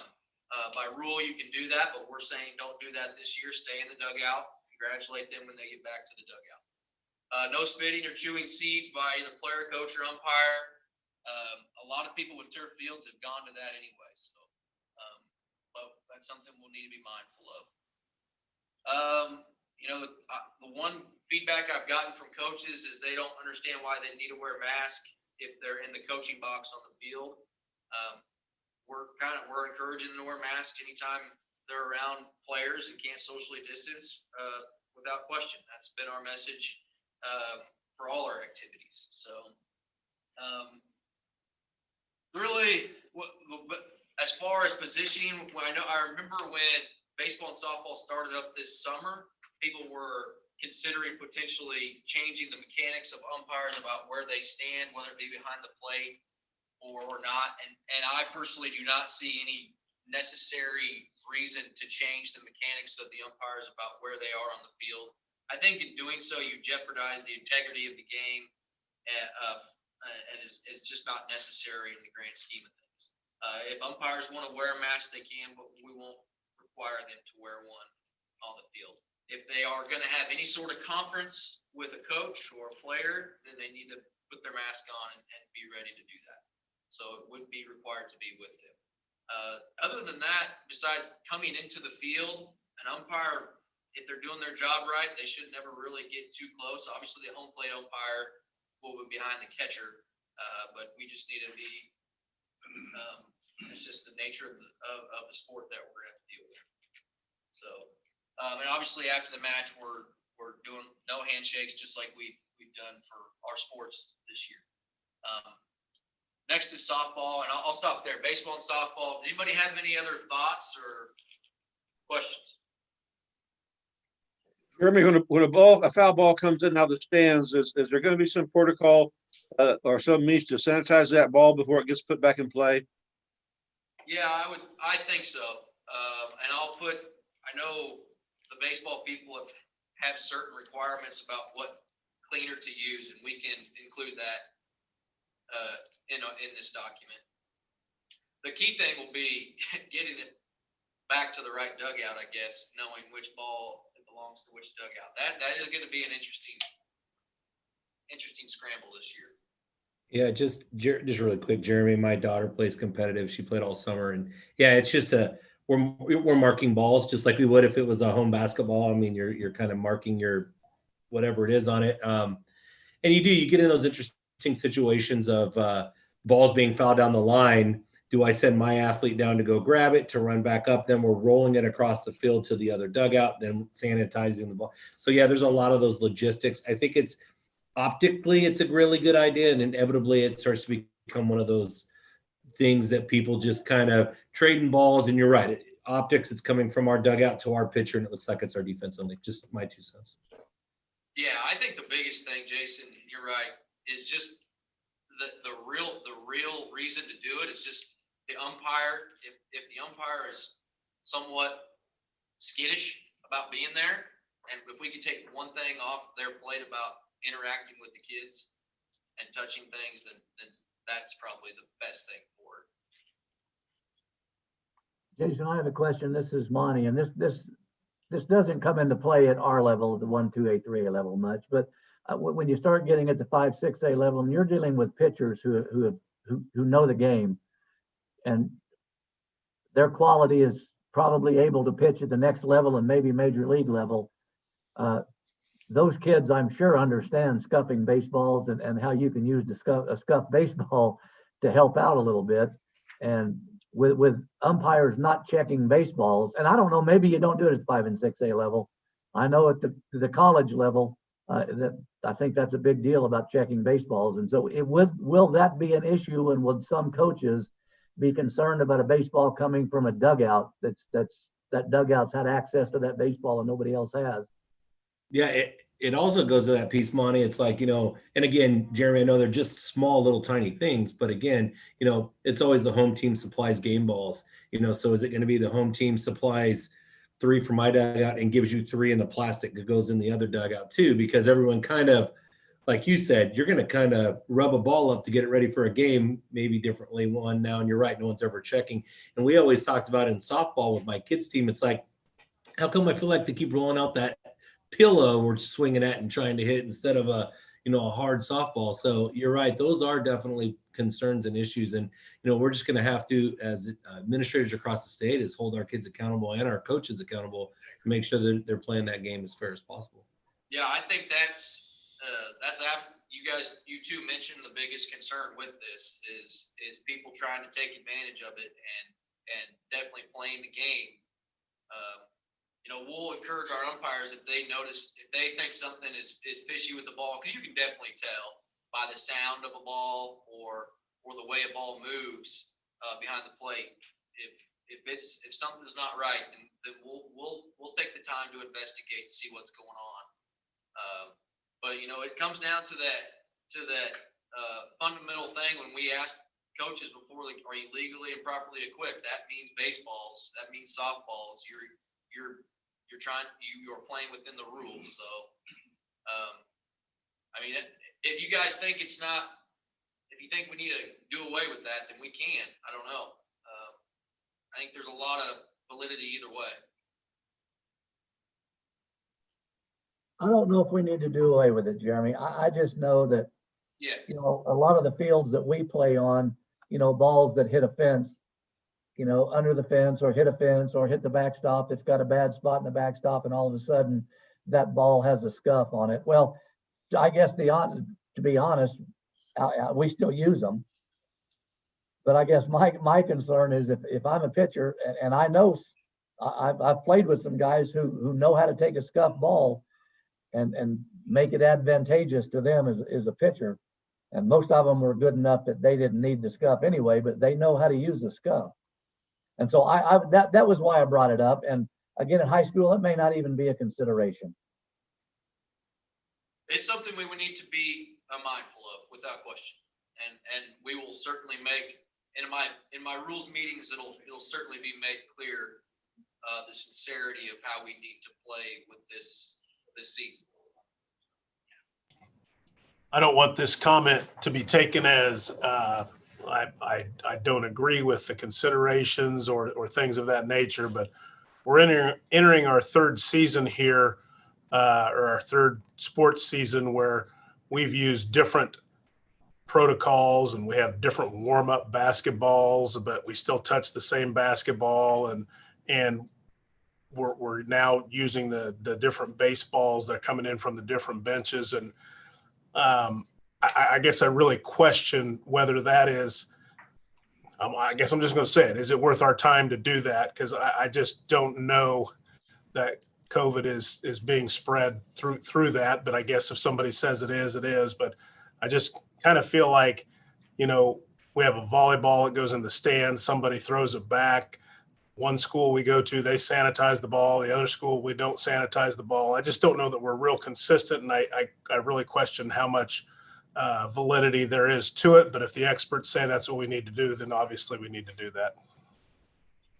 I agree with you, Ken. I don't know. This is something that is being used in some states, and I believe Iowa used it for most of the season. But Brent, I don't know, do you think the data would show this isn't necessary? Yeah, I mean, and you're right, a lot of the stuff we're doing is more optics than anything when it comes to equipment stuff. What we've learned is that, when this virus gets transmitted, it's airborne, it's respiratory from one person breathing on another person. It's much less to do with equipment. But I suppose, in this environment, everyone's trying to do what they can. I don't know. I don't know what the right answer is. You hate to relax it a little bit, and then something happened too. So I guess the question would be, do we think umpires would be discouraged from working the games with this in play or not in play? I don't know. What did they do in the summer? Because they played this. Both. They did.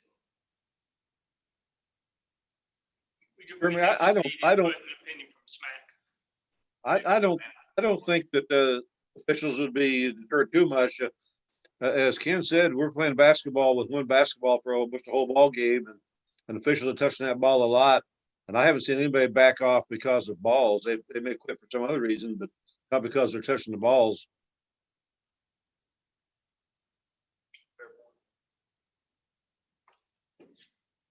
Well, maybe we'll see what SMAC says and kind of weigh that opinion, because we haven't had their opinion back yet. They have it currently. So.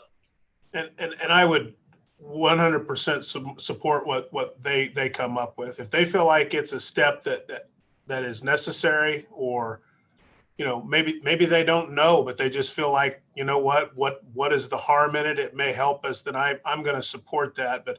And I was speaking more from an athletic director's perspective, having done 2 seasons and the things we're doing, and from my mind, I just wonder, is it really making a difference? Unfortunately, we can't. We probably can't answer that for sure. So do what you need to do. Good. Thank you. I appreciate that. We'll take a look at it. Golf. I don't know if I need to really go over golf. It's the same thing. No changes from the girls' season as far as what we need to be mindful of during the school year. I will tell you that in Jason's area, I received 1 or 2 concerns that obviously with golf being its popularity has probably never been higher. The courses, the information that was given to me is that the courses are demanding X number of players in an event before they would even consider reserving the course for a high school event. So the 100 was given to me. If you don't have 100 participants signed up for this event, we're not going to give you the course. So my recommendation to them was it kind of like Cheryl is doing for bowling, as far as it may be one of your all-day events, but you have tee times starting starting early in the day and just waves of players come and post a score and then leave after they're done.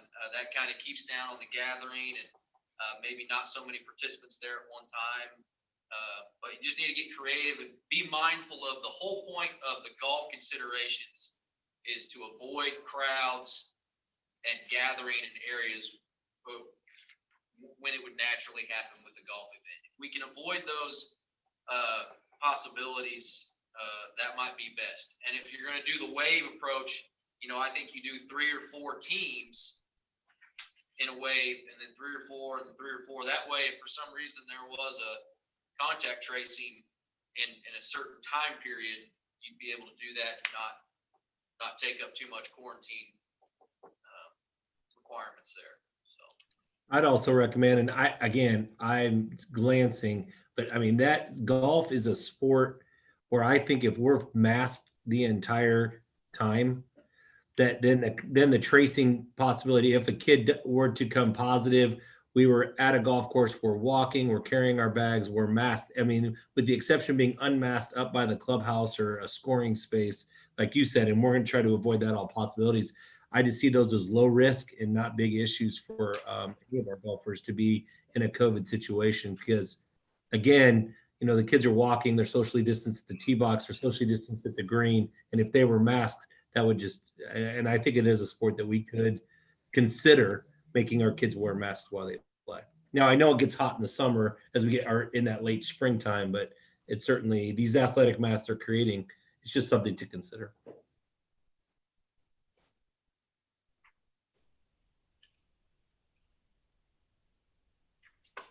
That's it. Okay, thank you, Jeremy. Let's move on to girls soccer. All right, this may look very similar to what you saw in the fall with boys. I was very pleased for the most part how schools functioned in the fall with boys soccer and reducing the number of multi-team tournaments and the way they scheduled and did things and just all the safety protocols schools followed. The effort was great in the fall. I hope it continues in the spring. Really, there aren't hardly any differences in here other than some edits and things that were caught the first time around. So do you have any questions about soccer and the COVID protocols? Yeah, I guess.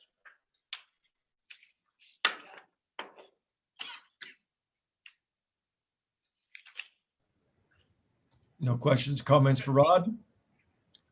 They're the same protocols approved by SMAC in the fall. So. Sounds great. Speech and drama, Mr. Monteifel. Yeah, mine's a little different because we've already started competition for speech. Actually, it started on January 8th. So, but I put together a subcommittee of the KSHSAA, a large group person and a large school person and a small school person, and we met via Zoom and we put this together, and then Bill added some very important things as well, and we put it together, and it's already been out to coaches. We've discussed it with the coaches.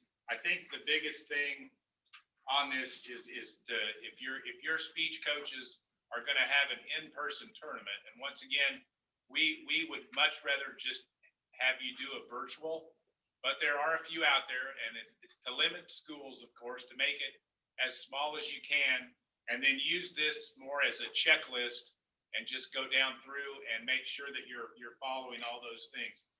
One thing I will bring up for administration, we talked about spectators, and normally we don't get a lot of spectators at speech tournaments because a lot of times it's moms and dads, and a lot of them are judging at an invitational tournament. So I don't think it's a huge concern, but that would be up to school administration to figure out that number in the school.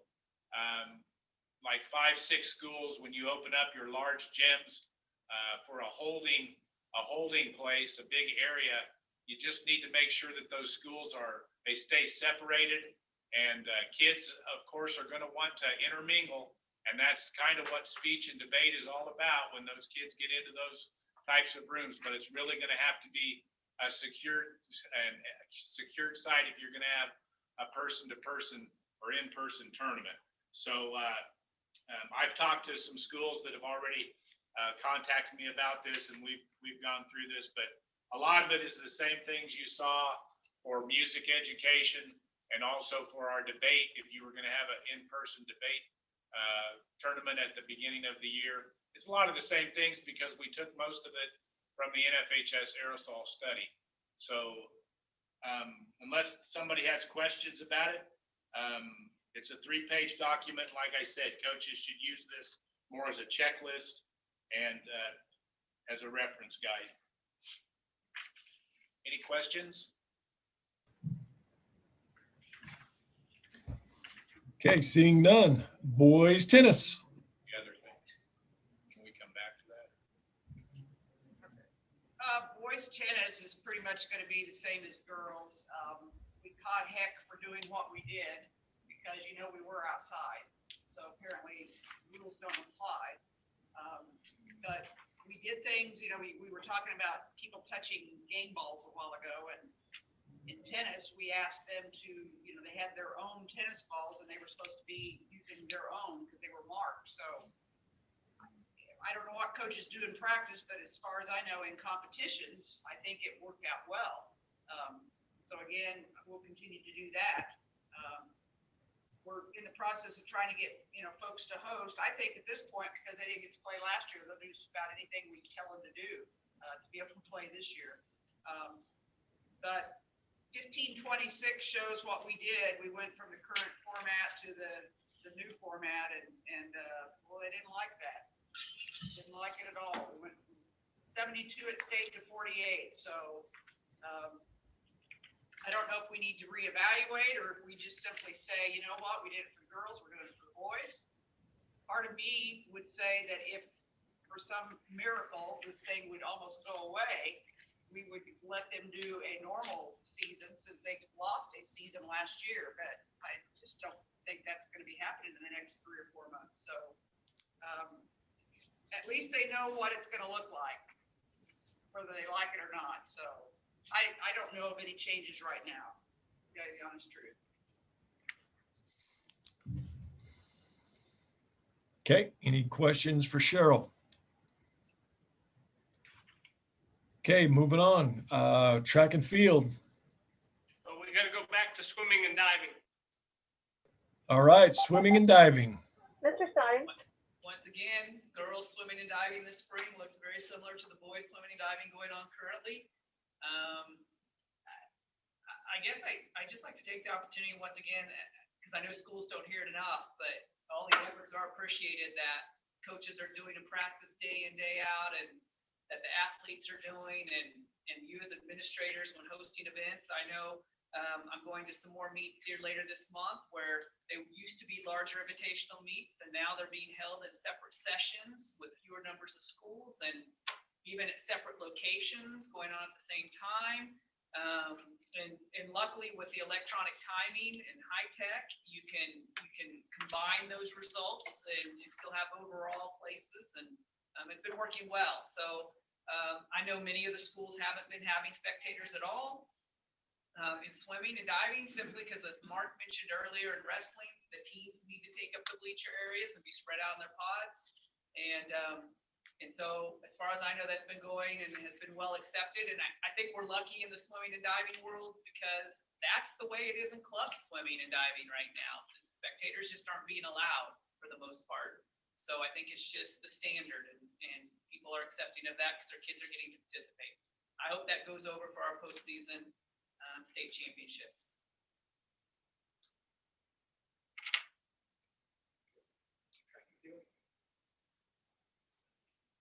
We're going to pull up the track and field guidelines. Those have not been sent to you and are a work in progress. I was trying to add some stuff to that. Mark and I have been working on this, and Mark has worked on this, and we're going to share that with you via screen share right now and have Mark walk through that original draft that he's got put together. Basically, you know, track and field it's got a lot of similarities to what cross country had in the fall. A lot of these considerations are the same. Yeah, are there some differences? Absolutely. you know, but we all understand, you know, how COVID presents itself. We all understand the respiratory droplets. You know, we have to do what we can do to social distance. We have to do what we can do to stay in smaller groups and those type of things. So all those considerations need to take place when you're, you know, traveling on transportation type situations. You know, when you got a lot of kids going to a track meet, you've got to really put a lot of thought into how you're going to transport them. And I think that's a very important aspect, you know, how you're going to seat them, you know, how many buses. We all know that you can't have a whole lot of buses because, you know, they're transporting kids home from school. So you've got to get a little bit creative when it comes to some of that. Same with locker rooms, being able to stagger, do those type of things just like you did in the fall. Concessions, yeah, I mean, just keep in mind, you know, how much, what are you going to provide? You know, those type of things, keeping the crowd sizes from the concession stand so that you can limit that as much as possible. You know, we all know that track and field, you may just come to watch a thrower throw or a jumper jump, you know, depending on what event it may be, or you know, if it's state, that's different than, you know, a regular season track and field meet. You know, those people may never come into the stadium. They may just be standing outside. You know, how are you going to keep people from standing next to each other? You know, I'm that person standing there, the person standing next to me screaming, hey, do something, you know, where they've got a mask on so that their droplets not spitting on me, because somebody spits on me, we got a problem. Just that, and you know how somebody's going to act.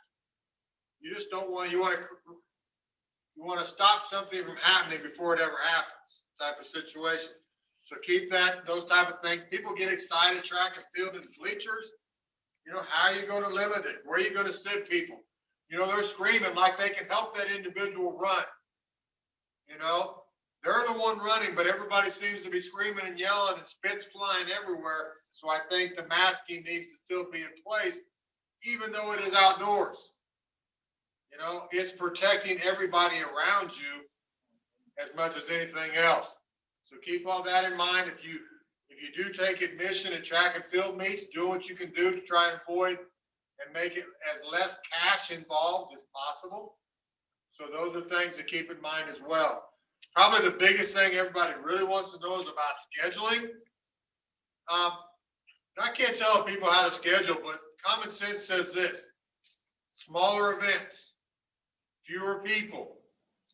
Okay, somebody's going to bring up, well, you're going to line up in the blocks. You got 8 people in the blocks, they're all standing side by side.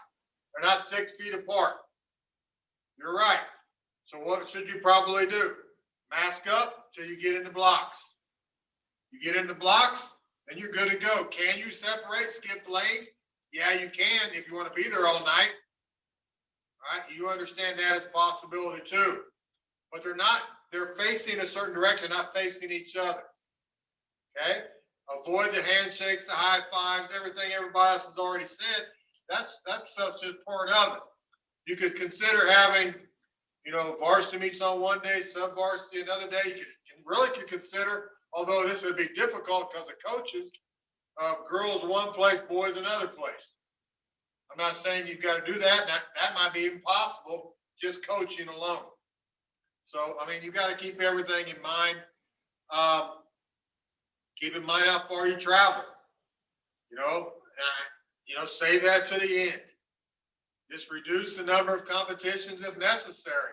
You can get a lot out of practice as well. Depending on how you set up your practice, how competitive you want to set up your practice. Those things are important. The athletes themselves, they've got a responsibility. They ought to have it figured out by now, I would hope.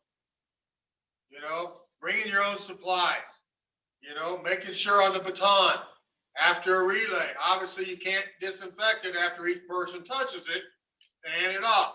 Common sense says when the race is over, you figure out a way to disinfect it before the next group of people uses the same baton. Student has their own water bottle, not sharing. I don't think they share a lot of clothes and shoes anyway, but having hand sanitizer, frequently washing your hands, wearing a mask when you're not competing. It's all possible. It all can be done. And then we have to consider, what are we doing for the officials? You know, the individuals working events. If I'm running the shot put off, you know, where do they stand? How far back should they stand? When they're yelling for the next competitor or the long jump, you know, you've got, you know, you probably want masks on those individuals, keeping them back. You know, when a person's running and jumping, you know, their mouth tends to open. What's coming out of it? I don't know. Shot putters tend to scream when they throw it or grunt, keeping them back. Okay. You know, sharing implements, doing the best you can to disinfect, but sometimes it's inevitable they're going to share. And especially in javelins, those type of thing. Pole vault poles sometimes. You know, just doing the best you can to disinfect your high jump pitch, your pole vault, you know, mats, your, you know, whatever it is, your rakes. You got different people coming in to rake. You know, some people wear gloves and some people don't. Good person that runs a track meet's wearing gloves because they're protecting their hands. We'll make sure the starter stays back. We make sure, you know, when you're using megaphone, those type of things, but they have to be heard, you know, for the start, those type of things. Just common sense type things. You know, I could go on and on and on, but you got to take care of everybody. You got to keep everybody in mind when you're hosting these events. You know, can track and field take place? Absolutely. In a safe way, absolutely. We just have to be smart and use the two words that are never in any rule book, common sense. Okay. Keep your distance runners in mind too on warming up. Maybe, you know, those of you that share your middle school, high school share the same track, you know, where the high school's got lane 1, 2, 3 during practice. Middle school's got lane 4, you know, 5, 6, or whatever you guys may do.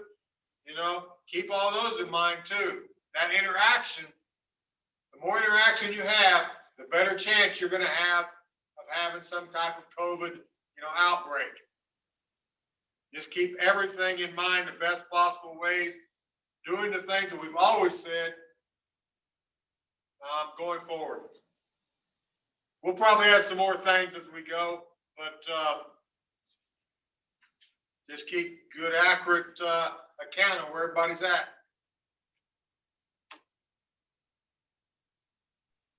Any questions? Yeah, Mark, this is Monty.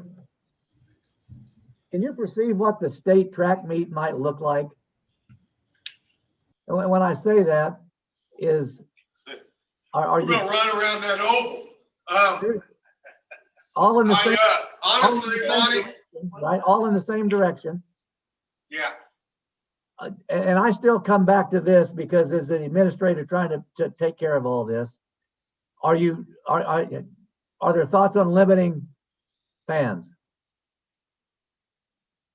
Yeah, I think we've definitely got to look at that. I don't know what it looks like right now. You know, when I get to the state track meet, obviously, you know, my first concerns is all the tenting that takes place underneath the stadium, being able to separate some of that. Maybe we've got to utilize some other areas. Maybe it's a parking lot. You know, maybe we don't let tenting take place underneath. It's all going to be on the east side of the bleachers where the athletes all are, keeping the rest of the fans to the west side of the bleachers. And then how many do we let in? Obviously, I don't know the answer to that right now. I think that's something that will have to come into play a little bit later as the spring develops to see where we're at. But, you know, are there other changes that have to be made? I don't know yet. I know that come the March meeting, we've got to have a pretty good idea. And maybe and I don't even want to bring this up, but I'll bring it up. Because I'm trying not to think about it. But we have the greatest state track and field event in the country, where we got all 6 classes, boys and girls, all at one site over a 2-day period of time. You know, or a 3-day period of time, the last time we had a state track meet, but that I hope to never be repeated that way. But, you know, will we have to look at other options? I don't know, possibly. But I think we've got to look at it over the next couple months, see where we're at. I don't want to do that, but we may be forced to do something. And some of it can have to do with Sedgwick County. as well, and Wichita State University and some of their requirements. So we'll just kind of see as we go. I'm just rambling right now. Well, I know it comes back to me because of dealing with masks.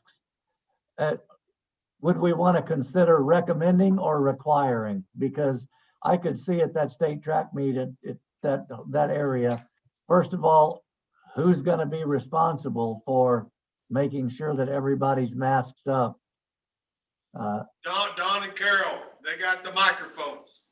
Okay, perfect. But yeah, good question. Good point.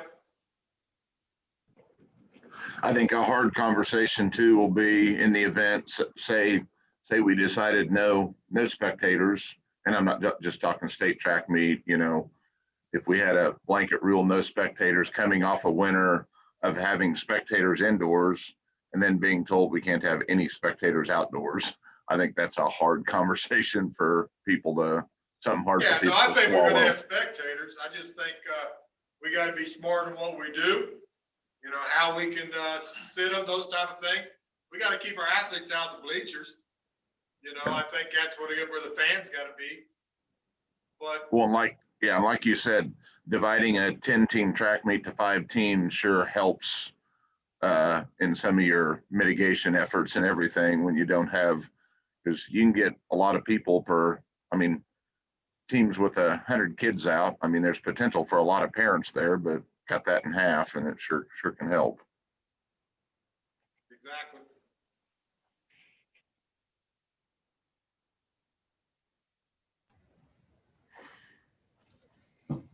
Any further comments for Mark or any of the other staff members on the spring activities? Hey, Mark. Okay. Yes, I do have one. Was there something, I just flipped my sheet of paper, shields for like event workers, starters, or where did I see that? Something about I mean, shields. that could be an option, you know, to wear a mask or a shield, you know, to protect. You want to protect those individuals. It's hard to find workers. Sometimes those individuals are up there in age a little bit. Sometimes they're not. But you know, you got to feel comfortable. You want them individuals to keep helping. You got to help them feel comfortable and protecting them as well. So Mark, for a regional track meet, would you look at having more regionals or would you try to Oh keep my it? God, I'm having trouble finding hosts. I don't know yet, to tell you the truth. Right. I hope not, but then we change our qualifying if we did that. Right, exactly. We've got a lot of options to work through in that regard. It could be, you know, separate sessions for boys and girls. It could be separate days. It could be, you know, just a different configuration of what we do. But it is a challenge to find regional sites in any activity. But it seems like track and field, it's a large job to say yes, and I'll do that for our association. And we every year we have 24 sites that are willing to do that. And but sometimes it's a struggle till the very end to get the final groups assigned. Yeah, probably the year that we, you know, try to do a lot more extension and we have thunderstorms on regional night. But no lightning, we can still run in the rain, right, Ken? Absolutely, not a problem. I won't share my phone conversation with you the one time you had me host. That's why I called you out.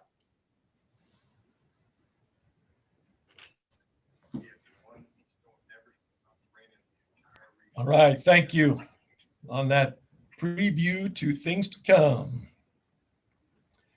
Next agenda item is 16, state championship venues. Before we go to that, I want to backtrack to one specific item. You've given us good input for all of the considerations, and we'll marry your comments with sports medicine advisory and get these out to schools. But we do need to take action, a very specific action on item 1515. And I'll have Craig explain that, but this is a manual change for this year only that we would like you to consider and then to make. So if you'll flip to page 1515, And Brent will pull it up on the screen. Craig will walk us through what this means and the rationale behind it. Thanks, Bill. Yeah, there's two separate sections in this. The first one, and this has to deal with championships, speech championships only. And just for this year, it's page 30. It's a manual change for section 4, which deals with the number of schools it takes to make a qualifying tournament, and also the qualifying factors for entries into the state championship tournament. So number 1 there on 1515, it says reduce the number of schools required for a qualifying tournament from 7 schools to 5. And then you can see in number 2, we adjust the state championship numbers as follows. And this is for each event for state champs. That's the number of entries there, like 6 to 18, and then how many qualifies out of that number of entries. The manual right now is 625, 2640, 4160, 6180, and 81 plus. So they have raised that quite a bit, or actually lowered the standards, but raised the numbers. We did a roundtable session, or KSCA did a roundtable session with the speech coaches a few weeks ago, and this was a big discussion, especially for the smaller schools. So we put together a survey with KSCA. Kathy sent it out, and we got back the results real quick because we needed to present this now if we were going to have this approved. And as you can see there,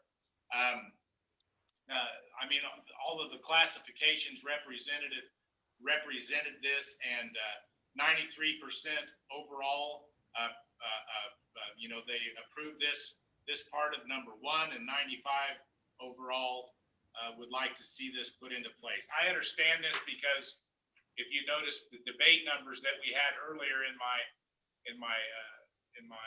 regular report, we were down about a quarter of the events, and if that stays, if that stays the same for speech, we're going to be lucky to get a state championship filled for all classifications.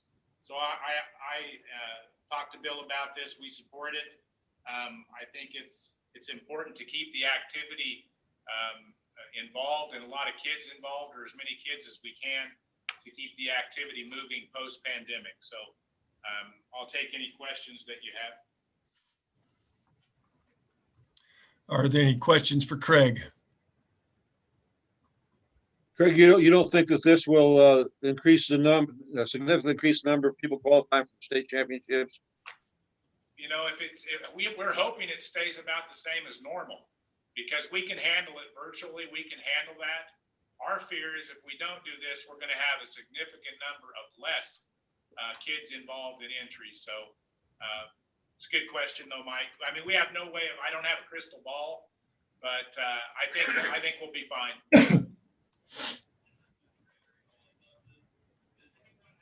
Mr. President, I would move that we accept the KSCA proposal for 2021 only. Okay, been a motion by Greg. Second. Dina, second. Second by Dina. Any further discussion? All in favor, please say aye. Aye. Opposed, same sign. Motion carries. Thank you very much. We appreciate it, and I know the coaches will appreciate it as well. I think we're going to have to tweak that 1A. I apologize for not getting, I was going to do this right before the vote. We have 18, you either have 2 qualify or 3 qualify. So I think A should really be 6 through 17. Actually, 6 through 18 and 19.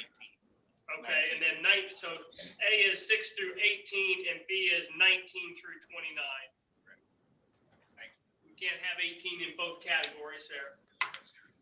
So we'll move forward with that. I hope that's okay. Yes. Yes. It's okay with me. Okay. Item 16. State championship venues. Right.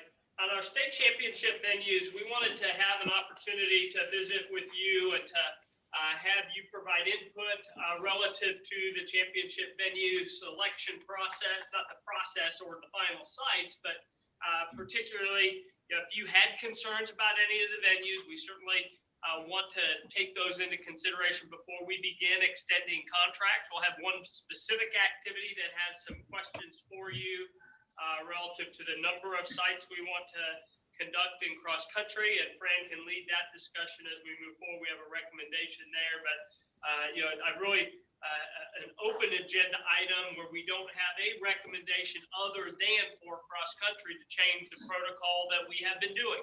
So why don't we start with cross country, and then if there's any others that you want to add after that, we can do that. So Fran, if you want to kick us off there, that'd be great. The question came up multiple times about, are we going to continue to just have 3 sites in cross country rather than 2 sites? And again, right now we don't know the availability of KU. Steve Heffernan is working with them, and we're hopeful that it will be available again to be at Rimrock. Obviously, it is hard not to be at a premier course in the nation. Not that there's anything wrong with Wamigo's course or Victoria's course or Andover's course or any of the other ones that we looked at as possible state venues. But I think personally, if we can be there, we need to be there. And if there are opportunities for us to go back to having 3 classes there in visiting with Steve, who's run the meet, that would be his idea and his preference. We have talked to both Steve and to Dennis, and I've talked to Victoria, and I've had conversation back in the fall with Andover about whether they'd be interested in hosting again. So Victoria, I mentioned to you, the guy who owns the land has passed away. That right now is a little bit of an unknown, but I think that Jason McCullough at Fort Hays State is pretty confident that they can secure the site for us, and Fort Hays State would be willing to take over that responsibility. If you remember this year, our timing company kind of ran the state meet for us with a little bit of help from Fort Hays and some of their kids. There would have to be some major changes in how we were able to do admission if we go back to Victoria. Because the wristband thing was okay, and so consequently, we didn't really have to stop every car. It was pretty much show me your wristband, and if they showed us one, we just sent the car on, assuming that they were being honest and all 4 or 5 or 8 of the people in the car had a wristband. If we have to stop and take admission, that's going to be a huge challenge. And there's really not a great way to take admission there other than stopping the people either on the road or as they come in the gate. Where the parking is on the west side, there is only one way in and one way out. And it's a single line in and a single line out.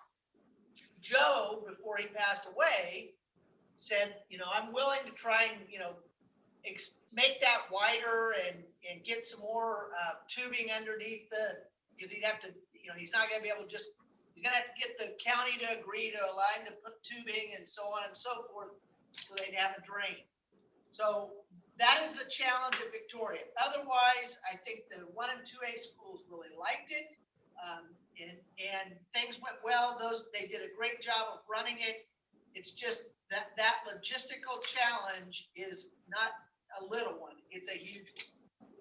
Obviously at Wamigo, we have a pretty good way set up for things to go. They know they do not get every single person when they come in the gate.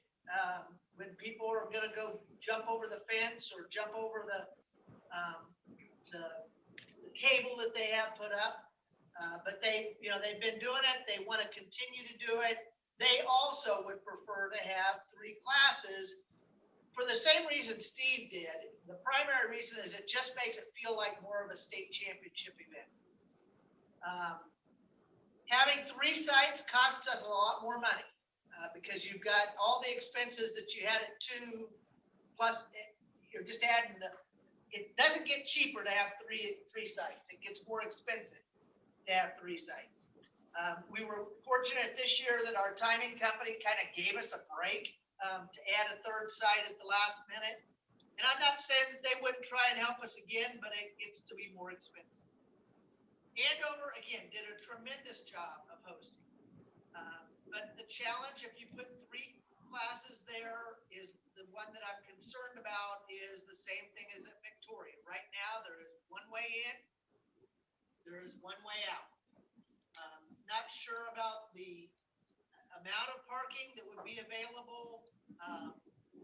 We just don't have a good handle on if you were allowing anybody to come that wanted to come, could they park all the cars where we need to park them? So, you know, I think, and Bill, you can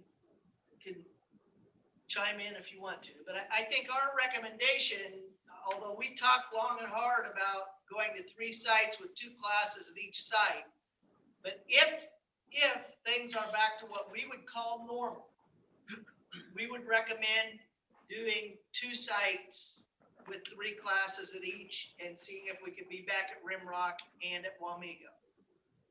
If things are not back to normal and we need to spread things out more, we probably would look at the 2 sites and 3 venues, just not knowing which venues they would be. The other issue that may come into play, and I don't know, is, you know, working with KU, whether they will ever commit to letting us be there and host. I don't know how long down the line that is, but at some point there will have to be a decision point for our office. And if it's KU isn't going to be able to host, then we're going to have to weigh our options. Do we see if we can go back to 3 venues of 2? Do we think that we can have 3 classes at Wamego and 3 classes at another site, whatever that is? So that's kind of where we're looking at. We're just looking at a little bit of direction from you guys and your thoughts. I wish I could tell you that all of our sites are completely on board. The only one I can say for sure that's on board is Wamego.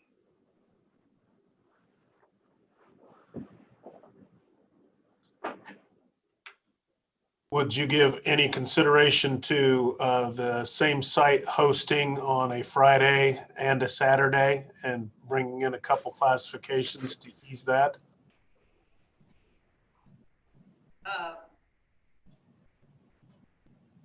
So They would host like a couple classifications on a Friday and then 2 different classifications on a Saturday. They would be set up and ready to go. They would just run 2 separate state tournaments, one on a Friday, one on a Saturday, with however many classifications you thought was appropriate. Yeah, we certainly could consider that. You know, I know, Ken, that we've tried to stay away from Friday because of school time. And it's also a night that you guys, most of you have other activities going on. And I realize that cross country may be done. But, you know, I think, you know, if we got to the point where we only had 2 sites and we had to split up, we certainly could consider doing that, running 2 of them on Friday, 1 site, then 2 more on Saturday at that site, and then having another site of 2 somewhere else. Yeah, and I mentioned that as if KU's not available and the traffic and getting admission and some of the things you talked about, it may be if one of your sites like a Wamego's kind of got it figured out, it's an option if everything else fails. Oh, okay.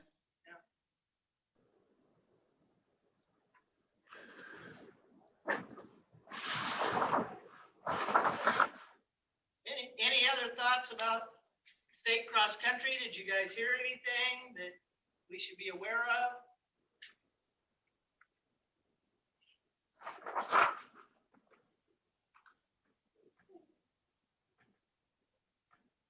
I think if at all possible, we should try to go back to 2 sites, 3 classifications each side. I think that's the best for cross country. And it works well, has worked well in the past. I know that KU is probably the holdup on that decision. With your blessing, we'll start pressing a little bit harder. Yep, no, that works. That works. And I think everybody would be good with that.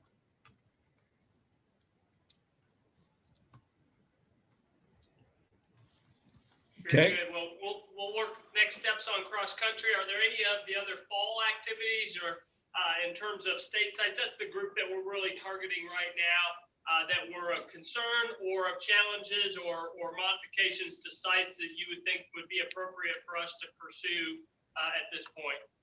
And it's okay if there's none. We have no problem with that because we have a system that is working fairly well, but we always reflect back and look back at those events and make sure that as we begin to plan for the next cycle, that everything is at the very highest level it can be. No, I think everything else is in good shape. In volleyball, will you be going back to 2 classes at a site next year? Is that the plan? We have 7 championships, so we're going to have one site with 1. But yeah, I anticipate, and I'll let Cheryl Field just address the 1-day versus 2-day type of situation. Those were some COVID specific things, but your intent as we move forward. Well, we had 2 sites or 2 classes at every site except one. And this year, of course, it was a 1-day tournament because the sites did not want that many people there, that many schools there. So I would assume that 6A, 5A remain in Salina, 4A, 3A continues in Hutch, 2A, 1A, Division 1 would be in Dodge, and then 1A Division 2 would go back to Emporia. I know that the Johnson County folks would like to see something closer to them and have asked how the former Expo Center is doing, which is now called Stormontdale Event Center. We don't know if they have a competition floor or not, or if they're even interested. So right now, I have to think that the 4 sites we were at this past fall would be interested in hosting again.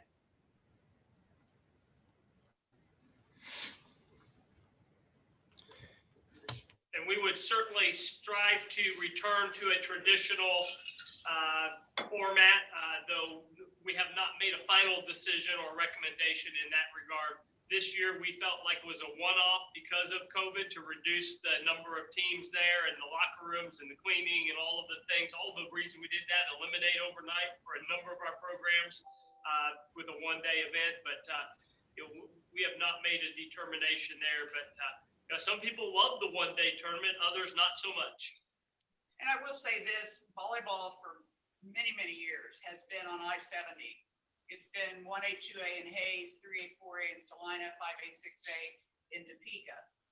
And so when things kind of went south with the Expo Center and Hutchinson renovated their facility, and then all of a sudden Dodge City, the United Wireless was interested, we started looking at some different choices because we had some. And so we did that. We stayed away from Hayes that 1 year because we wanted to try Dodge City. We did approach Hayes this past year about hosting 1A Division 2, and they did not want to host just 1 class. And so that is why we then went to Emporia. If Dodge City is going to import is what they do, but they bring in a sport court from Texas, that's not a cheap undertaking. And so if they're going to do that, they want to host at least 2 tournaments. And I think everybody else is kind of the same mind that, you put in all that work. We want to host 2 if we can. Tom McAvoy has been a real trooper and has always been a strong supporter of the association in Emporia. And without hesitation, he said, absolutely, we'll host, because we walked away from them when we went to Dodge City. So we got good people to work with, but there are a lot of people that think we can just go anywhere we want, and that's not necessarily the case.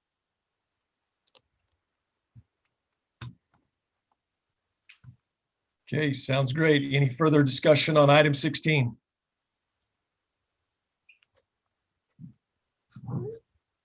All right.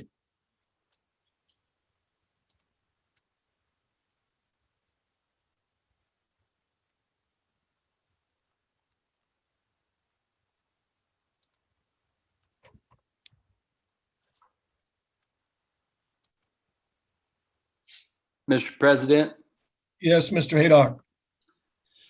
I move that we recess to executive session for matters relating to non-elected personnel. We should conclude discussion on this issue and return to open session in approximately 15 minutes. Okay, so we've got a motion to enter into executive session for 15 minutes. Can I get a second? Second. Second by Mr. Perkins. Any discussion? Who's going to be in the executive session?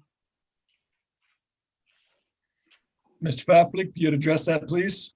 Yes, the executive session will include me, one staff member, and all of the executive board members. There'll only be 2 of us here in the office, and we'll go to a breakout room. I've got a breakout room set up for that, for us to enter. Okay. Any further discussion? Any more questions? All in favor, please say aye. Aye. Aye. Opposed, same sign. Aye.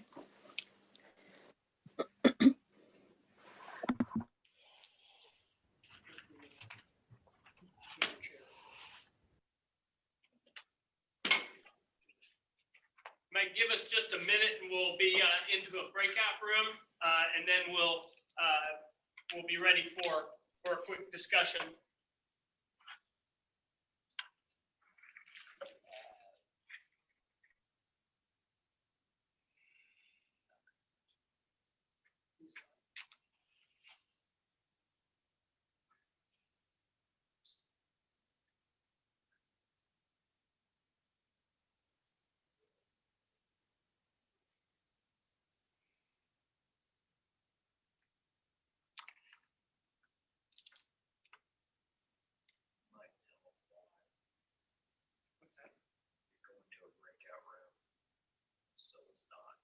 Well, yeah, absolutely. I tell them.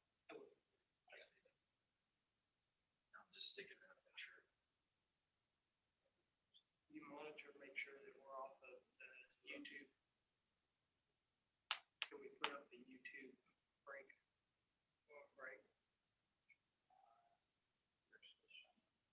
Jason, we're trying to get you in, and Shannon, we're trying to get you in. Is there an opportunity for you on your screen to join a breakout room? Oh, we didn't assign you, Jason. You're about to get assigned. There we go.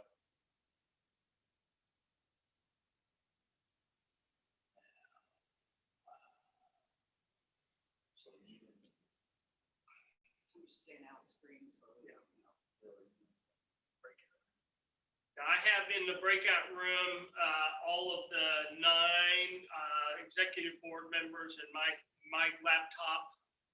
Here we go. And the screen that is being shared right now on the YouTube link, we had to create a breakout room to have a personnel discussion and to have an announcement, if you would.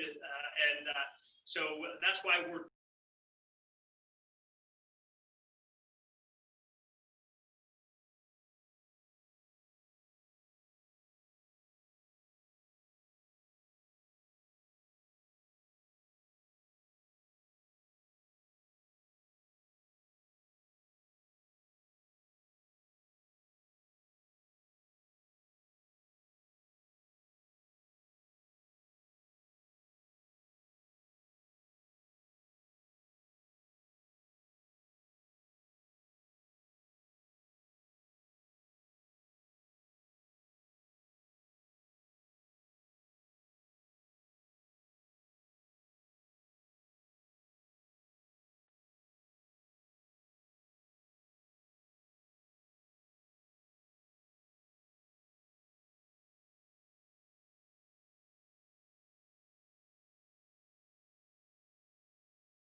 Got everybody back but Alan. I'm here, but it doesn't seem like my video wants to come back up.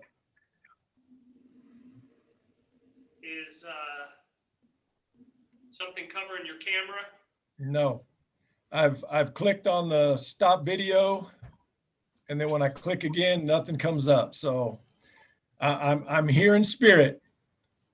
Okay. President Stein, Yes, Mr. Perkins. I'd like to make a motion to accept the personnel report from Mr. Pfeiffer. Okay, so we have a motion to accept the personnel report. Can I get a second? Second. Second by Mr. Haydock. Yes, sir. Any further discussion? All in favor, please say aye. Aye. Opposed, same sign. Okay. We will call the meeting to adjourn for the day, and we will reconvene tomorrow morning at 8:30. Okay, so we'll reconvene tomorrow morning at 8:30. Everyone have a wonderful evening, and we'll see you in the morning. Thank you all very much. Good first day. Thank you. Thanks, Bill. You have a good one too.